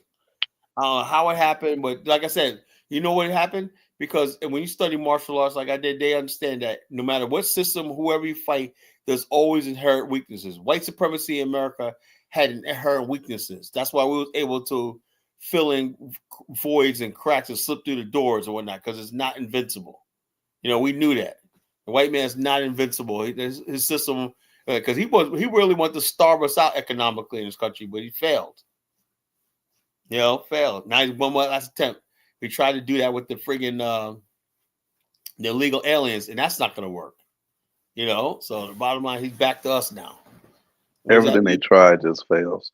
But just out of curiosity, Mr. Dom, why do you think that black people in America are the main and only threat to white people in America? Why do they feel that way? It's already because been admitted. So why do you think it is?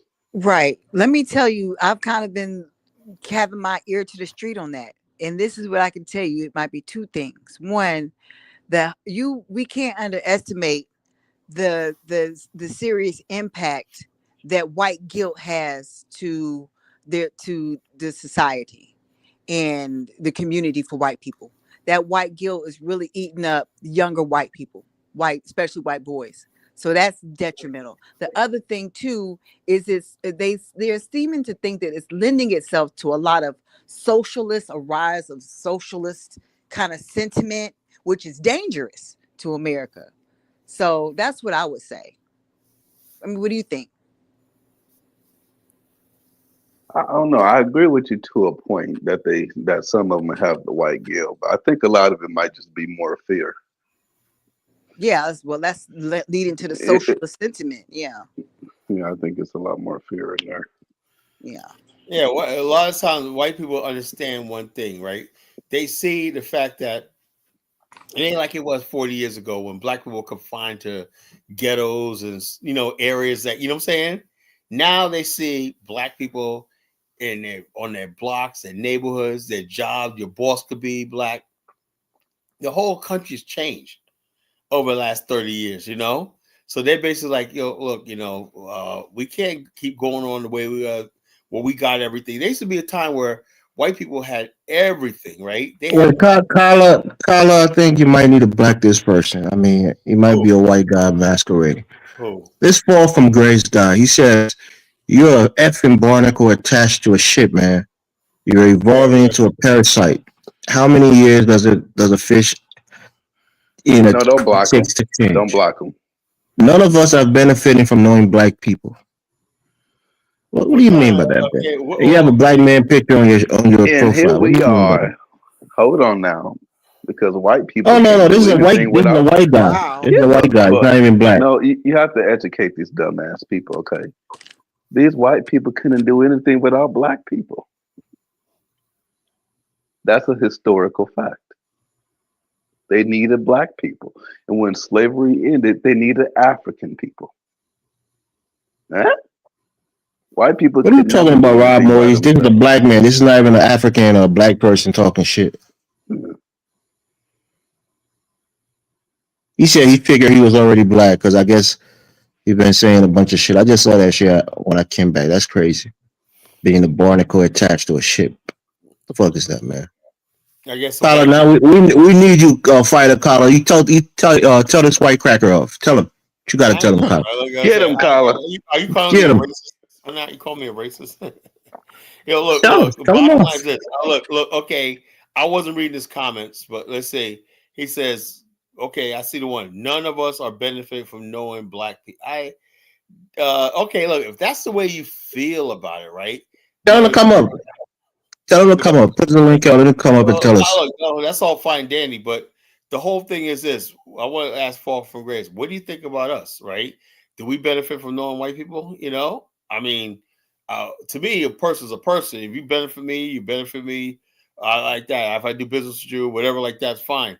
But ain't nobody sitting there like, oh, Mr. White Person, let me see you or whatever like that. I know Collar, you're being too soft. The swing that you have for the Africans, give it to this guy, man. Carla, invite that bitch ass white person up. He won't come. Come up, say from Grace. Come on, let's have a conversation, man. They'll never come up, He said, of course you do benefit from white people. So does Africans, so does everybody. Well, hold on. Put the link. Okay. Put the link up, Collar. Look, I would love to hear this, Fall from Grace. And like I said, I'm a fair person. Let me see. What the hell? Yeah, I want to hear from him. I want to because I learned about white people, and I learned that white people like to lie to themselves. It's like that Columbus that discovered America type shit. They know it's a lie, but they still celebrate the dumbass dude every single year. Or Albert Einstein was like a great inventor, and he never invented a damn thing. Historically, he just stole patents from other people. They know that shit, but they still act like he was some great inventor. White people just like to lie about everything. So I want to hear from this dumbass white dude. Now he's saying you want to have a mic. You want to have a laptop that's behind a TV. I don't have the ability for a microphone. Oh, please, man, come on. See that? Another dumb white person. It never stops. Never ceases to amaze me. He says Albert was a Jew. What the hell? To us, Jew, white, same fucking thing, man. Come on, No damn difference. No, that ain't goddamn difference, They're gay, y'all gay. Y'all get gay together. The thing is, I know for a fact that a lot of people like fall from grace, right? They have this thing, right? Look, we're not sitting there. But you know what? I was thinking about this tonight. I said I knew I was going to do the show. There's this myth going around that I think a lot of these cracker babble Africans and Caribbeans always think they got this, or people like Candace Owens always doing. They make it seem like black people sit around all day. We don't sit there, even on the show. We never talk about white people, do we? We never really. I mean, once in a while we'll crack. Tyler, you're cowarding right now. You got a white person on the show who's listening to you. Don't try to be nice to them. Yeah, come on, Tyler. That dude is probably sitting somewhere in the middle of Kentucky. You didn't finish what I was saying. I was saying that this idea that our life is centered around them and whatnot. They get to jump into our conversations, and we're like, he was like, where he's talking is like, I don't really black people. Like, look, we don't care. We're not sitting around being like, you know something. What about what? We're not. Look, no one cares about what they think. You know what you guys do. We're part of. We don't care. You guys listen to too much Candace Owens or Jesse Lee Peterson when he's saying like, you hate white people, don't you? I'll say I don't know. I never thought about that. I never thought about hating you because I don't think much. I think I got more important things in life. But he'll sit there and be asking black people because most blacks don't like whites because they're evil and whatnot. But he never asked white people, but they were black people. He's a fucking fool. So basically, he puts it out there to most white stupid morons that we're just sitting around all day and all night, not building, not creating. We're just sitting around all day just talking about white people. That's what they think, People in the comments saying you're scared of white people, Carter, because we don't see that same energy though. Oh, what are you talking about? How it was scared white? What am I supposed to say? What is he saying that I'm supposed to be fucking mad about? Call him a kid, man. Call him primitive. Call him a Neanderthal. Call him all the shit that you be calling African. A couple of comments. He made a comment about I don't benefit from a black, and I told him look. I said this. I said, look, I put the link up. He can come up here and talk to me if you want to. I said the bottom line is you guys are not that important, Tyler, you being so nice to this guy. You're turning the board so calm. I'm not being nice, Elvis. You people ain't shit. I know how to deal with these people. I know how to deal with them. I know where they come from. I know them. They're not that important. So I'm going to read his comment. He says, if we were to bring the rest of us down, it would be so common. The Black American spirits, just what the hell? I don't even understand what that means.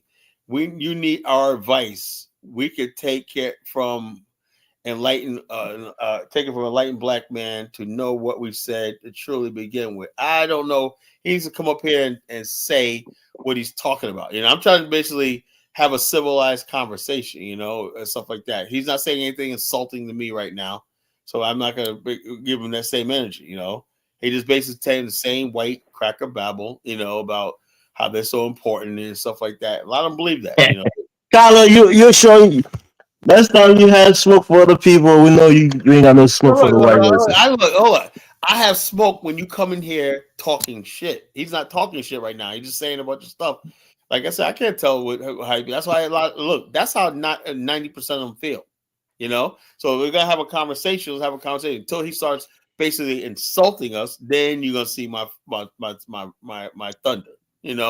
He said all these things. Okay, Thundercat Collar. A large part of your black race of America predate on your own race. I guess he says predator on your own race. Yeah, but the bottom line is this: where do we learn this predation from? Where do we learn this predator fall from, Grace? No, Collar. No, Collar.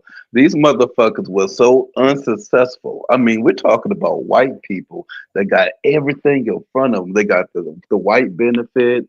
They got the white. They got it all, right? They got it. The government backs them. The community backs them, and these bitch ass people were doing so bad that they decided to go destroy black neighborhoods because they were doing more prosperous. That's how dumb these people are. I mean, this dude is probably sitting somewhere in the middle of Kentucky on a what time is it? Oh, on a Sunday morning, waiting for the welfare office to open because he got to get his paycheck. That's how dumb these white people are, Colin. I mean, you gotta educate these dumbass white people on who they really are. Yeah, They 'cause lie about how, everything, how and when can they you hold can't on? How get can their you way, hurry up? How can they you basically cater. educate them when you got black immigrants propping them up all the time, like they're God? You The see, black Tyler, immigrants don't don't know no don't bring it better. to black immigrants. Speak to this guy on his own merits of the bullshit he's well, saying in the comment. Don't even call out naming it.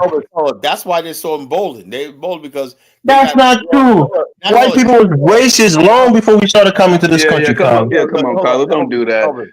Carla, can you imagine that this most powerful white military was getting their asses whooped by what, maybe like 300, 400, 500 black Seminoles down there in Florida? I mean, they got their asses whooped in every war that they had with these black people.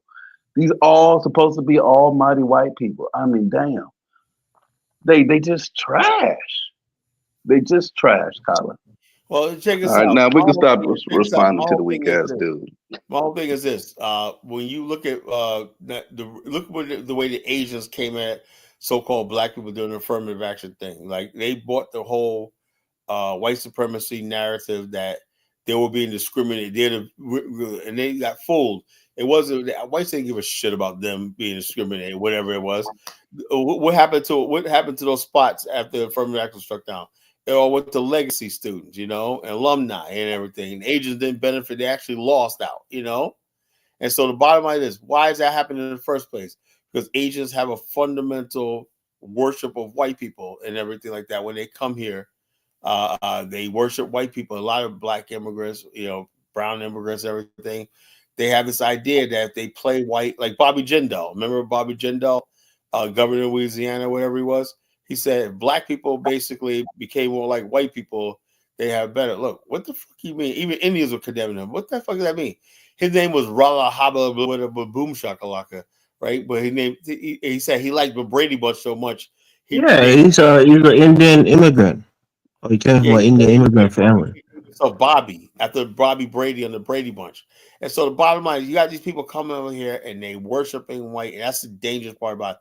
Because they basically, when you got a mediocre white guy, like, man, I'm the dumbass and everything like that. But as long as I got these people coming over here. How the hell did he even find this channel to come up here talking shit? I guarantee he's probably somebody's friend that comes on the panel regularly. He's probably one of Afro dumbass's followers, That's more than likely. I believe that part. He probably one of Afro dumbass's followers, But I wish he'd join the platform. I love to talk to him about his white history and how trash they are. Yeah, so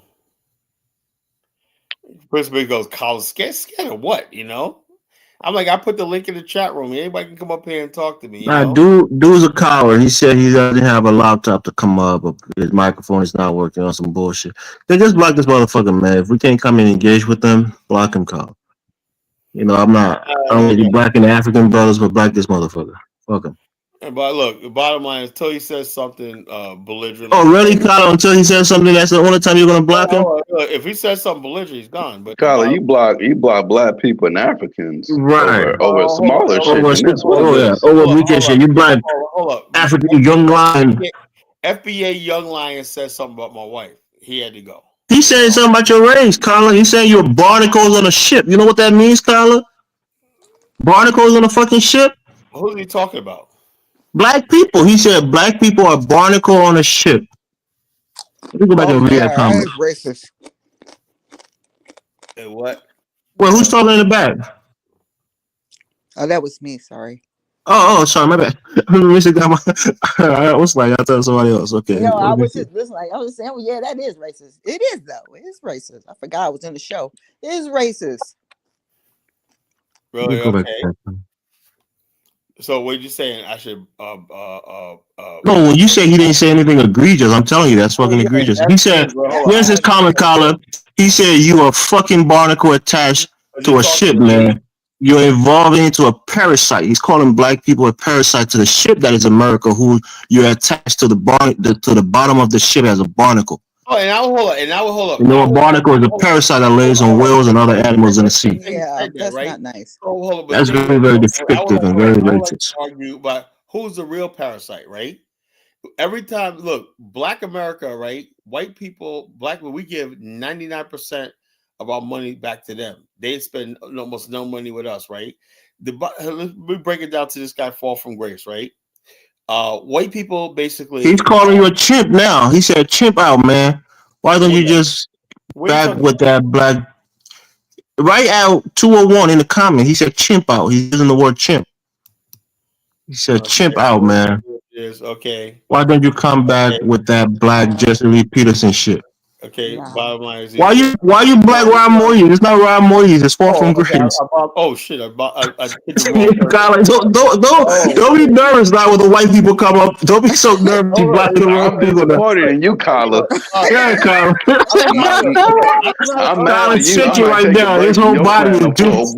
Your whole body is shaking, Carla. You're gyrating right there with this white. Because this white bitch came up in here, Carla. They go so fast. I meant to friggin' get this guy, and Rob Moore. He said femininity. Carla, what if you had 20 fat kids in a row? You're gonna be punk ass. I don't know how to look. Proud Boys. I don't know how to look. Oh man. You got an old black Rob Moyes. Rob Moyes didn't say nothing bad. That was only a temporary ban, so he'll be Rob Moyes will be back up. You know? That's funny. Sorry, Rob. Moyes. That was sorry about that. That was only. Carla, you gotta be on your game better than this. Carla, you're disheveled, Carla. You gotta be tight with it, man. I don't know how to friggin' unban people. Let's see. What I got in here? Precept said Master got Carla fumbling. That's true. Carla, we saw real live. We saw some real live shit right there. Heck of Moist. Rob Moyes, man, you blocked me. He had to come up. I definitely got to come up. You got to unblock me, man. You got to unblock your nephew, man. They posted the Haitian flags in the comment, Carla, to tell you that they whooped the white man ass, and you scared you ready for this white motherfucker. I was trying to block this racist guy, and next thing you know, your camera came up on that, and you saw his page, and you got flashback, and you blocked him. I got back your nephew, man. You need me in the chat, man. That's why I keep the chat moving, man. You need me. You'll be back on. Hey, you'll be back on. That was only temporary. It's only like 2 minutes. all right, brother. Hey, Carl, I hope you'll be nervous like this in real life. Back to work. That's all. That's temporary. Man. Carla, I want to see you on a panel of white people talking shit to them, man. I don't know if you capable. First of all, Dollar Bill talk a lot of shit. Dollar Bill might have been better if he was on a panel tonight. First of all, if you guys basically go on Afro Dumbass Show, he has a lot of white people over there. KBM won't call in because he's a coward. I invite people up on the show one time. You guys want to see me get raw with? No, I said invite Kung Fu Fanta. You wanted to come up, and you said no. You don't let white people on the stage. He said you don't want to come up, man. So what the hell? You won't come up. What am I supposed to do? I think we got another person here again. Another person called Flynn. I think that's the same person. Flynn. I don't know. World lighter. He gives you the middle finger. See, that's the part. I mean, this is a white dude with long hair like a female. Why the fuck they coming on this channel, man? Who told them about your channel? They're gonna come here and try to antagonize? No, that's perfectly fine. So make sure you like and subscribe, you white bitch. Thank you. He said, Buzz Lighter. Jonathan. He said something about just be a loser for the rest of your life too. Valuable. Go back to Africa or improve your station in any nation on earth except America, where you're a pet. Wow, is that who's that directed towards? Yeah, I guess he didn't say nothing that offended you, right? Now he's calling you a pet in America. I'm saying, is he talking about me or is he talking about you, Elvis? He's talking about black people. Even if he's talking about Africans, you should block him. Hold on. If he probably thinks this is an African. I want him to stay. Oh, so if you were talking about Africans, that would be fine. You keep him up, right? No. I was saying like this, but I put it in perspective. Okay, yeah, no. So he's not talking about you. He's talking about Africans. Elvis. Did you see that video that they were posting of the white people crying about the Haitians out there in Springfield? Talk about they taking all the jobs. We can't get a job nowhere. Bunch of lazy ass white people. Yeah, I remember that. It's just a straight representation of what white people are. They just trash people. Well, you can't tell a lot of these black people like Afro Dumbass that. He basically white people. Leave the black people alone. Those are easy targets. Target the white man talking shit. Not black. We're blacks. We're the. Oh, okay. I'm just saying, leave the Africans alone. Focus on the white man that's talking to your chat. What do you mean? No. I basically my God number bless one. all the We find Haitians that live in solidarity against Springfield. racism, Colin. Just We don't can be eat in dog cat. solidarity with each other against I racism. find a lot of Africans only find solidarity when they're pinned up against the wall. Other than that, they're sitting there agreeing with these people. You know, Who are the Africans? Are there any of them on the panel right now? Afro dumbass show be having straight up white supremacists and white Yeah, nationalists. that's why we don't fuck with Afrodamus, right? I'll say, So well, we don't agree with his views. enough people do. You know, I'm saying to myself, he's an African guy and whatnot. Principe goes on his show. He loves Afro dumbass. All these people, Principe and Ross Moist, they all fucking love Afro dumbass. He just straight called a man Afro dumbass. That's so. That's his name. That's his name for his channel. He always say that in dollar bill. I don't know. Afro dumbass, Afro stink tank. That's his Afro stink tank. Yeah, Afro stink tank. And what's going on Afro stink tank anyway, man? He's back in the States. What happened to his farm, whatever he was doing? Colin, leave that man alone. You just jealous about that farm. You always bring up that land shit. Why do you keep saying I'm jealous of Afro stink tank? Please. You always talk about his land. You got a piece of land. His land. You always talk about that. The total investment is probably $600. Colin, whatever it is, you got a piece of land. Leave that man alone with his land. How much land I can have access to? Go buy $1,000 worth of land in Liberia, Colin, and show him what real land looks like. What am I going to do with it? What am I going to do with land in Liberia? Build a school. Build a public bathroom. Build something on it. I do not live there. All my friends, all my friends right now, they got land in Liberia. All these Liberians got land in Liberia. Where they at? In the States. Where they at in their land? Oh, yeah, I got this big plan and whatnot. And they found out. My boy Naya found out, too. He said, look, it ain't all cracked up where it is to be. Keeping up with the land, the grass, and all the maintenance on the place, and the taxes and everything. You would find an excuse not to do something. People own land in Liberia. They will come back here and work for 5 years, go back and start building. Bottom line, until you're ready to move there and live there and you're going to do something. No, people want to build vacation homes that they can go to every year, spend some time there, have their extended family living there. Yeah. I got friends of mine in Liberia that got vacation homes. I can go to Liberia and get a bungalow. No, I'm just telling you the reason why people buy lands. I'm not talking about you personally. But Afro Think Tank wanted the land for some other purpose and he bought it. And I got 20 places to stay, for cheap. What the fuck I need what I need to invest in a house for? So why are you mad at Afro Think Tank for buying land? No, I'm just saying. I'm not mad at him buying land, but I'm just saying the whole thing is he thinks because his whole thing is about he's a chief now and those guys are like, see, I'm a real Pan-Africanist. Which I tell you, man, what the fuck is a Pan-Africanist? It means nothing. Oh, Colin, we Africans alone.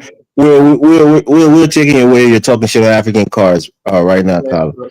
Talk shit to the white man. Leave us alone for a night. Carl, it's how now expert on Negroology, like Professor. Look, the bottom line is this: I basically was the first person that came up with that term Negroology years ago. After dumbass, you're not the first person, Colin. I've heard that shit in comedy skits. I've heard that shit before. Hold on, one of my third shows on Dynasty Show. I've heard it literally by comedians, Colin. What are you saying? They stole it from you? Oh, tell me what comedian used that term. I've heard that term before, Colin. No, you haven't. I've heard it. Guarantee you, I've heard it. Not from you. No, you haven't. I was the first one to do that. I was the first one to use the term deadly clowns. I got God, I don't know about deadly clowns. Right. I mean, that's exactly what I'm saying. He say things. He's like a Donald Trump. Words that people have been using. He thinks he's the inventor of it. I made a whole series on deadly clowns on my blog. But you didn't invent it, Colin. Back in 2006. Show me. You didn't invent it, Colin. They're literally people use the term deadly clowns. What is that dude named Gacy? The clown who was killing people. He was literally a deadly clown. I did a blog. John Wayne Gacy, whatever his name is. I did a blog series called Deadly Clowns and whatnot. Talked about. Yeah, they're deadly clowns who kill people, who dress up as clowns and kill people, Colin. The bottom line is this. I came up with that term when you didn't come up with it, Colin. Stop it. Yes, I did. Anybody will tell you, I came up with that term. Deadly clown. I did. Nobody else. I did. Elvis, just because you never did anything. Yeah, I never did anything, Colin. You're the one that come up with different terms. It's you. You're the one. You know, Yeah, you're the best, Colin. You come up with all the good terms. I came. Well, You I do came with all. that one. I didn't say all Thank you, good. Colin. Go trademark your You do terms, all. Colin. You know, You do all. I came with that one. Deadly clowns. That was me. You did it. You did it. You do Yeah, all. you did, Colin. That's You right. did it. You know what I'm saying? So You did it.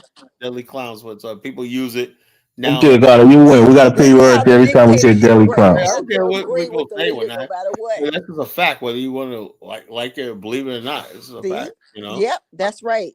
You're right, Color. You know, that's just a fact. You know. So See? that's just a fact of the matter or whatnot. You Yes, know. what our African goddess is saying, Now right? y'all African better God. pay y'all deadly clown royalties every time y'all Right, we say got to that pay the shit. royalty every time we Whatever. use that word. Anybody, I created it so anybody can use it. Colin, You know? African goddess is saying chieftaincy can be bought or rewarded to people who do good in the community. I understand Well, Afro brought water to an area where there was none. He created jobs and chilled out areas for the locals. So he did something in that area that earned him that chieftaincy. He Mm. brought water to a community that had no water. He made a leisure, a center for the youth to have a place to go and chill. He spent his own money and did something nice for that community. So they See, rewarded him I want to with do a something like chieftaincy, that which too. is a nice thing.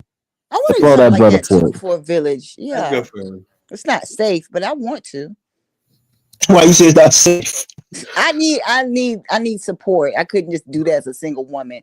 I would Okay. need support, but I would definitely want to do that. I would want to support I'll the be schools. back. Those schools that are in the village, like I would want to pour in a whole bunch of books from America and all of our resources and toys and tools. I would just flood local schoolhouses in the different villages and just really, Come on, really Mr. help them Dime, with let's that. do it. I want to. I need support to do that though, but I want to do it. We gonna Monetary do it support or together. just We gonna do it together. moral reinforcement? Check this out. I'm I got a guessing both. couple of Spotify. That Look, I shit's got a not cheap. Spotify. Look, I got a Spotify thing. We want shows on Spotify. Yeah, one of my from my radio show, my radio station. One of okay, it's Ringmaster and the Circus of Deadly Clowns by Colonial Radio. That was one of my Spotify shows. I'm looking at the thing right here. Deadly Clowns have taken over the circus. Colonation, Constant Nature Culture Critic, Ringmaster, another one, Ringmaster Circus of Deadly Clowns. I have to watch that. Just Google call it Deadly Clowns and Colonation. See what you come up with. I go way Okay. back. I'll check Yeah, Okay, that out. Kyle, we'll give you royalties for it. You came up with it. You I invented don't know. something. I Why didn't don't you know trademark it? I want no royalties. I don't really care nothing about that royalties. Mm. Ringmaster. She said Afro-Thinking is up in the mountains in Ikiti. It's a remote area. So he did something, Kyle. You see? Give respect to the dude, man. You didn't just go there and buy a fucking chieftaincy just because you want to be a chief. He did some good deeds and they awarded him with it. So kudos to him. Why he was going hard for Kamala and whatnot, basically.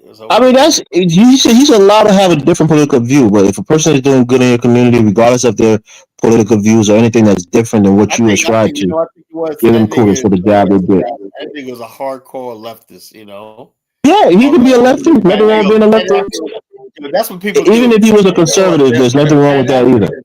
And Africa is just a cover, so you don't be suspicious about their motives. That dude What was are you talking about, Kyle? He literally went there to do good for people. He did a little bit of socialism, right? Helping the community benefit from him. I'm a freaking Pan-Africanist. You should vote for Kamala too and whatnot. Like, what the hell's Kamala got to do with Pan-Africanism? What the hell? He has a political ideology he's espousing it. That's all. The Afro think tank and whatnot. And you're talking about any black man that doesn't vote for Kamala hates his mother. What the kind of shit is that? Tyler, now I keep telling you, anytime you're corner, you run back to your politics. He said that shit? Yeah, he said that shit, Oh, God. He said, man, you don't like your mother, you don't like black women. Talk about the positive thing that he did in the village there. Let's focus on that. It doesn't matter. No, we ain't going to talk about that. Colin said crazy shit in politics all the time. He said anybody that supported Democrats must be gay. You said stupid shit like that too, Kyle. No, I ain't saying he was for gay. I said a lot of gays support Democrats. I didn't say you have to be gay. A lot of racists support Republicans. I used to be a Democrat, but was I gay? No. Of course not.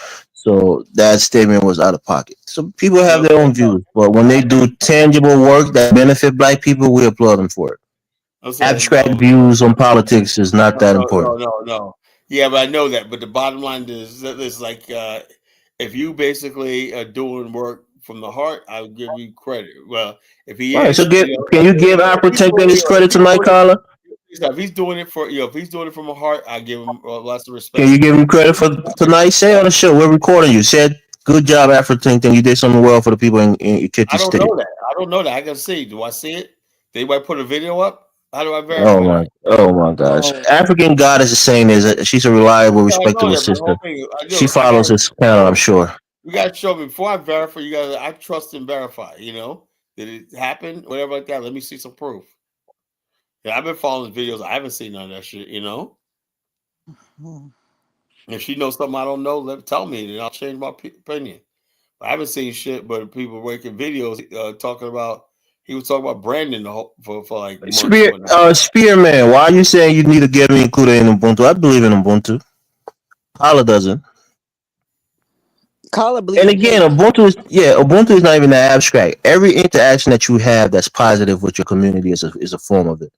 If somebody is buying from you, you're giving them a service or you're giving them goods, you're benefiting them, they're benefiting you. That's part of Ubuntu. Yeah, right. So this whole idea, capitalism is a form of it. Let me tell you something, man. I've been around a long time, man.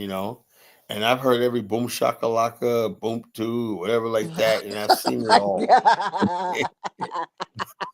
I've seen it. I've seen it all. It only translates to one thing: money leaving my pocket and time wasted. That could have been doing something else. Like what? Give me an example of it. No, I'm just saying I've been involved with a lot of movements, right? They never did shit. No, but Ubuntu is not even a movement; it's an idea, right? So, for example, if you started doing business with people on the continent, you're benefiting them; they're benefiting you, right? That's not gonna happen. We're not doing no business like that. No, I'm just saying. Give me an example. So that's the concept, at least in a simplistic, term. The So bottom line is, I believe you do business. Business is done between equals. That means you got to business is done between equals. Put our investment together, and let's see how we make a profit. And basically, in the profit, the benefit, the fruits of that investment, not only make a profit, but we're creating jobs, opportunity, and tax revenue, and the win-win situation for everybody. That's Ubuntu to me. Let's all win. Nah, consumers win, right? If you're hungry and you buy food, no, I don't believe in that nonsense. Consumers win also. You got black people in America going to Africa, Ubuntu coming back fucking. No, you don't hear what I'm saying, Carl. If you're hungry and you go to a McDonald's to buy food, you're benefiting from that food because it's going to quench your hunger, and they benefit from your money. Yeah, that's what the last place you go to. The only people gonna eat is the Africans. It's about Carla, that's ridiculous. I mean, Carla, you just say all this shit for we peep game now, Carla. You talk all this shit, but you won't say that shit to the white man. We know that.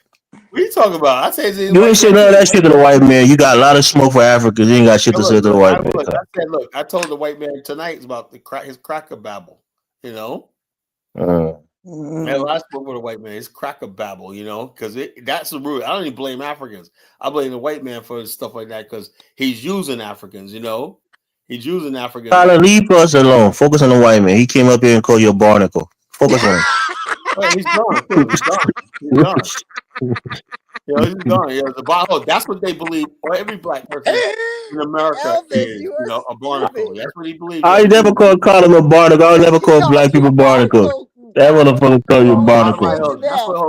Hold on. That's what they believe. Every person that's not white in this country is a barnacle on their shit. That's what they believe. That's really funny. You think you're ingenious when you're inside. That motherfucker call you a bar. I've never heard that shit before. That's crazy. He's calling crazy work. All of us a barnacle. I know. That's what I say. So you're our champion, Carla. You're the insult champion. You're supposed to go there and fight for all the black people. We'll give you the mic. Cuss his ass out. If he can't, my whole thing is just fine if you feel like that. But I always say, look, if you feel like that, you got to call in. But I hate when people tell me, oh, I can't because whatever excuse he said, that's bullshit. You got to come up here and back it up. I don't mind somebody disagreeing with me. You didn't make the threat to him. You didn't make the threat to you. Make the chuku. You either come up here with that link in 5 seconds, or I'm blocking you. You didn't say that shit to him. No. Because first of all, I'm not in no rush to speak to no white people. I hope he doesn't call. Or me, you be in but a if he rush to does, speak I'll to do Chuku, huh? Truco needs he gets a tongue lashing, yeah, of course. You More want than to get anything, what's it's kind of Paul. You're going to get somebody tongue I lash. think he's gonna be on the show tonight. You know, I think he's gonna be on the show tonight. You know, so bottom line Man. is tonight. I made the show especially for him. You know, Tyler, because you got to get your respect back in the street. You got to go on some of these white platforms and do a couple drive by. Then you gain our respect I back. don't go on nobody's platform. It's the only platform I go to. You got to do a Only couple drive platform by I on their go chat. to is I go to Mine show and I go to Daniel's show. That's it. Anything else, or I go to Kaizo's show. You know, other than that, I don't really do platforms or whatever like that because they're all waste of fucking time. You, You you know, you I don't still go do to you used to go on, I think it's called BGS show. Is more no, BGS. I know no. Some of my BAO members went on there. I never been on that show. He came I, on my show, a YouTube channel, tried to debate me, and I crushed him. You know, and so bottom line is this. That guy right there. That was like 6 years ago. You know, okay. I was never on his show. I was never on Obsidian Y'all show. were on Dynasty show together. Yeah, probably. You know, I used to be on O'Shea Duke Jackson show. You know, Okay. but I never was on Obsidian show. Even though Obsidian and I are cool, but I don't Yeah, believe your latent manospheric friends. I I don't know. believe that management shit too because it's Well, corny. You know. Obsidian All of is the those, seat of the Black manosphere. I don't know what you're yeah. talking about. Well, he's And not. He's an heir apparent, O'Shea but got us in with my worldview too. everybody else walked away from it. But I tell you what, City is fucking funny, man. He talks about Obsidian Parkgate. is You the know. clown. Yeah, Obsidian he is talks the shit about black women all the time. Tommy Sotomayor is still doing his thing, talking shit against black women. I mean, these guys. Actually, basically, Tommy made a fool out of himself because he went on a white nationalist channel and they were calling him all kinds of nigger, spook, whatever. Get out of here. We don't want you. They're saying they don't want your friggin' black ass opinion one night. That's what they told us. That we don't want no Nick. Yeah, these guys, they get so full of themselves and they think they've said so much crazy shit that the white people are going to accept them. Why you don't want? And then they go there and they get a reality check that no matter how much you hate your own people, they're not going to accept. And that's what's gonna happen to Thomas Sowell one day. One night he's gonna go one of these fucking minute niggas say, "Hey nigga, what? I thought I was one of y'all." And I fuck out of here, you know. Oh, you know Thomas Sowell's not joining none of them platforms. No, I'm talking about he's gonna go one of his country clubs, exclusive white country clubs. Say yes, I made it, man. America's great. When they're gonna fucking He's useful. Those people think he's relatively smart. Well, you know, So he's useful to dispute our bullshit. You know, he's not smart. You know, he's not smart at all. To the untrained eye, he seems like he's smart, but he only tells one side of the story. He's a liar. You know. And the bottom line is, you cannot basically talk about black people's victimhood and all like that when America was founded on victimhood. You know, the Boston Tea Party. Did they understand? Thomas, like I said, I would love to debate these guys. You know, no taxation without representation. Yeah, all the stuff like that. That was victimhood, right? You know, so like that was victimhood. You know, and then all of a sudden, the was that justified, Carla? Well, no. Look, the bottom line is this: they were mad because the Americans basically were buying the capitalists in America were the British were dumping tea from the Far East into the American markets, and the bottom line is people thought that they should be able to tax it and make money off it, but the British kept all the tax revenue and money for themselves. You know? Carla, can I let me offer something similar happened in a little place called Liberia, Carla. That's all. No, it ain't the same thing. Elvis, stop it. You know. Well, Carla, let me bring it to you from this perspective for what it's worth.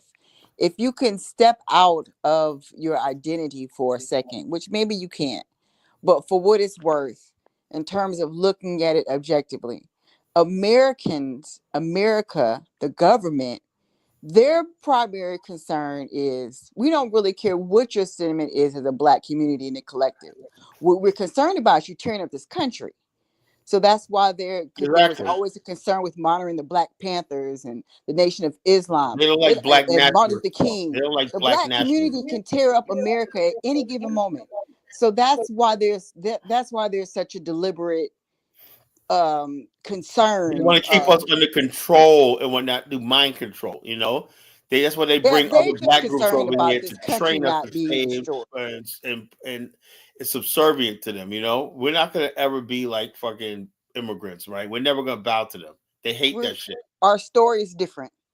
Yeah, so we're never going to bow to them. So I don't know why people like Chuko gets up here. Like, what he wants us to do is bow to white people and whatnot. Because that's what Chuko talks to white people, I think as long as white people know black people don't intend to tear up the country, they're cool.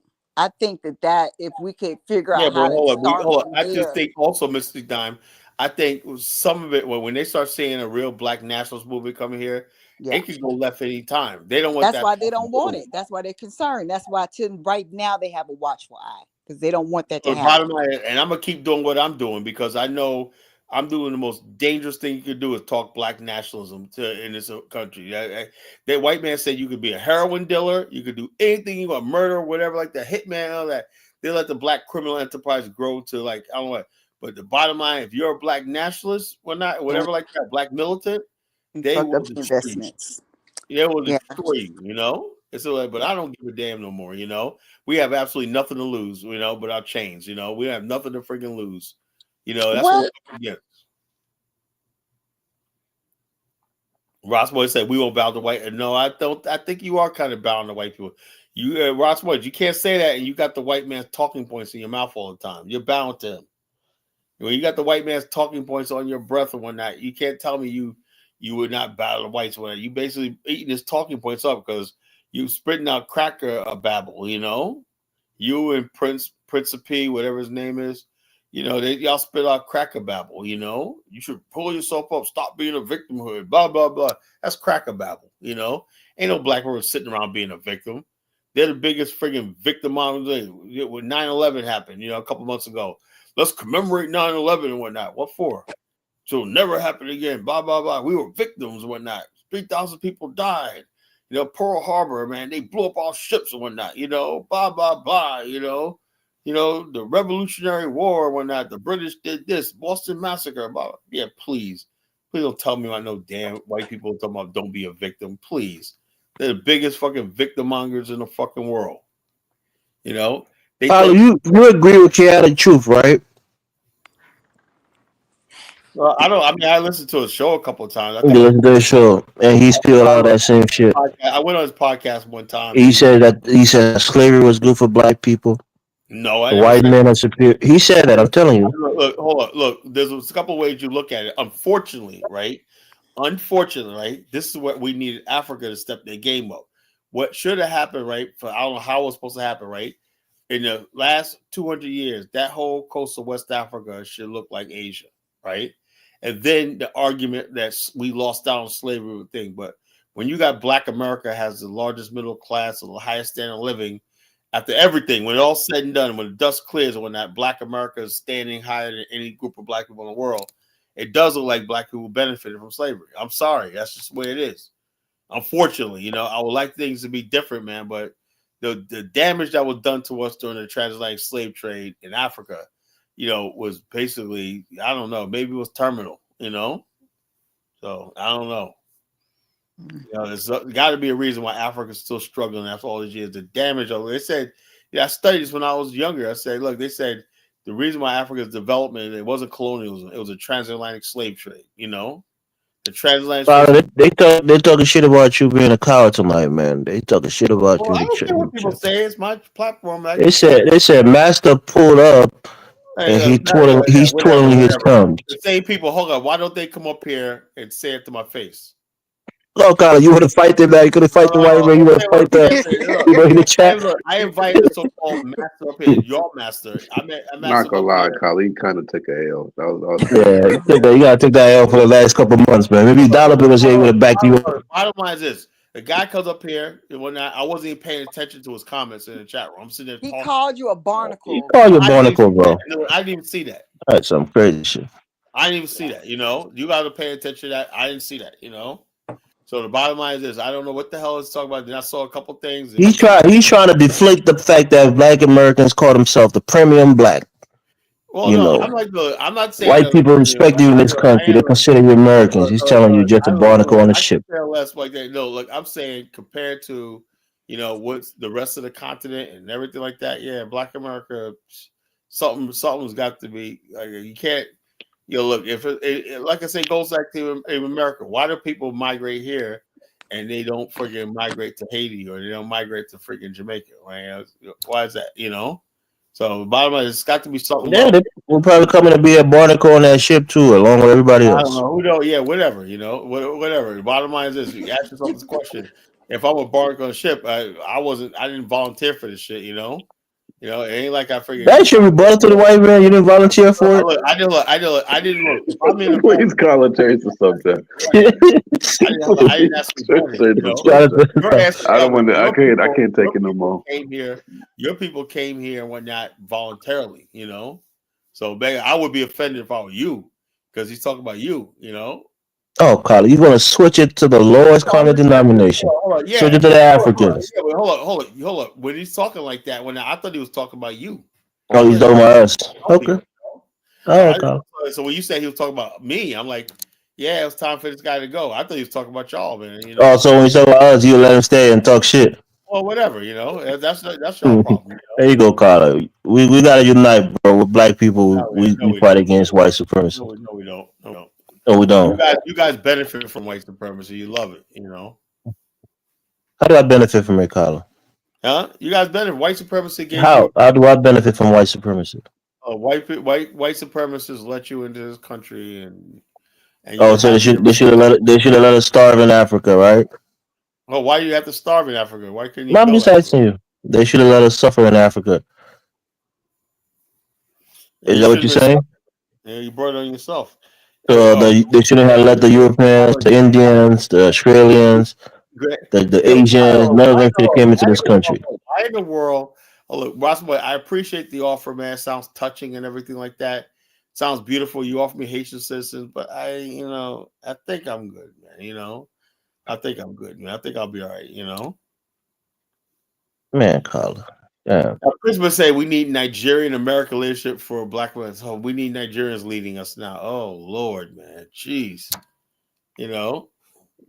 Principe, Carla got me wrong. So I told you I was funny, He's laughing at you, Carla. He's not laughing Not, I can't help it if he's funny, Carla, I'm hilarious, Carla. No, you're not. You ain't funny. I am. In my personal life, I'm very funny. Both of you. Liberian, you got no sense of humor. Liberians are usually funny. All three of you are funny, actually. No, I'm funny. I just like to come over here and give you a hard time, Carla. But sometimes you want to be so serious, and sometimes you want to talk shit. So it's like, yeah. But bottom line, I just say what needs to be said. And like I said, I think I made my point, man, tonight. What is your point? You know what I'm saying? I said that America is a birthplace of victimhood. So when people like Pence and Pete keep saying, Collar, y'all got teaching people not to be victims. Why don't you tell that to the white man, the white man, You didn't say all that shit to the white man when he came up to tell him that he's a victim and point out his instances of being victimized, a victim. Let me tell you like this, Elvis, right? I put a topic up there, right? I'm looking for people to respond to my topic. Then I reply. That's how it works. Somebody's offering you to go to Haiti so you can remove the fear of the white man from your mind. Some random shit. He didn't want to put my name in there. Basically, that's really what it is. That's literally what it is, Colin. You would be a different man if you did. Did what? If you remove the fear of the white man. Friendship tuning Monday series. Hold on, Elvis. Let me tell you this, and don't say this ever again, right? When you come into this show, right? I have a topic, right? And if you're responding to my topic, I'll reply to you. But if you're just saying random stupid shit. No, I'm saying he made a comment. I'm just reading the comment that he made. That comment had nothing to do with the topic. What the hell does that do with the topic? It had nothing to do with the topic. That's what I do. That's what I do the show for. If I got a topic, I want to talk about the topic. If you ain't you don't talk about the topic on most of these shows. We drift into other things. About the topic all night. I've said, look, I've been going back and forth. I talked about the Revolutionary War, the Boston Tea Party. What the fuck you think I'm talking about? I'm talking about the topic. That's relevant to the topic. Everything I was talking about. I talk about wars around the world, everything like that. Everything tonight was about centered around the topic. So this guy that came up here called you a barnacle, he's talking about the topic, right? He said people don't want to be associated with black people. To do with the topic. So what the hell? So you ignore it. You ignore it because it has nothing to do with the topic. Right. It has nothing to do with the topic. That's fear, Carla. That's fear. If that was an African saying that, you would have jumped down his neck and start talking shit about his country, his people, his history. what fear would it be? I could just easily kick everybody off the platform and Of shut this course, shit down, man. What the you hell I could got? do that, but I'm saying we've seen your past behavior.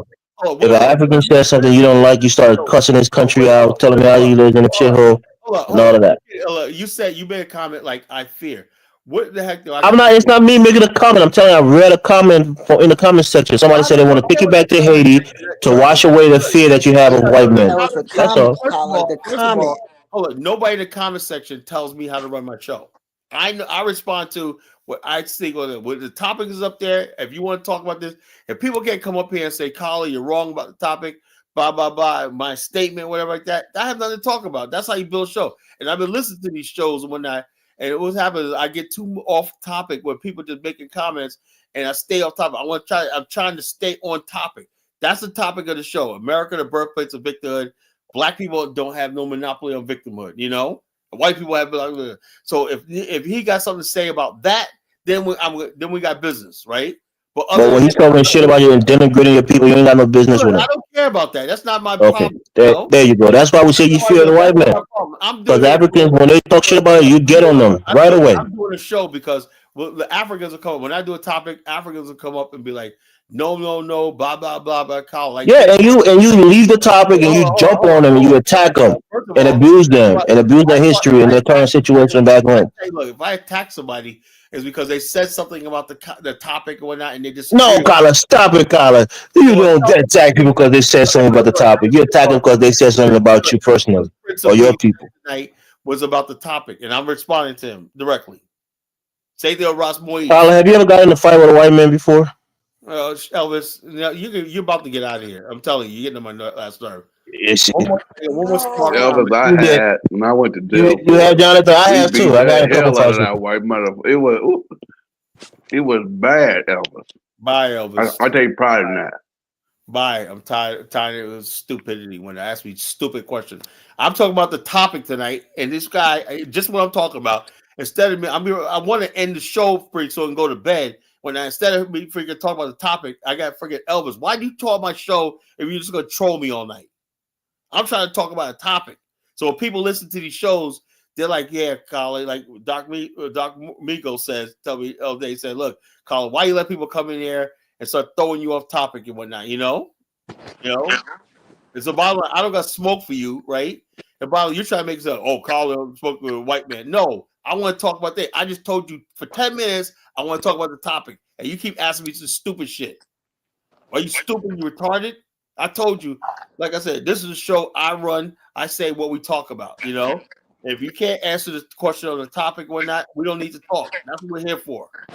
You're not here to ask me personal questions about my life. You're not asking me questions about what I know about this, but that has nothing to do with the show. Your show is America, the birthplace of racism. Of victimhood.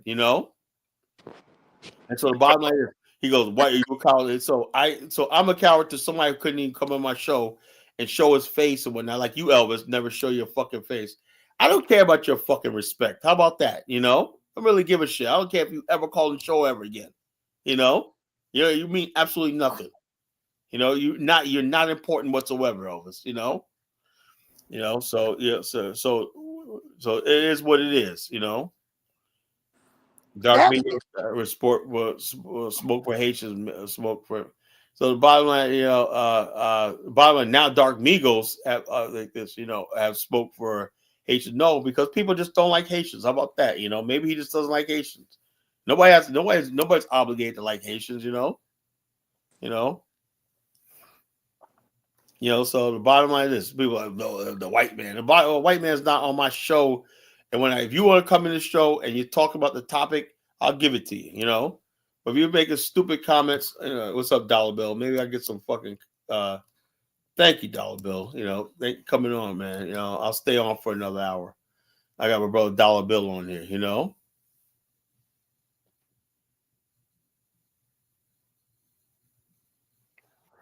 He just don't like the fact that I attack Haitians and Africans. For the most part, Elvis, I'm not really feeling you guys that right now. I really don't care about Haitians and Africans. I don't. I really don't give a shit about you people no more. So you ask yourself that question: why am I thinking like this now? I hear you guys every night. You guys go in on my people every freaking night talking a bunch of stuff with that. And then when I snap back, so why are you giving white people? Because I don't see white people freaking coming at me like this all the time. It's so fucking you stupid Africans and you stupid West Indians, you know? What happened, brother? What's happening? Good morning, What's going on, man. brother Dollar Bill, man? No, I'm just basically I had a topic up tonight, right? But instead of people talk about the topic, it's Elvis like, oh, Colin, some white guy was making some stupid comments, and I've been in the blocking him, but he said, well, how come you don't have that same smoke, whatever? Because white people don't come at me like that, you know? You come at me basically, and you talk about the topic, right? And we can have a debate. You come on, call in that debate. And bottom line, I'm sick and tired of doing shows where people are asking me stupid and personal questions instead of talking about the topic that I got, you know? Yeah, I think what they do is I go back and listen to the shows. I see a lot of time being wasted, particularly people like Elvis, wasting a lot of time, airtime, talking about a bunch of freaking nonsense. He don't see it. It's not good. Because people listen to these shows, you know. Exactly. A lot of people. Tell me, man, you waste too much time with these idiots all the time like this. Is a topic. I got a topic up there for a reason, right? I said America is a birthplace of victimhood, right? From the Revolutionary War, the Boston Massacre, everything like that. It's a freaking white man in America, right? So this narrative that black people are victims and all stuff like that, I dispel that tonight, you know? All right. Yeah, America is built on that victimism. And then what people do is they see it and they want to blame us. Oh, we were victims and are victims of what happened. The Indians are victims of what happened here in America. Okay. And so, I think a lot of it just comes with jealousy. They feel like they can talk about us, say bad things about us, and it's okay. Oh, they're complaining. That's what basically a lot of people from various countries like to say. Oh, they're complaining. But what about your complaint? Why are you here? Because leads the war. Dollar Bill, were you following the show? No. I had no. I laid down. I had a tendon and getting on, and I fell asleep.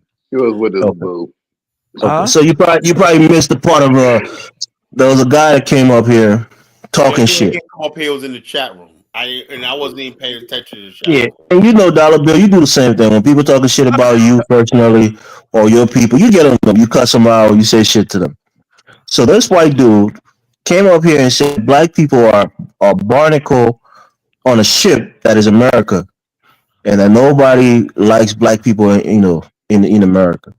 So I brought it to Colin's attention, and I wanted him to block that person for being racist. Nobody likes black people, right?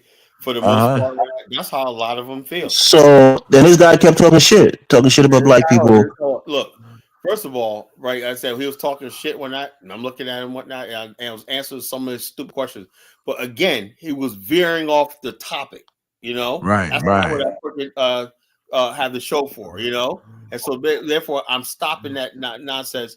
That friggin' where people we start talking stuff and I'm veering off. So like that. When I was responding to Principe and these Ross boys, they kept saying stuff like, again, Colin, man, you guys taught people, black people, how to be, you're never going to get no place by friggin' being a victimhood, right? And I said, Principe, that's friggin' cracker babble, Exactly. I know where that's come from. Cracker babble, that's how they talk. Black people, but yet these people, right? You ever see white people, Dollar Bill, on unions and whatnot? When they be having Cadillac plans, higher pay, everything, and they still be out there complaining about shit, Of course. That's what white people do. And you know what is effective? They're the only ones out to be dissatisfied, Well, let me tell you something. We can fight amongst ourselves as a people, but as a race, when another race of people come and attack us, we get together and we attack them. Elvis, we're not a fucking people, man. Listen, we're not the same race, Colin. You're a different race than I am. Guys, hold on. I just want to say this. For instance, that there was some migrants. Now, there's a little, I don't know if you know about this, Colin, you probably do. There's a little island off the coast of the Bronx called City Island. Yeah, I know City Island. And City Island, for other people who don't know New York, is a nice place where people make millions of dollars selling seafood. So the property in that area is predominantly white owned. It's all waterfront property. And like I said, they make a fortune worth of people coming, okay, all year round, especially in the summer. The lines are long just to get to the island, right? And Mayor Adams, the black mayor, wanted to take that area and make it a spot for migrants to come and live. The people went off. They started complaining. It never got any traction. Those people got out there and they were protesting. They were telling, we can't have these people on our island doing this and that. And they went off. They refused to allow it to happen. And the backlash was so bad that the mayor sent them somewhere else. So when Colin tells you about victimhood in America and how people were saying, no way we're going to be, you're not going to make us the victim of these peoples and their migrants. They're not going to come to our successful island in the Bronx, okay, and ruin it for us. And people protest. And so people say, well, there go those black people again. They're getting upset and they're out there and they're picketing and Black Lives Matter. This is how things are done in America. Protest is does America's apple pie. Yes. And so when you come from different places in the world, you really don't understand that. But it's the squeaky wheel, okay, that gets the oil. And so when people have something to say and they complain about circumstances and situations in America, that's how they get things done. Right? Dollar Bill, what would have been your response if a white man called you a barnacle on the bottom of a ship? I've been called worse. Let me just say this. It's interesting, right? Because there are more and more. Now, I argue with Baruti every day about this situation. Baruti says to me, I don't know if he's on the panel or he's listening in. He's in the chat room. Baruti says to me that we're doing the work of white supremacy. And I'm like, what are you talking about, Baruti? He says, well, more and more white people are going to like you for saying the things that you're saying against continental Africans and what you're saying against, Caribbeans, and more white people are going to be, I think there's two guys, and I'm sure there are other guys who are listening, but, I don't know who this guy was tonight because I wasn't, up, but I know there's the Kung Fu Fanta who goes and that KMB, and the KMB, two white guys married to continental Africans that I know about. And I'm sure they have their friends. So I think what they love to do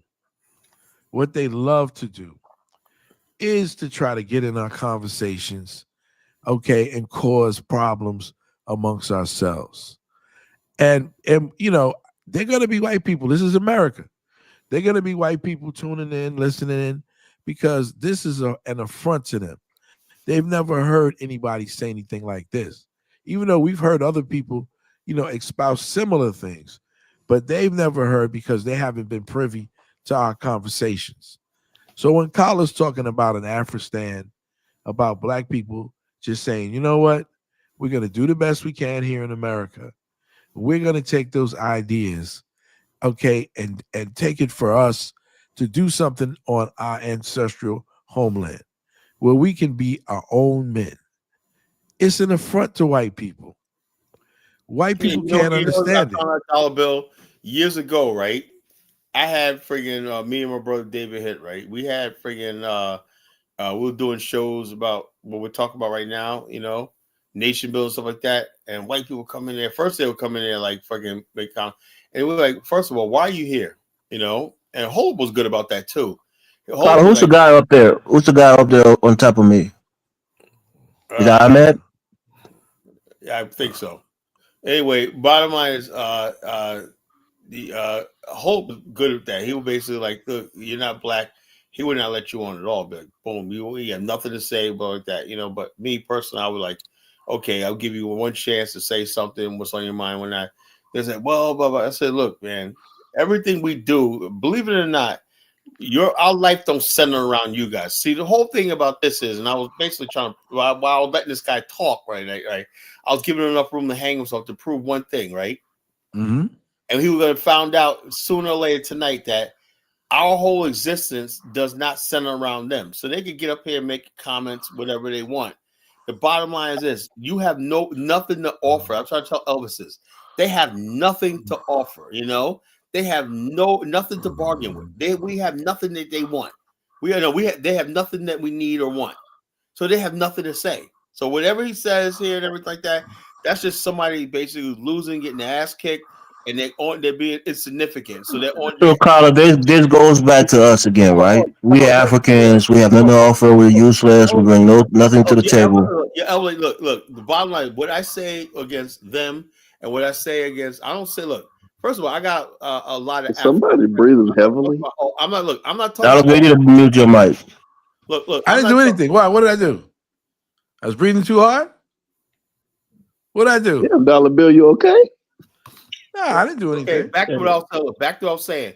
Look, I have a lot of friends and everything like that that I built with that the continental Africans. That's fine, you know. Same thing with Caribbeans. But what I don't like is these freaking race traders, you know. And I want to distinguish them from these freaking race traders, like I said, like Chukwu and Zongo and all this Afro dumbass and stuff like that, you know, and Principe and all these other race traders and whatnot. Why do you think they're a race trader, Carla? I don't know. Principe is a race trader, but Zongo, I could get with that. Yeah, so no, but Principe, I don't even think Zongo is a race trader. Check this out. Principe keeps saying stuff like, "Well, Carla, I'm saying if you're around black people enough right now, when does black people ever talk about I'm a victim? Have you ever heard a black person say, "Oh, woe is me, I'm a victim. I can't do nothing in my life because I'm a victim"? Have you ever heard that? No. So where do they get this stuff from? Carla, it's the same. It's the same reason Tariq made that song. It's the government, right? Africans will come up here and say they're not developed because the government is mismanaging the you know. But that's what Africans say. Now, Med's an African on the panel right now. He was talking about that earlier. There's a lot of truth to that, you know. It said, you know, government. Right, and just like you said, in this country, your people have been, you know, marginalized. They've been racist and practiced against you. All of those things are true, but if you say that, people call you a victim. The difference is we still got success in America. You know, we still got black success. You know what it is? Let me just say this. We had millionaires in this country at a time during Jim Crow. You know, that's the difference. You know, there's a cost. Like everything they threw at us, we still succeeded. Exactly. And see, the thing is, white people are looking at it like this: 150 odd some years out of slavery, and look at what these people have been able to do. Look at the position that these people are in. And we're looking at it like, you know what? That white boy came up here and called you guys leechers. So you're leeching up a shit. And Carla should have put his ass in check. Because it's not true. You got all these things that Dollar Bill is trying to tell you. You could have told him that. You guys are thriving in this country. You become millionaires and billionaires. Tell him that shit.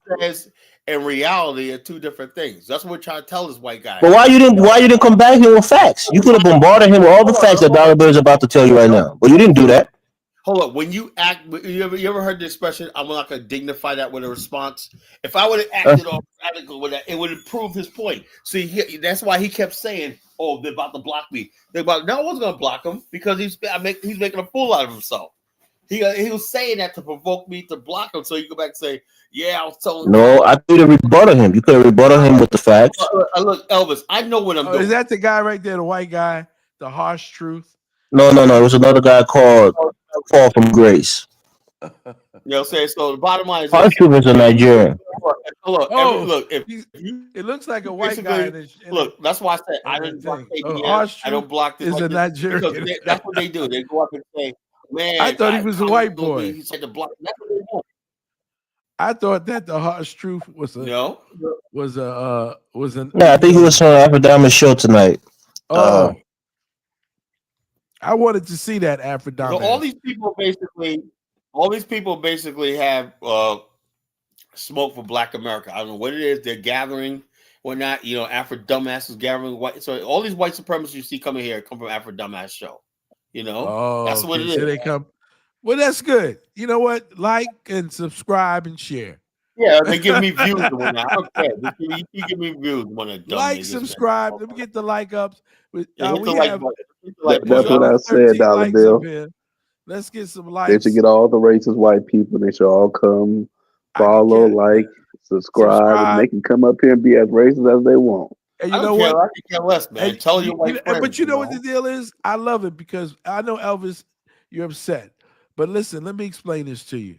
We need them to come up because continental Africans, not you pretty much know, but there are quite a bit continental Africans who believe that everything we say about racism and white people is a figment of our imagination.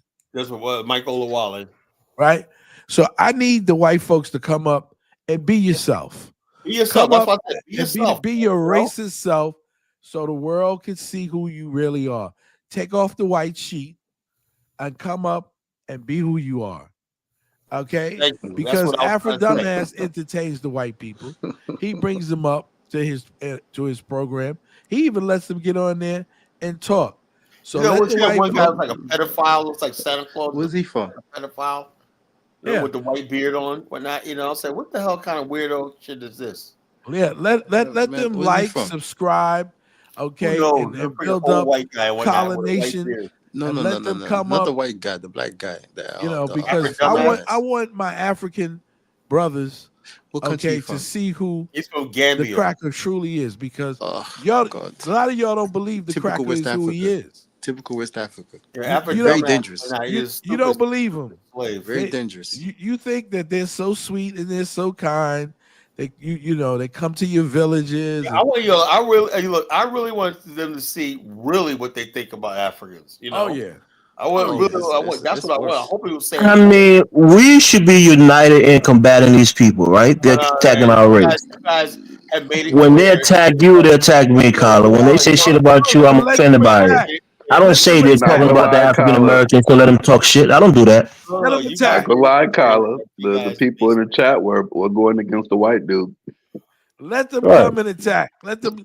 We want you to see who they are, We because can unify. We can talk shit to each other like a family, bro. I can talk shit to my sister. I can make fun of her, but if somebody else come and talk shit over my sister, we're gonna get into it.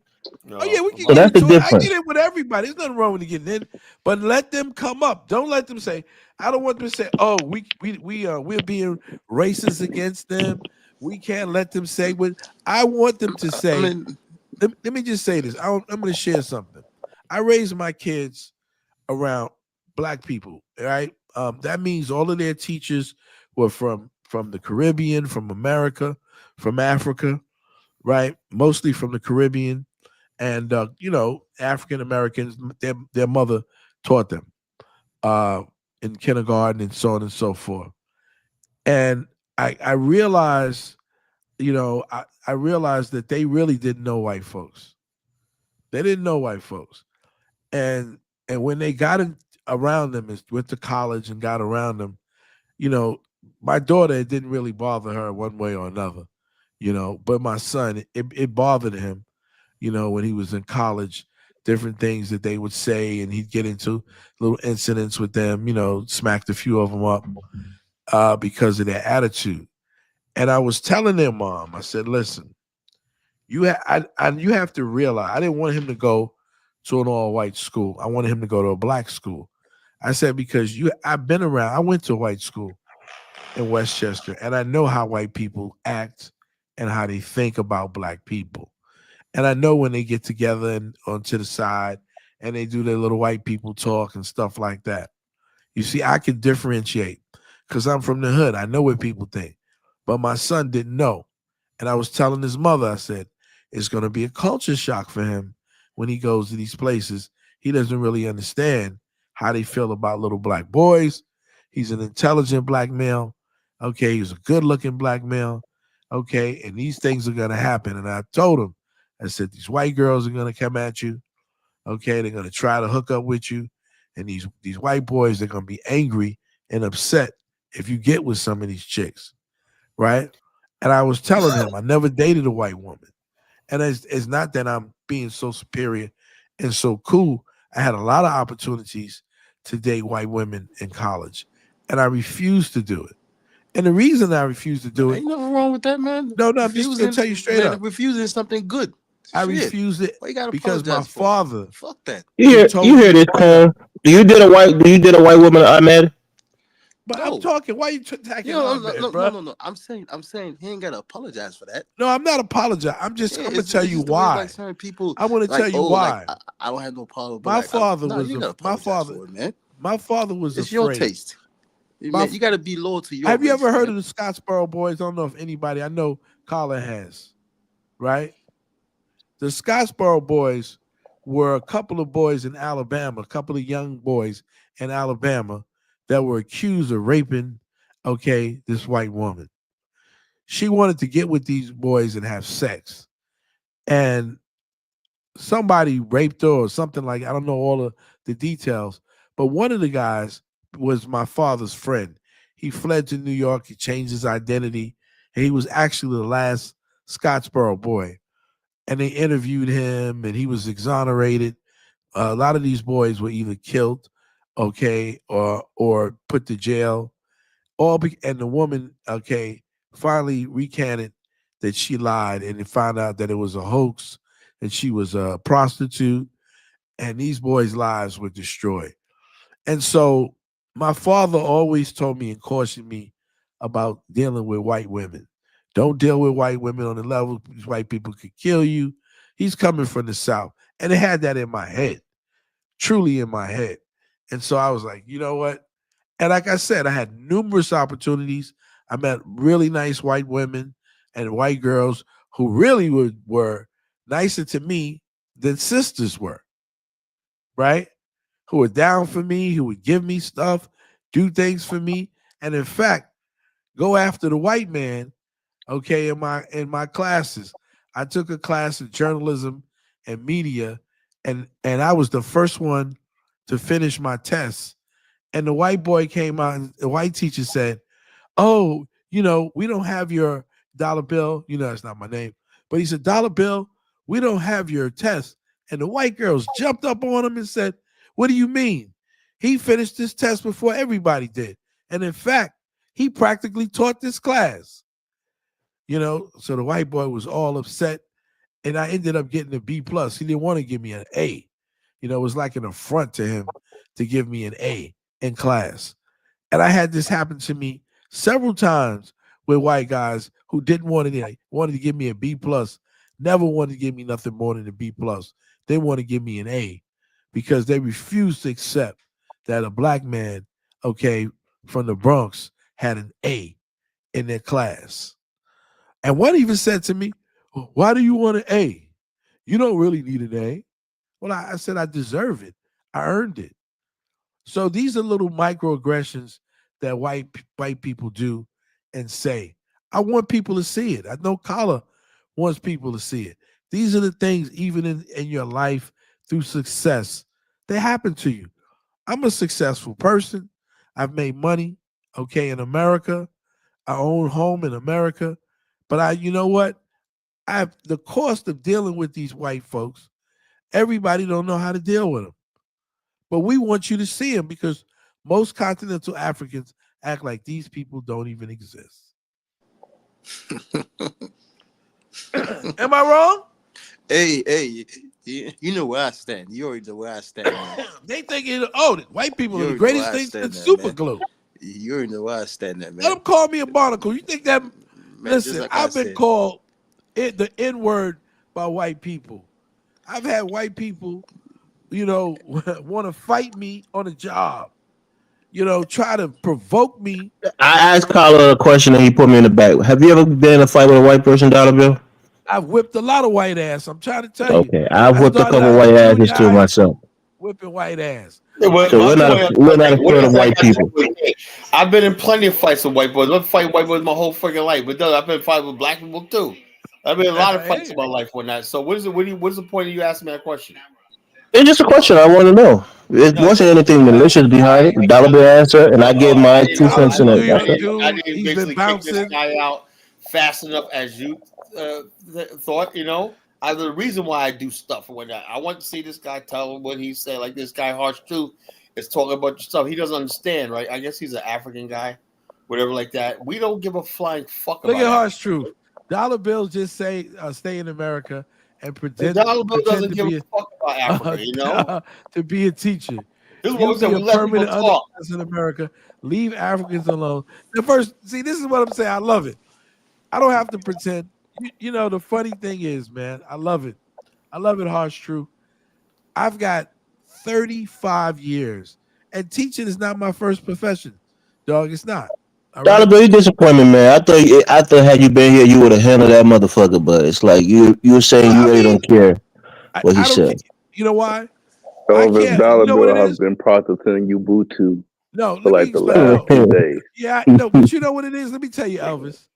The truth is, I care more about what Africans say than what Of white people course, say. of course. No, I'm just telling you because you know why? Because African people are they're my kinsmen. White people are not my kinsmen. I could care less what a white man or a Chinese man has to say about me. I could care less. I have No, no I don't mind you no, going after Africans and us having arguments. but That listen, that's what family because these does. are But my when another group of people come and try to attack us collectively, we got to stand together and fight them back. That's what I'm No, we I saying. don't don't. have a problem No, we fighting don't. people, but I'm just saying So we I don't, think the we've Kyla. been opposite. we've been No. fighting white folks on Who arrival. said anything the opposite? That you, Look, Jonathan? we're fighting. Look, we're Yeah, I think fighting the white people by opposite. I ourselves. care All that. less Where the about fuck what were the you Africans say. guys I at care all this more time? about what white people say. You know what I'm saying? Now Where There the you hell were go. you all you this got to time? So realize how we got Colin come lived together now? upstate and he was successful, come from a family and success. He had to whip plenty of white people's ass upstate because you got to understand white people. See, white people trick y'all guys. Not talking about you. They trick you guys. Let me try to give you a little 5-minute psychology on the white mind. When the white people are very few, they're extremely nice. They're extremely loving. Okay, they come into Harlem. You know, oh, I'm just buying one apartment in Very Harlem, dangerous. right? Very And I'm dangerous. just buying one apartment, and everybody, oh, he's such a nice white guy. Yeah, wait You till they know, get numbers. then when they get numbers, Ooh. right? That's when they show Do their you ass. live in this neighborhood? Then you walk on their block, like, why you on this block? What do you They mean doing it why right I'm now on in this block? DC. They doing it You right now in DC for the past That's who 10 white years. folk are. So white folk, when they get the numbers, they show y'all don't see the real ones. Y'all see they come in there, they eating the goosey soup, they eat then they be talking like you talking, and you know the West Indians love them. Look at him, he's doing patois. Wait till they Yo, get bottom line is that, numbers. hold on. When I was in Liberia, you had these stupid white people there. When I said, I asked, what the fuck are you doing here? You know, basically, I'm like, yo, what the hell are you? What the hell are you doing in this country? You know, basically looking at them like, why are you here? Why are you sitting at my Did table? you say that to them, or did you think that in your No, I was head? thinking like that, but I'm trying to be nice because had I known how this tour was going to turn out when that chick Wayne, had I known it was going to turn out when I would have said that to him, but I thought I needed her for that tour. So I was saying, I was like, what the hell are you doing bringing this guy around? You know, what the hell are you talking about? You know, it's Because supposed to they be a think white Pan-African people tour. are a novelty. Oh, they're so nice. I don't know what these African Americans thinking about these white people. They come to my village, and they're so nice, man. Yeah. They Yup. working. They The devil. come and they work, but that's how the devil That's the works. devil. Yeah, that's You exactly. understand? That's what I Peace tell Corps He and whatnot. Africans. They gathers come in as This Peace is how I intelligence. Corps. talk to Africans, man, especially young Africans. They My don't goal, understand it. my goal is to make sure young Africans understand white people. Because the Africans is like 50 or 60, 70 years old. I don't give a fuck about them no more. I don't give a fuck about them. My goal is 20, 10, under 30. I'm telling them how white people are in America. Tell us how white people are. Fula Nostradamus. How are white people?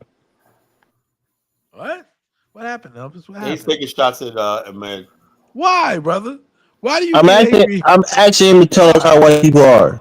But why are you angry? But think about it, Elvis. Why are you angry with that brother, man? Tyler, are you hearing me? Because he knows the truth. I'm saying my No, problem is you said you I want to want teach the young Africans how white people are. Tell us right now. just Let's get how the Dollar lesson. Bill was saying, how they come to you pretending, being nice and everything. But once they get the numbers, they start controlling everything. They start doing this and that and this and that.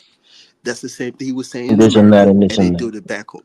Come on But why are now. you getting Come angry on now. with the Who brother, man? control I'm not who getting control argue with. I'm come just on. engaging him. Evers, I mean, angry with him. Evers. Who control our politicians? Who controls our resource? I What are you mean, trying to tell me, man? Come on, man. Listen, Stop that. harsh truth. Come I on, don't man. My understand you, father's bro. not going to be 90 Come on, years Elvis, old, man. And you know Come what? on, I'll Elvis, take man. 30 more years, 20 more years You on the talking? planet, man. You talking I as love if it. I love it. Let me explain to you. When I finish living my life, and I'm not nowhere near finishing it, but when I finish living my life, man, I'm gonna say I did it like the white boy Frankie said. I did it my way. I did it Is that my Frankie or is that way. Sinatra? Frankie Sinatra. Frankie. Okay. I did it my way. And you know what? That's what it's all about. So it's not me complaining or crying about anything. I don't have a problem. White people are going to say what they want to say about black people all day. See, I know who they are. You see, take off your sheet. Take off your sheet. Stop lying in the dark, being the devil who you are, and reveal yourself, Lucifer. You understand? So people can see who We're you just are. disappointed in Colin that he couldn't stand up and give that guy the scope that he I should can, have. first of Colin did all, what he needed to do. I do things on my show my way, and the whole thing is, like I said, I basically respond to people. If I have a debate, right, I'm not sitting there looking to fight with people. Like I said, this guy's heart truth. He's not talking about the topic.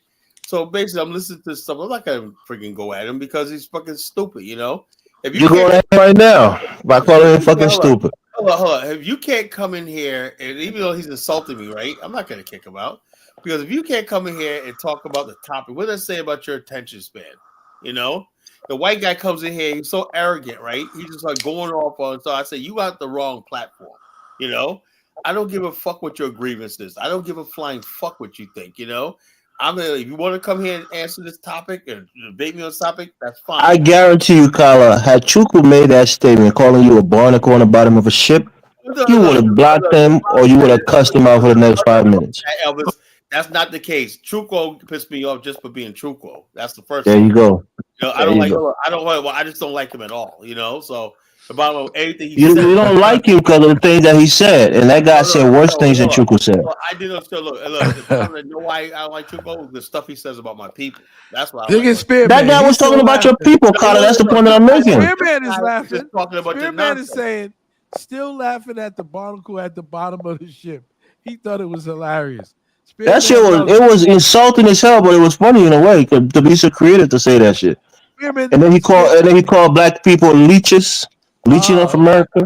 I mean, that guy was mad disrespectful. And Kala, who I know, like to get on people for insulting his people, had not a word to say to him. Elvis, you're only mad because what he was saying included you in it. When Truco saying Yeah, something, Kala include all of us. Even if you didn't say Africans, even if you try to it don't work exclude like me, that, Elvis. It I would don't work still be like that. mad for him insulting Elvis, black I'm people. it not don't mad. work like that. I'm You not can't mad at him. cherry pick what you're going to be mad about. You go on people's shows like you hang around people like Zongo, Afro Dumbass, and What are you talking about, Kala? Have you seen my appearance on Afro Diamond Show? no idea. You used to go on the show. Okay. The Yeah, bottom line, and he kicked me off because I disagree with him and I called him out on his bullshit. so So when people like don't put me in that same boat. hold up. Michael Wale basically tried to justify slavery the other day. You said nothing about it. Nah, not true. Not true. I was angry with him when he said that. No, you I didn't. But you only know what it agree. is? I only You don't agree get with him angry. when he said that you shouldn't glorify crack dealers for getting harsh punishment. I agree with him on that point.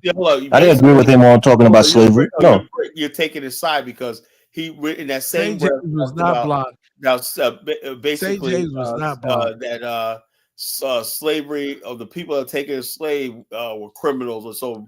Actually, I did not. I did not agree with him on those points. Come on, Connie, you know me. I've been on this panel for a long time. I never agree with those kind of sentiments. You know that, so don't try to lie on me. We get angry with black folk It's like because those if are you basically family. side with somebody on one thing, we assume. Oh, that means I side with him on everything, Carla. Yeah. Stop going, man. So the bottom line, If I agree with you on one fact, that'll be I agree with you on everything, Carla. Agree with Chuko saying that black people ain't shit, blah blah blah. Nope, I agree with him on the numbers about the test scores being lower. I agree with him because that's an empirical fact that has been measured. Can you break that down? You more about education than I do.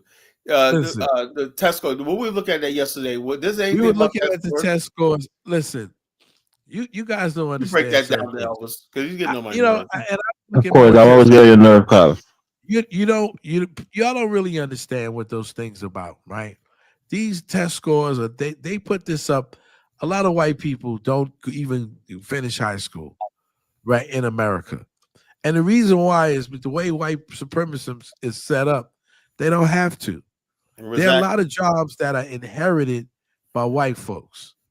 And they want to keep dropped out of school in 10th grade. They got one multi-million-dollar construction company. So what I tried to say, and I was ignored, was you have to look that even if you have black people who have a college degree, they make less than a white person with a high school diploma. Does that mean that the white person is more intelligent than the black person? No, it doesn't. And among immigrants or among black people, I found out you have a lot more Nigerians that have more bachelor's degrees, okay, than anybody else. Okay, but does that help them? No.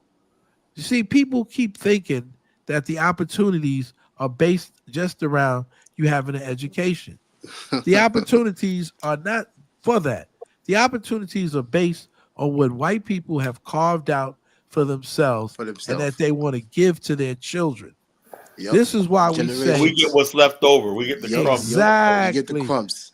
You guys are talking about abstract. We're talking about just that little fact there, that number. No, but I'm trying it's not a big deal. You can explain it away fine. We're not arguing the explanation. I'm just trying to explain that when people do certain things, they're doing it, okay, to say, oh, I've got all these Nigerians, they have all these bachelor's degrees, but still in all, they're not running Black America. They're not the people who are the billionaires in Black America.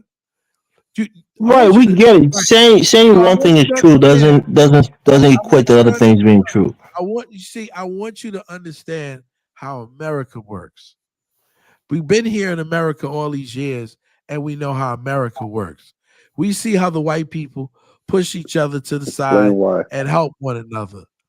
We see how white privileges allow them. Ross Boyce really believes, Dollar Bill, that America is a meritocracy when it comes to white people. This is what I'm talking about. He's crazy. These people are fucking crazy. He doesn't know anything about America.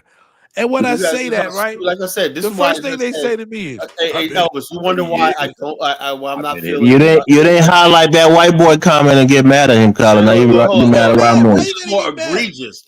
This is more. Look, the white boy comment means nothing. You don't see. Look, hey, look at what like Baruti supposed to be next to you say this like that. I can take this seriously.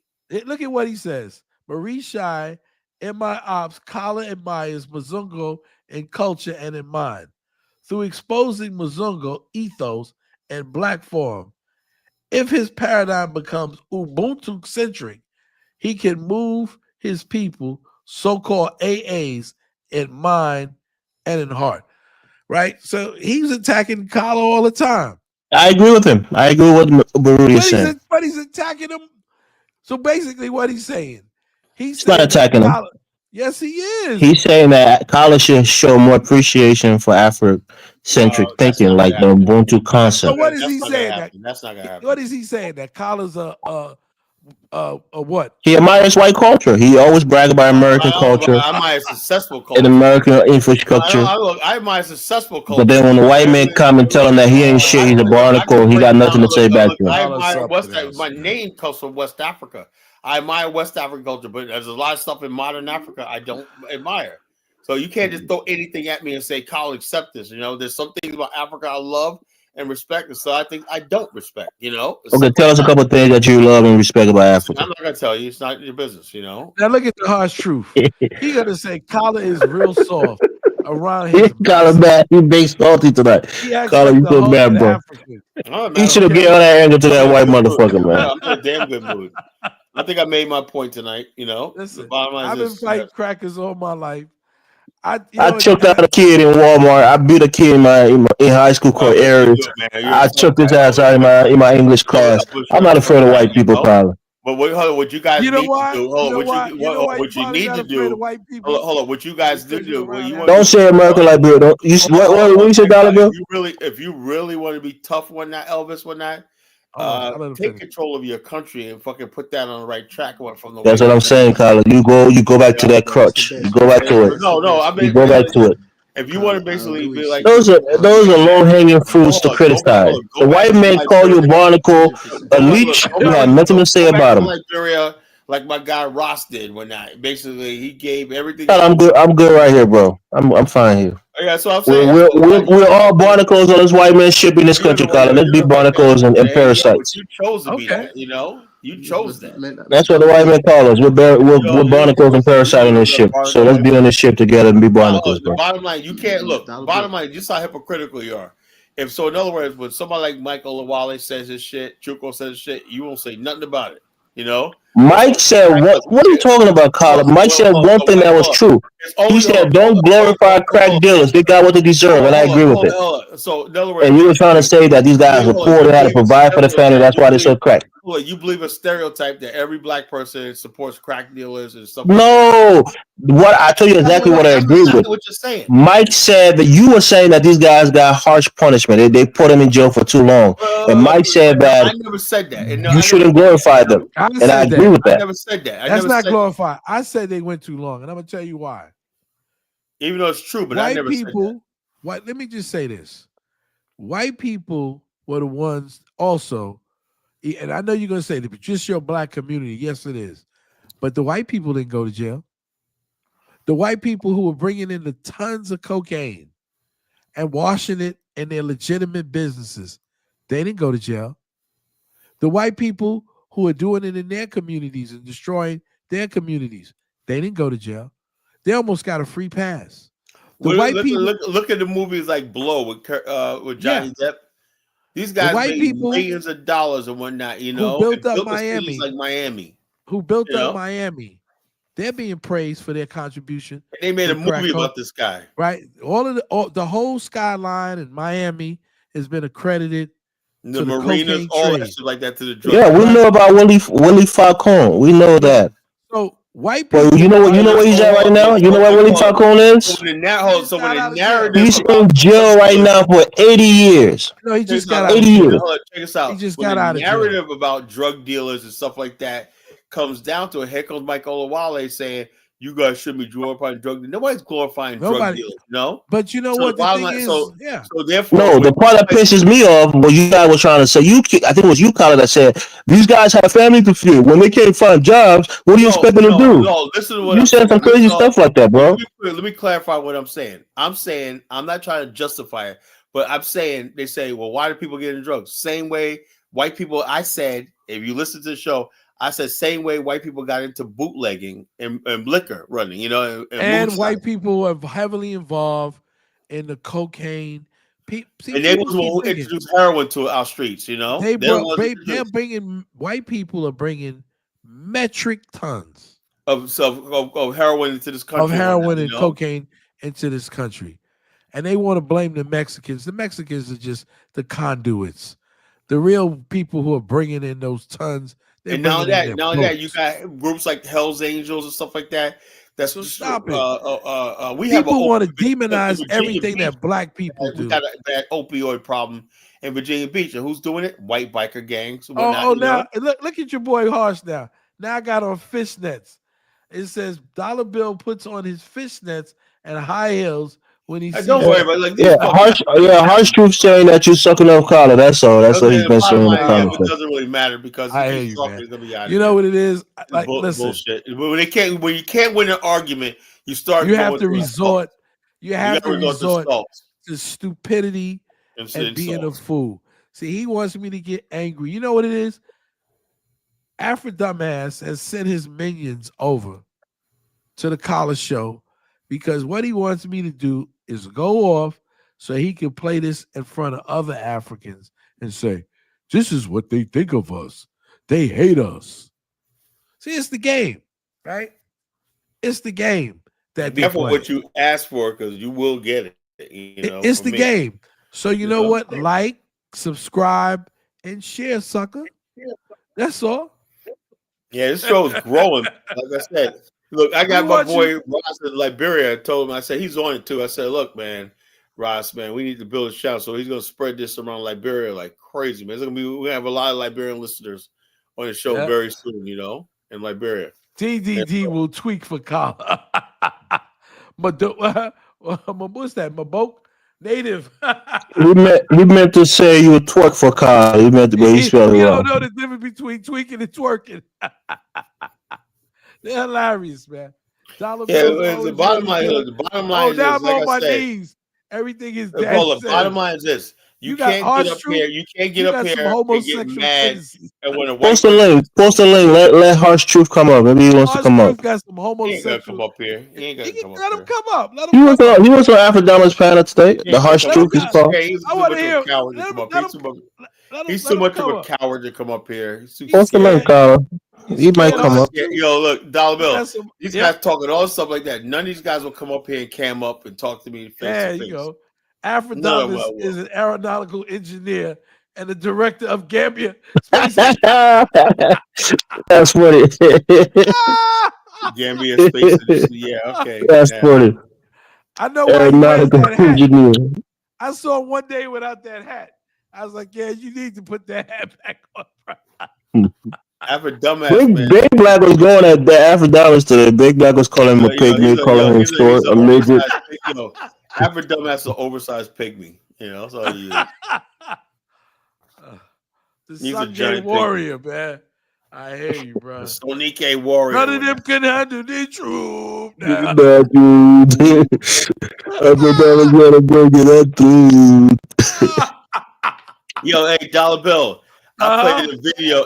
Check this. I played a video. It's fucking hilarious, right? Frenchie sent it to me. Yeah, I seen it years ago, but she reminds me. Carl, this reminds me of you. I say where your humor is, right? You want to see the video, Dollar Bill? Yeah, I'd love to see it, man. It's a racist as shit, man. Carla, you know you ain't got the equipment to play that video, Carla. I love the videos. Y'all know I love that. No, wait. That video gonna be sticky in every quarter of a second. I can't do it. Mike Olawale was everything you do. It's got to be a being in the movie, man. You gotta. See, Carla, I told you you don't got the equipment to play the video. You gotta buy some new computers, man. Yo, check this out. You know what I want to say about that? Man. This is what I tell you. African culture is basically primitive and backwards, right? Do you know that back in the days, right? They had cartoon series that the government supported, like Kit Carlson. Remember Kit Carlson? He was a cowboy, Yeah. And then we had what we call back in the days. They had the Archie series. Remember Archie series? Oh, they had that one black kid. What is his name? That black cartoon. Boondocks? No, it's a black kid. It's an African-centric cartoon. The kid is called Killaboo. Killaboo. There go my girl right there. They have a cartoon called Killaboo. I heard she was my wife told me she was up there talking about white men tonight. My girl what's her name? Mystic Don. What's wrong, Mystic Don? Talking about white men? That's what she said. I don't know. I was sleeping. No, we're talking about. I think she's in the back. She might be up, but she's not really talking. We're talking about Why she stopped talking? The enrollments of black males into HBCUs, and she was saying that it's down, and Kyla was disagreeing with her. Oh, that romance is down? The enrollment. Oh, enrollment. Oh, Yeah. okay. No, I think it's up. I gotta ask Baruti, but I believe that enrollment is up. And it's gonna get it's even gonna go up even more. Yeah, so sorry about that. What happened with my girl Mystic Don, man? Why she don't talk? Oh man, she went off on me tonight, man. She was like, I know she had to be angry with one of us. Yeah, she came up there. I love Mystic Don though, man. She just came She off. wasn't even angry. She came up to check it out, Dollar Bill. I put up those statistics that 2.5 million black men are in the upper class, man, making $200K. Well, that's just one of you. You're in that category, $200K a year, something like that. My brother's in that category. Anyway, which was 2.5 million black men. She's like, well, blah blah, trying to, black girl magic babble. It's very well, we got degrees and and a lot of debt, a lot of debt and whatnot. I don't owe nothing. I can clearly say I owe nothing. Like I said, black men have basically, the last 30 years, the black male in America has really, unbelievable. Like I said, whatever system they put out there, there's always inherent weaknesses, That's what I'm trying to tell it. I'm trying to tell the young people. I was looking at these new jobs that are out, and I was like, I'm so tempted $13 to $1,500 a week. Yeah. Week. On top of the money that I retire on. I'm like, man, that's some good money, man. And so when people keep talking about, oh man, I want to have my own business, and I'm going like, you can pick up $1,500 a week. Out, you know how much sanitation workers? My family was in sanitation. You know how much sanitation workers make in New York? A lot of money a year. Yeah. Even bus drivers. I'm like, God, did they make more than school teachers? I'm like, shit, there's money even out bus there, drivers. man. Not anymore. They don't make more than we willing to work, but they used to. Until we got our contract. Oh yeah, now that's what. Yeah, now you guys make money. You know, I'm talking about back in the days. But you know what it is? Like, there's like I was trying to tell Mystic Dime, in all sincerity, I really wanted to really rap with her, because if she wanted to come to New York, she can. There is a teacher shortage so bad, man. They're taking people who have pulses and can breathe. Who's this coming up? Who's that? Who's that? Let's be honest. Let's see. He's up here. No, wait. Is that the same guy? Harsh Truth? No, he's up there. It might be him. Yeah, that's him. Let's be honest, that's him. He's on academics tonight. What's up, bro? You're right there, Elvis. How are you? I'm good, man. Yeah, he knows you, Elvis. What does that say? That says you on academics. No, the dude saying what's up to me. You ain't got no smoke for that. How does he know you? You want me to go? I'm sure he listens to the shows. He's probably saying me on other platforms. I actually know how he knows me. You on that for dumbass show. Yeah, what you got to say, Harsh Truth? No, what's the harsh truth, brother? Tell us the harsh truth. I was already providing it. No, we know that's just babble in the background. Let's say what you really think. Hey, Dollar Bill, let the guy relax. You just attacking him, man. Dollar, see the baby. Relax. You just attacking him. Let him speak. Is that my brother with the white sauce? There's going to be a war here today, bro. Let the guy speak. Kadola's ready for the smoke, Kadola. What's up, Kadola? I'm ready for the smoke. There's the Kadola who always laughing. That scroll tone was surprising to me, man. I don't know where that came from tonight, Kadola. We are ready, Kadola. We want this. All right, but go ahead, Harsh Truth. What are you trying to say, bro? Yeah, there's no war. I was just providing my opinions or facts. What facts? Go ahead. What facts did you have? Let's hear your facts. Don't jump down his throat, Dollar Bill. Let me make a sentence. He's the one that said that I was wearing fishnets. Okay, let him finish. Let him say what you got to say. That's all. He sound like a closet homo.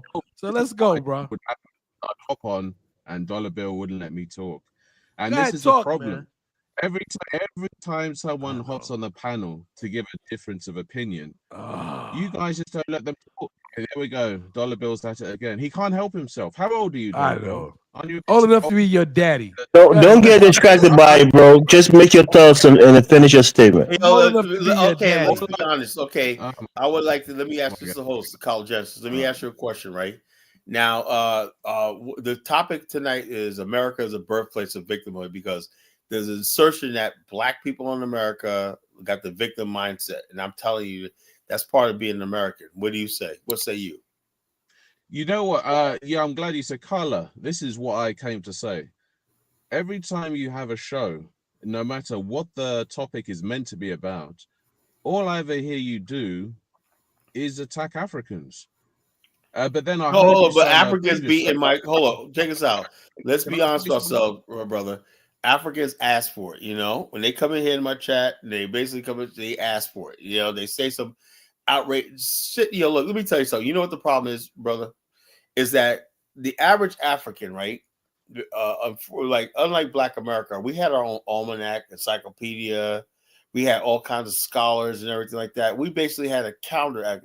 Africa is basically, you could tell they're just basically going by the colonial view of the world, right? When they learned about America, it was a great place, George Washington, blah, blah, blah, blah, blah. But we know the real America, America was not this place of hardworking people, whatever like that. Carla, I'm going to go on my other phone. This phone's, the battery's dying, so I'm going to get my other phone, and I'm going to call back in the next get your Obama phone. Okay. Right, make sure I think the brother's in the UK. I don't think it's in the United States. Yeah, I'm using that for a reason. My point I'm trying to make is this. When he says go about Africa, is because I get frustrated with Africa. Then I realize that educational system, they basically, if you look, when I used to look at Tyler's real mighty when it comes to talking shit about us. You couldn't talk to that white boy. No. Look, my whole thing is because I want to set you guys straight. I don't really give a shit with white people. White people are gonna be white people, But when it comes to Africans and everything like that, I'm still like my yin energy is like Pan-Africanist a little bit. Still, I still have a little bit of Pan left in me. So that's why I act the way I do, and it angers me. Why? Because I've spent 30 years on you fucking motherfuckers, and I got nothing out of it, So if I'm a little bitter towards you people, be understanding. Anyway, the Africans have this view of the world in America, basically spread out of the white man's playbook, right? When a white man educates you about his own country, they're not going to basically tell you all their faults and everything. They're going to make it seem like they're just kings and everything. They did the same, they did the same thing in Guam, right? A couple of years about 20 years ago, I was watching this program where some Guam students, right, were getting an alternative view of World War II, right? And they were starting to question why the United States, who Guam is a U.S. territory, right? And they're all Americans when they start saying, well, Japan did have legitimate interest in Asia when they were trying to liberate. Some people debating, not all of them. Some people like, no, America's this, America's great, whatever. There's some of them were like, nah, I don't think so. I think Japan had legitimate reasons to go to war in Asia like they did, So that's because there was some people Japanese did a good job, right? Japan's the only country in modern besides Black America that can compete with the white. really, I'm dead serious. Elvis, you didn't prove it tonight, Colin. Hold on. You come from a culture with no friggin' authors, no nothing. So shut up. You have nothing to say. I get it, but you didn't prove it tonight, Colin. Look, the Japanese basically went around the world. They understand that the Japanese had massive propaganda even before World War I. Propaganda, and so Japan's been going around the world, right? Especially in countries like Asia and everything like that, telling their side of the story quietly, like spreading books and stuff that get into colleges and throughout Asia and whatnot. And a lot of Asians are starting to warm to Japan right now, say, something, yeah, the Japanese are bad and everything, but the white man's narrative, Japanese were just vicious people that hated all of Asia. They want to take over. They said, no. People. That is not true. That's not even the white man's narrative. They respected Japan, actually. No. That they fought and they refused to surrender. Elvis, are you on crack? The white man spread this lie about the rape of Nanking, and they tried to gather. They had the flying tigers of China, the flying tigers who were Western pilots who were basically trying to drive the Japanese out of China and whatnot. It was about 50-50, the majority of Asians and whatnot. Some were pro-American in the West, and some were pro-Japanese. The Thai sided with the Japanese. Indonesia. They dropped that bomb to end the war because the Russians was on their way to Japan, and if the Russians got there, they're going to have to split power with the Russians. Basically, to demonstrate to Asia and the rest of the world about power. Nah, that was to speed up the end of the war. That bomb Japan was already beaten back to the islands. It was unnecessary, Hiroshima and Nagasaki. They refused to surrender. Don't they surrender after the bomb? It didn't really matter. They were beaten back to the islands. And the Russians was on their way there, and the United States didn't want to share power with the Russians in Japan. Russia was one of the allies. What are you talking about? You know your history. Yeah, but there was an ally, but the U.S. didn't agree with them ideologically. They were communists, and the West was capitalist. Russia was one of the allies. That doesn't make any sense. I know that, but they had different ideology, Colin. What did they happen during the Berlin in Germany when they had two different Germans? Germany. Russia is a permanent member of the Security Council. What are you talking about, Elvis? You're not hearing what I'm saying to you. The ideology was different. One was communist in thinking, the other was capitalist in thinking. That didn't matter. Actually, the Japanese had defeated us in the Pacific in Hawaii. And the reason why is because the Japanese, they didn't care. They sacrificed themselves. Yeah, kamikazes. We know that. Pilots. And so they didn't care. They would just, if they were low on fuel. They were the first suicide bombers. They were suicide bombers. So we had to do something to get rid of them crazy MFs. They were real nationalists for their country. Real nationalists. Japanese nationalists. Mike, what's happening to my brother Mike? What's up, Mike? Who Mike? Mike is not up here. Yes, he is. Oh, maybe you can see it. Oh, okay, there you go. You mean Ola? You mean Kid Ola? What's Yeah, up, Cadola? Cadola, I didn't like what you said on Epidemics tonight, bro. I think you're bigger than that, man. What did Hugo say? It's probably something funny. What did he say? He can speak for himself. I don't know if he's in the back or what. Sometimes I heard him get a couple of times. He get a little spicy about the blacks. He Yeah. going, Cadola, man. He got one time a year ago. He said, "See the black American." He just said, "I don't give a damn. I hate Pan-Africanism." Cadola just went off, man. And Cadola, you know like what the Cadola, funny thing is? he be knowing about singers and stuff like that. Everybody I forgot about. He be like bringing that shit up. But you know what the funny thing is? Notice, right? Like this guy, whatever his name is, right? Spider-Man. Spearman. No, not Spearman. The other one, the harsh truth. Notice these Negroes, right? These African Negroes. They're from the UK. They're not even from America. How you gonna get smoke for people in America and you've never even been to America? The only thing you know about America is what you see on television. But Dollar Bill, you got smoke for continental Africans. You've never been to Africa. How do I got smoke for continental? You ain't got no smoke for continental Africans, Dollar Bill. No. You don't talk about them not building up their countries and living in shitholes and being shit slingers. You don't talk about those things. No. I'll tell you what I did. See, you take things out of context, and this is Okay. why. This is why you and Carla have issues, and sometimes I have issues with you. It was Zongo. It was Zongo who we showed a story about a guy who was slinging shit in the Bronx. I said it was African American, and then he said he was African American, and we said no. His name. I looked up his name, and he was a Ghanaian. So then he doubled down on it and said, "Well, he learned that in America." And I said, we don't sing shit like that. That's a lie. He says, yeah, that's what he learned. Look how he's dressed. So then I had to pull up the Body Beach and show that he did not learn shit slinging in America. He learned shit slinging in his own village, okay, in Africa. So that has no reference to continental Africans. That had reference to Ghanaians, to a particular Ghanaian who was doing what he was doing, like Benz, okay, who's involved and was leading a group of young black women and men, okay, in a gang, okay, in the Bronx. So that's what I said. Now, the other thing is that people are pissed off that I called Michael Mawali something, but Mike called me a cotton picker. You see, you have no idea what that is in terms of the African American. So that's when I call him what I call him. It's not that I got smoke with. I'm not talking about Africans. those anecdotal things. You criticize Africans in their countries, right? You criticize their countries.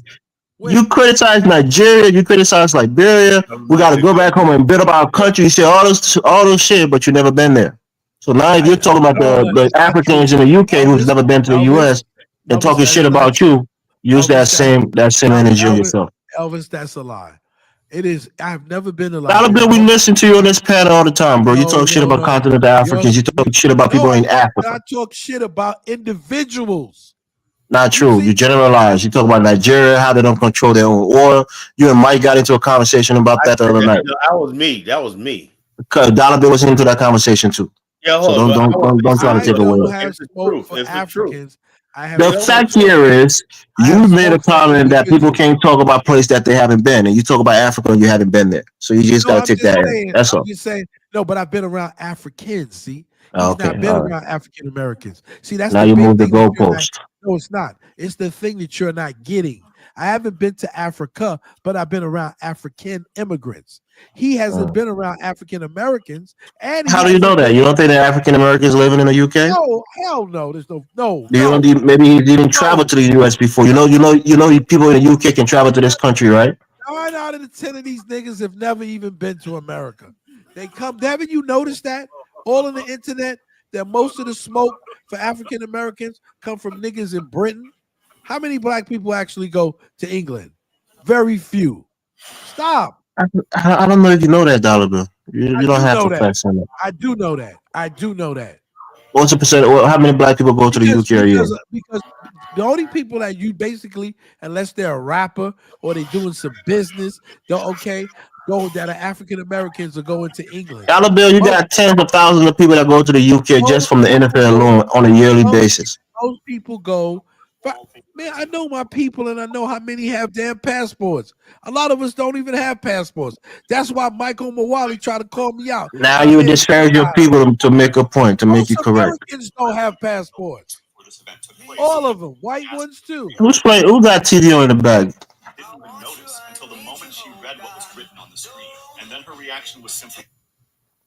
Most Is that Americans. Condola doing his morning worship? Most Americans don't have a passport. This is why Mike was so emboldened and thought that he could call me out. Okay. And I let him into the trap.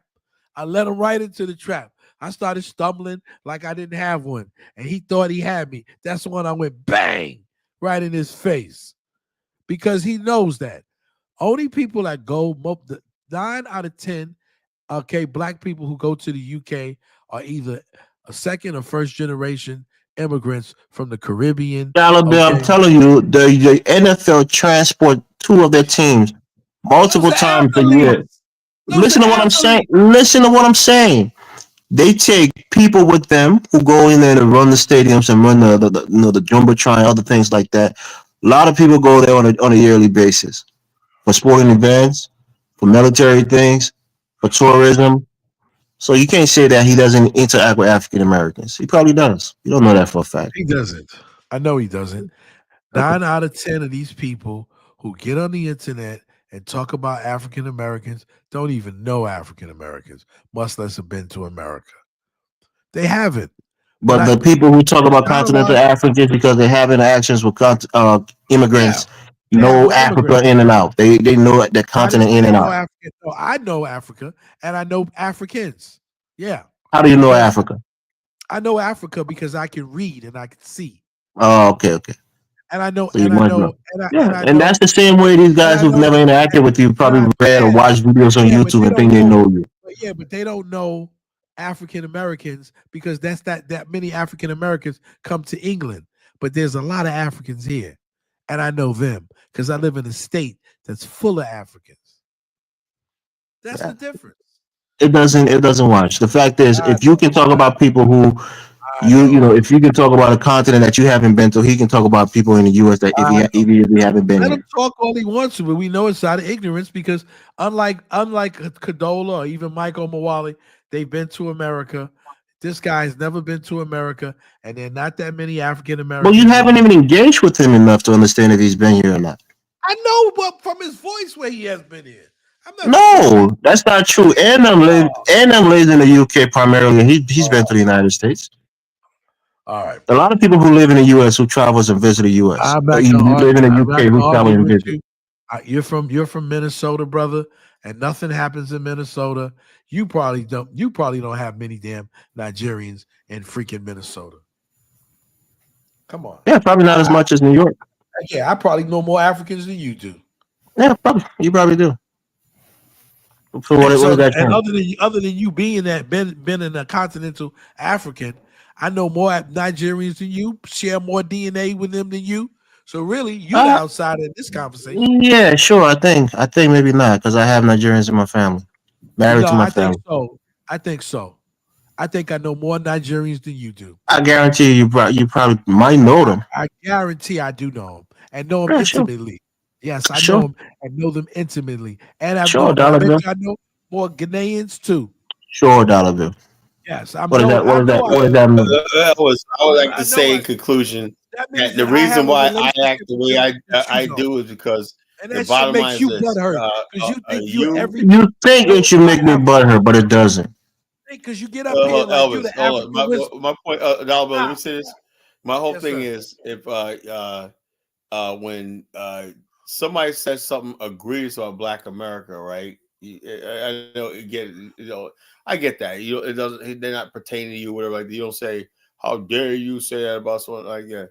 But when the white guy comes up here, basically he doesn't make a distinction between you, And me. him, and Suddenly, us. and I want you to feel. Like the big sister African goddess said, dollar bill with respect. If you have not been to Africa, your knowledge of us is limited. There you That's go. what She you said it think. right Not on point. really. Not That's really. what you That's Not what think. really. she said. Look, I That's do what a lot. she Look, said. I do That's a lot. what Look, I you do think. And about the she's on the continent a continent lot. right now. I do it. I And Look, she's look, here. I used She to hear look. what I you used to say be. about I Africa, and used. she know your knowledge is limited about the continent. She but knows Not that. exactly.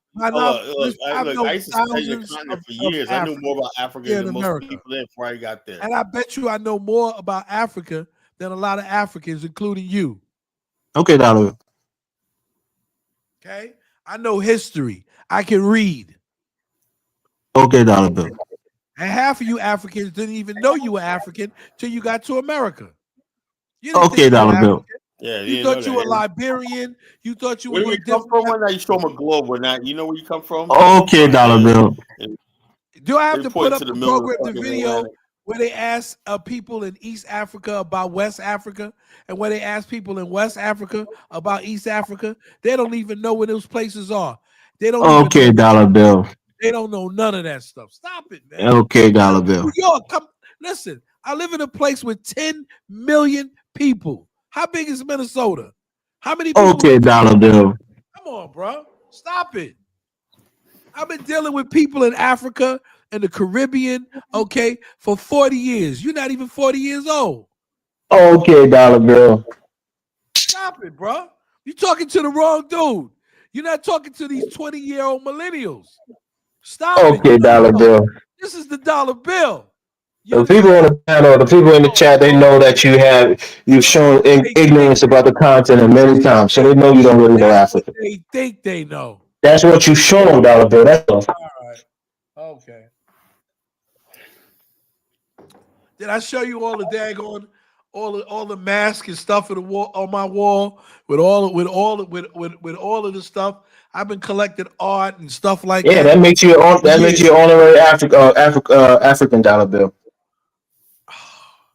Thanks for collecting the African mask. That makes you really African. Oh, bro. You think African people collect masks and put them in the house in Africa? African because Africa is in my DNA, nigga. You so stupid. Damn, y'all is fucking ignorant. Africa. Okay, Dollar Bill. I don't need to. Okay, Dollar Bill. I am Africa. Yeah, Dollar Bill, your Choctaw. Dollar Bill, your Choctaw, Blackfoot. You feel like Black you were Indian. dead in another life. I am Africa. You feel like you were dead in another life. I am Africa. Okay, Dollar Bill. We are the African story in America. We are Okay, Dollar Bill. story, not you. Okay. Keep telling you that. Y'all can't. Okay, Dollar Bill. I don't have to be a fan of anything. Africa's in my DNA. They're my ancestors. I look in the mirror every day and know. So if you're African, why do you think you have to show that you have to seek validation by telling us that you have African mass? You think that makes you more African? I'm not sending you. Well, why even mention that nonsense? You think Africans on the continent cares about mass? Africans think. So why are you telling us why hanging mass up in your house? It's irrelevant. Real Africans don't say that shit. Do you understand? Like Colin said, you don't know our culture. You're not us. Just how Colin says stupid shit when I make a comment about African America, you're not us. So you think hanging mass in your house make you more African? And maybe it brings you connected to the continent. It doesn't. It's irrelevant whether or not you hang up mass in your house. We don't care about that. Africans never will brag about that. He's his own African being and tribe and whatnot. He's not African like you. On the continent, whatever you guys do right now. There you go, Dollar Bill. Colin is telling you you're not African like me. You're a different kind of African. That's what Colin is telling you, not me. Colin is telling you that. So if you think you're the same African as me, Colin is telling you no, we're different. Colin is telling you that. It's about the mind, right? Dollar Bill and I got the African American mind. There you go, Dollar Bill. That's the point I'm making. Your brother Colin agrees with me. Your mind is different than mine. Yeah, I was like you. Elvis, this is what I'm talking about, right?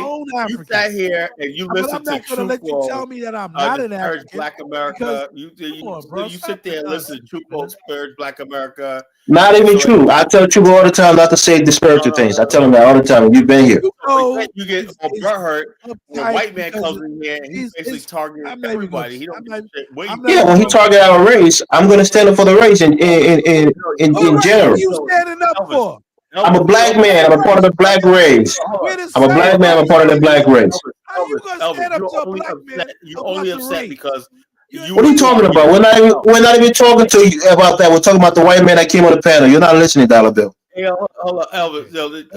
Check this out. You're only upset because whatever the guy was saying included you. You know, if it That's what I'm wasn't for saying. So when it includes all of us as a race, we're going to stand up together. That's the point that I'm making. If he said If y'all was African standing up, you'll Americans, throw them crackers on Tyler, you. I went on a panel full of Africans and I stood up against them when they were talking shit about African Americans. So you must not know me. I don't know. Yeah, he does. So I'm not somebody that will go He against do African that. Americans if I it gotta doesn't get pertain up. to quote unquote African or You continental do. Africans. That's not me. You do. The You bottom do. line is I'm you not gonna upset say that he because doesn't. He the does come the up and he vitriol, does you was speak. including that But vitriol. the whole Other than thing that, is, you though, just sit quiet. the whole thing is this: I don't have to prove shit to Africans. I don't have to prove shit to white people. I don't have nothing to prove to anyone but to me and to my people here in America. That's what we got to prove, right? And so the reality is, if they want to think, they want to hold a card up, oh, I'm an African, you're not an African, think what the fuck you want. I could care less. See, that doesn't really bother me. So people go through all kinds of stuff. I mean, you guys do the same shit all the time on the panel. Elvis, you're not us. You're not African American. You don't understand African American history. So don't get butthurt when we say you don't understand African. I'm not. We use that same thing against you. So accept it. We accept it. We're not African American. We don't know all the things that you guys know about your people. We're going to use the same thing against you. Hold on, Elvis. Elvis, I'm I not always mad with say, you, look, man. Elvis say, look, I That's don't what I'm know trying to get everything you to about understand. I'm Liberians not and mad at Africans and you. whatnot. I don't know your mind. I'm You know, not I mad don't at look. you, So brother. it's offensive when we say the same things back at you. You get mad about it, but when you I'm say it not to us, mad. I'm no, not I'm not just mad. talking about you, Dollar Bill. Collar does the same thing. He said it like 3 times tonight. Elvis, this doesn't concern you. You're not African American. Stay out of it. He said stupid shit like that. No. Okay, So I'm man. just saying it back to him. I tell you that I when just I'm got on here. I'm talking about practicing my victimhood, Ubuntu. You think? I'm practicing my Ubuntu warrior. You understand? I've I'm been getting practicing there. it with you too, Dollar Bill. I looked at you. I'm like, you know what? Dollar Bill could be my dad. He's my daddy's age. I'm not gonna well, my whole disrespect him. thing Only is, let something for Elvis, Only let something for look, I was going back and forth with Mystic But Dom, right? that's And very you white get of you. Thank basically you, trying bro. to say like this, and you was saying Oh, that's that. very Ubuntu of you. That's She was Ubuntu. Yeah, we're practicing it.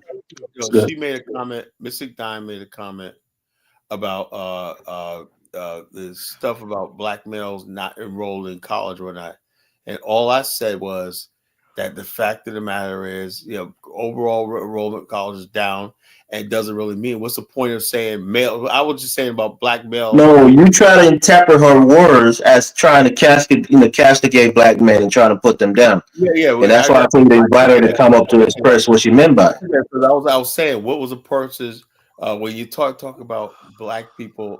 I said black people are going to college in record number.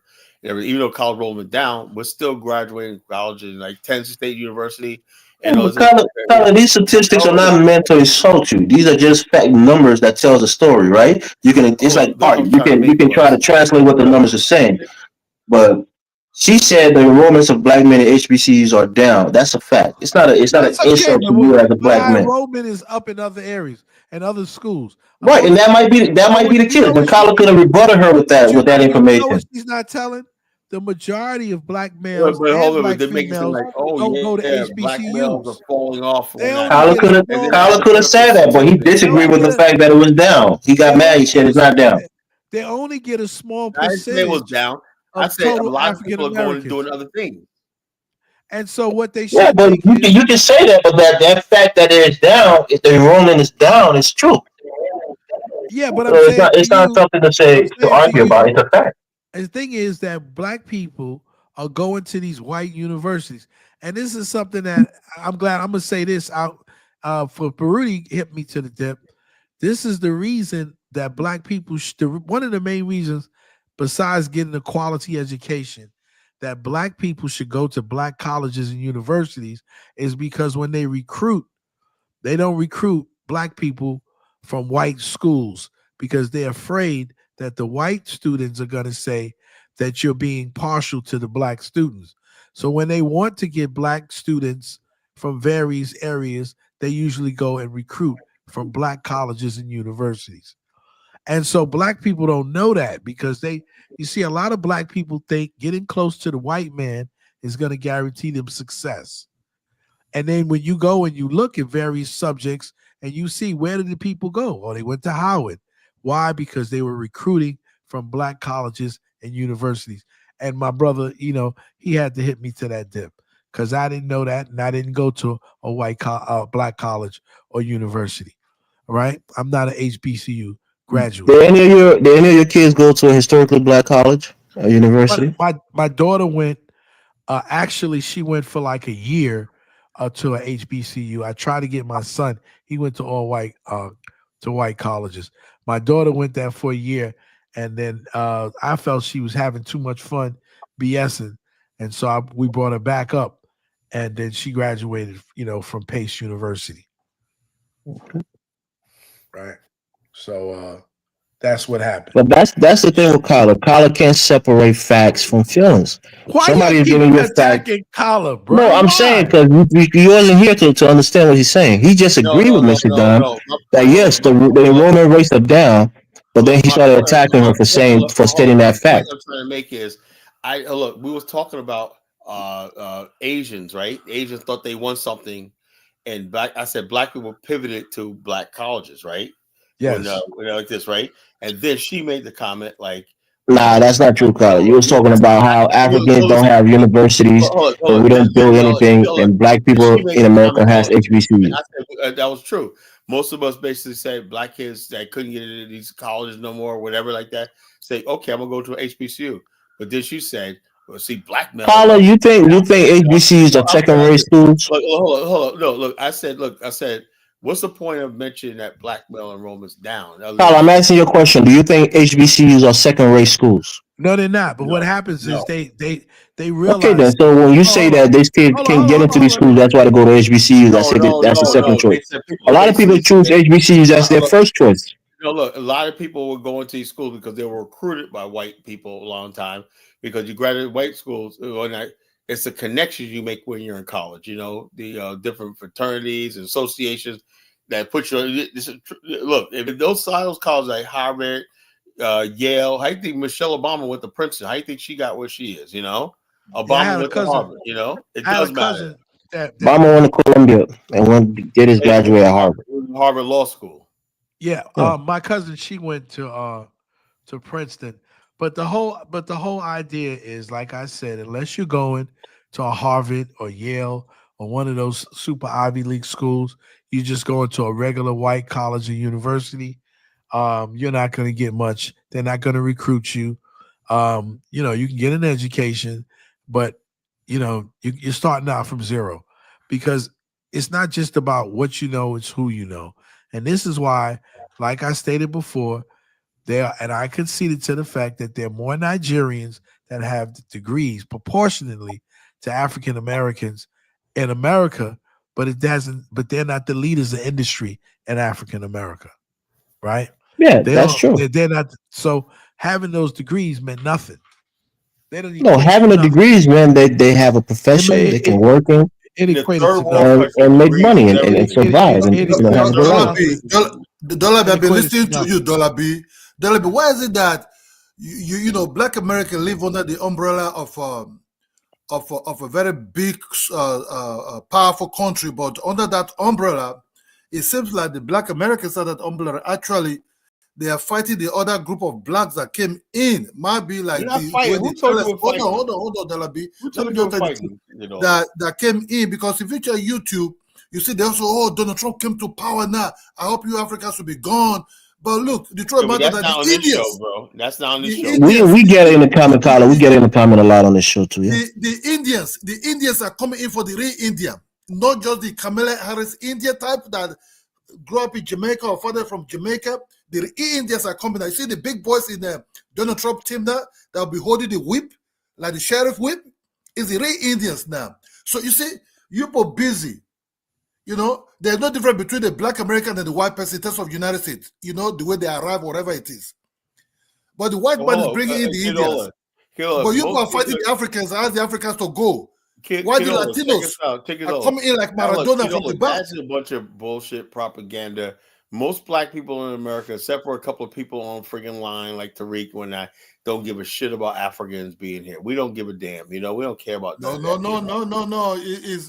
You can see them in New York that the people that were protesting against the Africans that came in were Black Americans, from their mayor Well, to everybody there, you know. hold on. That's a different But case. if you have to look at That's a different Chicago, case. hold Those on, people came Kala. here. They were refugees. They were legal. Here Kala, coming illegal. Kala, So that's Kala, different Kala, it thing. doesn't matter. But if you have to look at Chicago, even it was a black man there, but he brought $50 million to take care of the Latinos that came in there. You see the differences between if you want to How you form know about what's going ally on in America? How you and know form something about a what's going fake on in ally, America? Back me up, man. you know, that's just the truth. You know, forming an ally or fake ally, because it seems like a black American ally to Africa, it seems very, very fake. You understand me? Because they can use black Americans like the way they use them against Kuruma of Ghana when they appoint that black American as ambassador to Ghana. That was the end of Kuruma life. You understand me? Because come it's on, easy man! to, You don't blame that on us, man. Come no, on. I will bring that up because it's the same game that is playing right now. Yeah, but you try to blame us for Johnny Somali when I try to put that on us. No, but Johnny Somali, forget about. I'm talking now that what killed Kuruma at the end was the black American dude that brought us an ambassador to the United States. Even when Kuruma said, "How can you bring this black man to Ghana as your ambassador when you don't even respect them in your country? Is there something else going on?" You should know something was going on with that. You know. You understand me? So the truth of the matter is, the Africans have to be looking at black Americans with one kind of an eye. Like, okay. Yeah, and rightfully should be. Look, let me tell you something. You got all these black guys in what's called AFRICOM flooding in Africa right now. When the Africans see a black face, and you think they're representing the black nation, they're not. They represent Kala, let's just be honest. The hostility has already been there for a very long time. They've been using them. You understand me? That's why if you check most Africans actually in the United States, some of them will tell you they're very close to the Latinos. They talk about, the Latinos are cool. You understand me? The Latinos are very, very cool. You understand? Because you guys got a lot in common. They're both immigrants. They both got illegal status here and whatnot. But how did the Elon Musk become very powerful? Are you a Muzungu Wese? What? Are you a Muzungu Wese? I don't know what that is. Baruti said that you're black in skin but white in mind. Makes you a Muzungu where you speak. They are black, Scottish, and Irish. I can't hear anything. Can you guys hear me? We hear you now. I'm white in mind. Wow. You're black in skin but white in mind, Kala. You're Muzungu Wese. If that's how you pronounce the word, you say for. Yeah, so what? Whatever. All I know is I can't be down there with Ooga Boogas speaking Schnager. There you go again. You talking shit about the Africans. You couldn't say that shit to the white boy, Kala. Like when you guys start talking about science, technology, industry, and business. Dona, was you watching the show when the white boy came up and called a coward in front of him? No, it wasn't coward. There was a white dude that was calling black people barnacles on the bottom of a ship, and Collar ain't had no smoke for him. Only reason why Elvis is mad is because the guy was talking about him too. Now, if it was somebody, what do you mean? If anybody talks shit about black people, we should all be mad. Why wasn't you mad, Collar? If he was talking about just black Americans, say AAs, whatever like that. I keep telling you that's not true. I don't let anybody talk about African Americans in my presence and not say anything about it. Because I say the way you fucking always. All right, I'm back. That's not true. Kadola, you was on Afrodama's channel when I was on there. He kicked me off the path. Elvis was only defending about the good side of the black Americans. You understand me? Always are cool people. All I know is when he's on this platform. Elvis is the real B1 here. B1. I did it on Dynasty's platform. Even when you was talking against your own people, I counter you and Brandon for talking shit against the black Americans, Collar. Come on. That was years ago, 2021, Collar. Yeah, Elvis does. The problem. Look at what they just did right now. But right? Can we get back to Kadola? They send that comedian guy. Hold on, baby. That clown. That clown. Then you call him baby. Hold on, baby. Well, that's an African American thing. We call each other. Okay, all right, okay. Let me tell you, you gotta learn that we call each other. Okay, Dollar, but just say pause and move on. It's not a sexual thing. You see, the UAE just send that clown man to hold a little portfolio to Zambia, right? And when the guy got over there, what did he do? What did he do? That's it. He started behaving fake as a fake white man. It didn't really fit to him. He didn't want to. Was it a black guy that was sent to Zambia? I forget that clown. I gotta look it up. That I don't know clown, big anything lips. about it. I forget. Let me ask you a question. Steve Harvey? You mean Steve Harvey when he went to Zambia and tried to talk to the president any kind of way? Yeah, you see the Zambia people say, who is this damn guy? What did he say to him? I didn't see the clip. I heard about it. What did he say to the president? The way it was, he did have what called diplomatic protocol. He's a novice guy. Yeah, but Steve Harvey, did he go there on behalf of the American government? No, he went under I think the UAE gave him some money. He went over there. Then they get over there. He almost wanted to behave like a boss man. Well, you know, that's who Steve Harvey He didn't want to is. introduce himself. He said, "Oh, everybody know me," and all kind of something.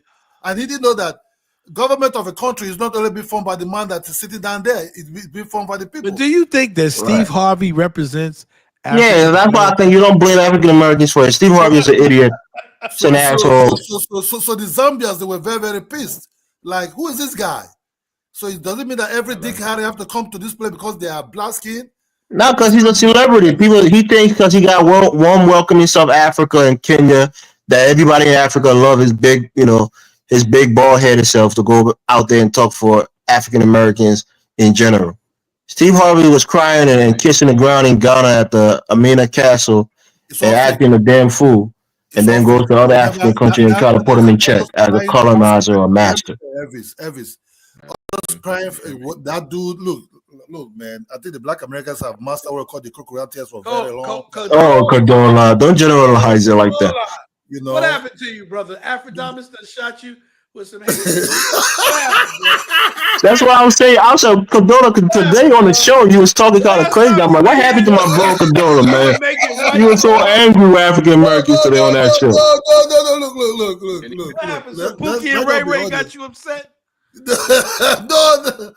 We can ride together for that nigga. Let's go look for that nigga. I told you, look. When I start studying things, I cannot follow the YouTube runs and everything. I told you, I know someone for a long time from the Black American Circle from North Carolina, very, very cool. That's right, but your family, man. But this new, look. The new Negroes are weird. To your taste of foods change. Yes. I don't understand this formula of a thing you try to say to me right now because I don't eat pancakes and peanut butter like that. I don't mess with the peanut butter, man. But I used to like peanut butter and jelly, change. I used to like peanut butter and jelly. Like the real black person, you start eating cassava leaf soup. You start eating the fufu. You start eating. So you guys eat cassava leaf in Nigeria? I thought it was also Liberians that eat cassava leaf. No, well, we also eat it over there too. So group of people eat it there too. Really? Yeah, that's crazy. I love our cassava leaf. I told this crew man. Condola.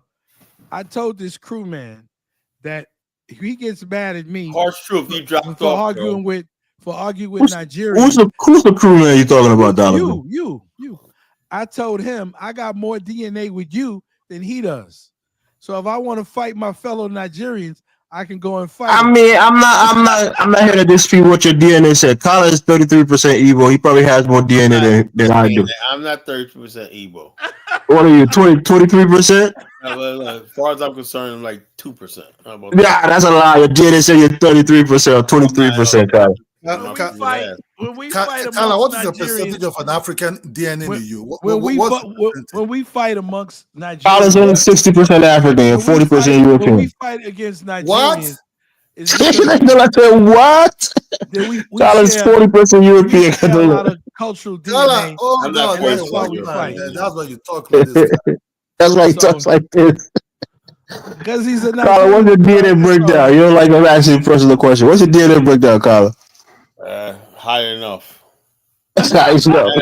Anyway, unfortunately, it's high enough. Powers with Negroes is enough, man. And that's you too, African goddess. I fight with my family. If I was ready to truth, I'd kill myself and whoever made me. Yeah, I fight with my family. I don't hate Africans. I fight with Africans because I am an African person. Whether people believe it or not, they can say whatever they want to say. I could care. I could care less. Every day I look in the mirror, I know I'm an African, and I know. Okay, here's the fact that. Sorry, Dollar Bill. Sorry for interrupting. I deal with Africans for 40 years. I've got people, family, friends that I've dealt with and deal with. 1 second, Carla. 1 second. Here's what Baruti said. 1 second. Baruti said, Elvis, recently an Howard University administrator said that on average, black males make up only 25% of the student population at HBCUs. Black male percentage among black population at predominantly white institutions is much smaller than 25%. So he's telling you that black male enrollment in college is very low. If you had HBCU what does that mean? and predominantly white institutions, it's saying that more black people should try to get college degrees and go to college. We're living in an industrialized world. You know, you don't need a college degree to fucking make a living here. You know, this is an industrialized world. It's not the third world, man. Third world degree means whether you eat or starve. I'm just reading Baruti comment because he has some numbers and King statistics. Fantasy thinks that Kenyans are not feeling hard because you got one. Can you marry to a white woman? We can't hear you. Let's be honest. Let's be honest. Like, we can't hear you. You gotta. I'm gonna cut myself. I said, Dollar B, can you marry to a white woman and be very happy with that white woman? Have a very lovely life. No. And why? Because some of your blood, you have some DNA that I got very little. Dollar Bill probably 30% white. No, I couldn't. No, I could not. You know why? No, I'm gonna tell you why. Listen, I'm gonna tell you why. Because I understand that, and I understood this early, that I would probably be a person who's gonna have an education, a person who's gonna be able to do certain things, and I prefer to keep all of that money and everything else in the black family. We all should. In the black That's race. Why I made a conscious decision. It's not that I second that. Black women. I made a conscious decision that I wasn't going to let my sisters suffer, okay, and deal with a white woman. She's already got a white daddy, okay. She's already got white privilege in America. Why can't a sister enjoy some of the things that I'm getting? What do you mean she has a white daddy? No, I'm saying when white women already have a white daddy. Oh, okay. They come from a white daddy. They come out of white privilege. And so why should I allow my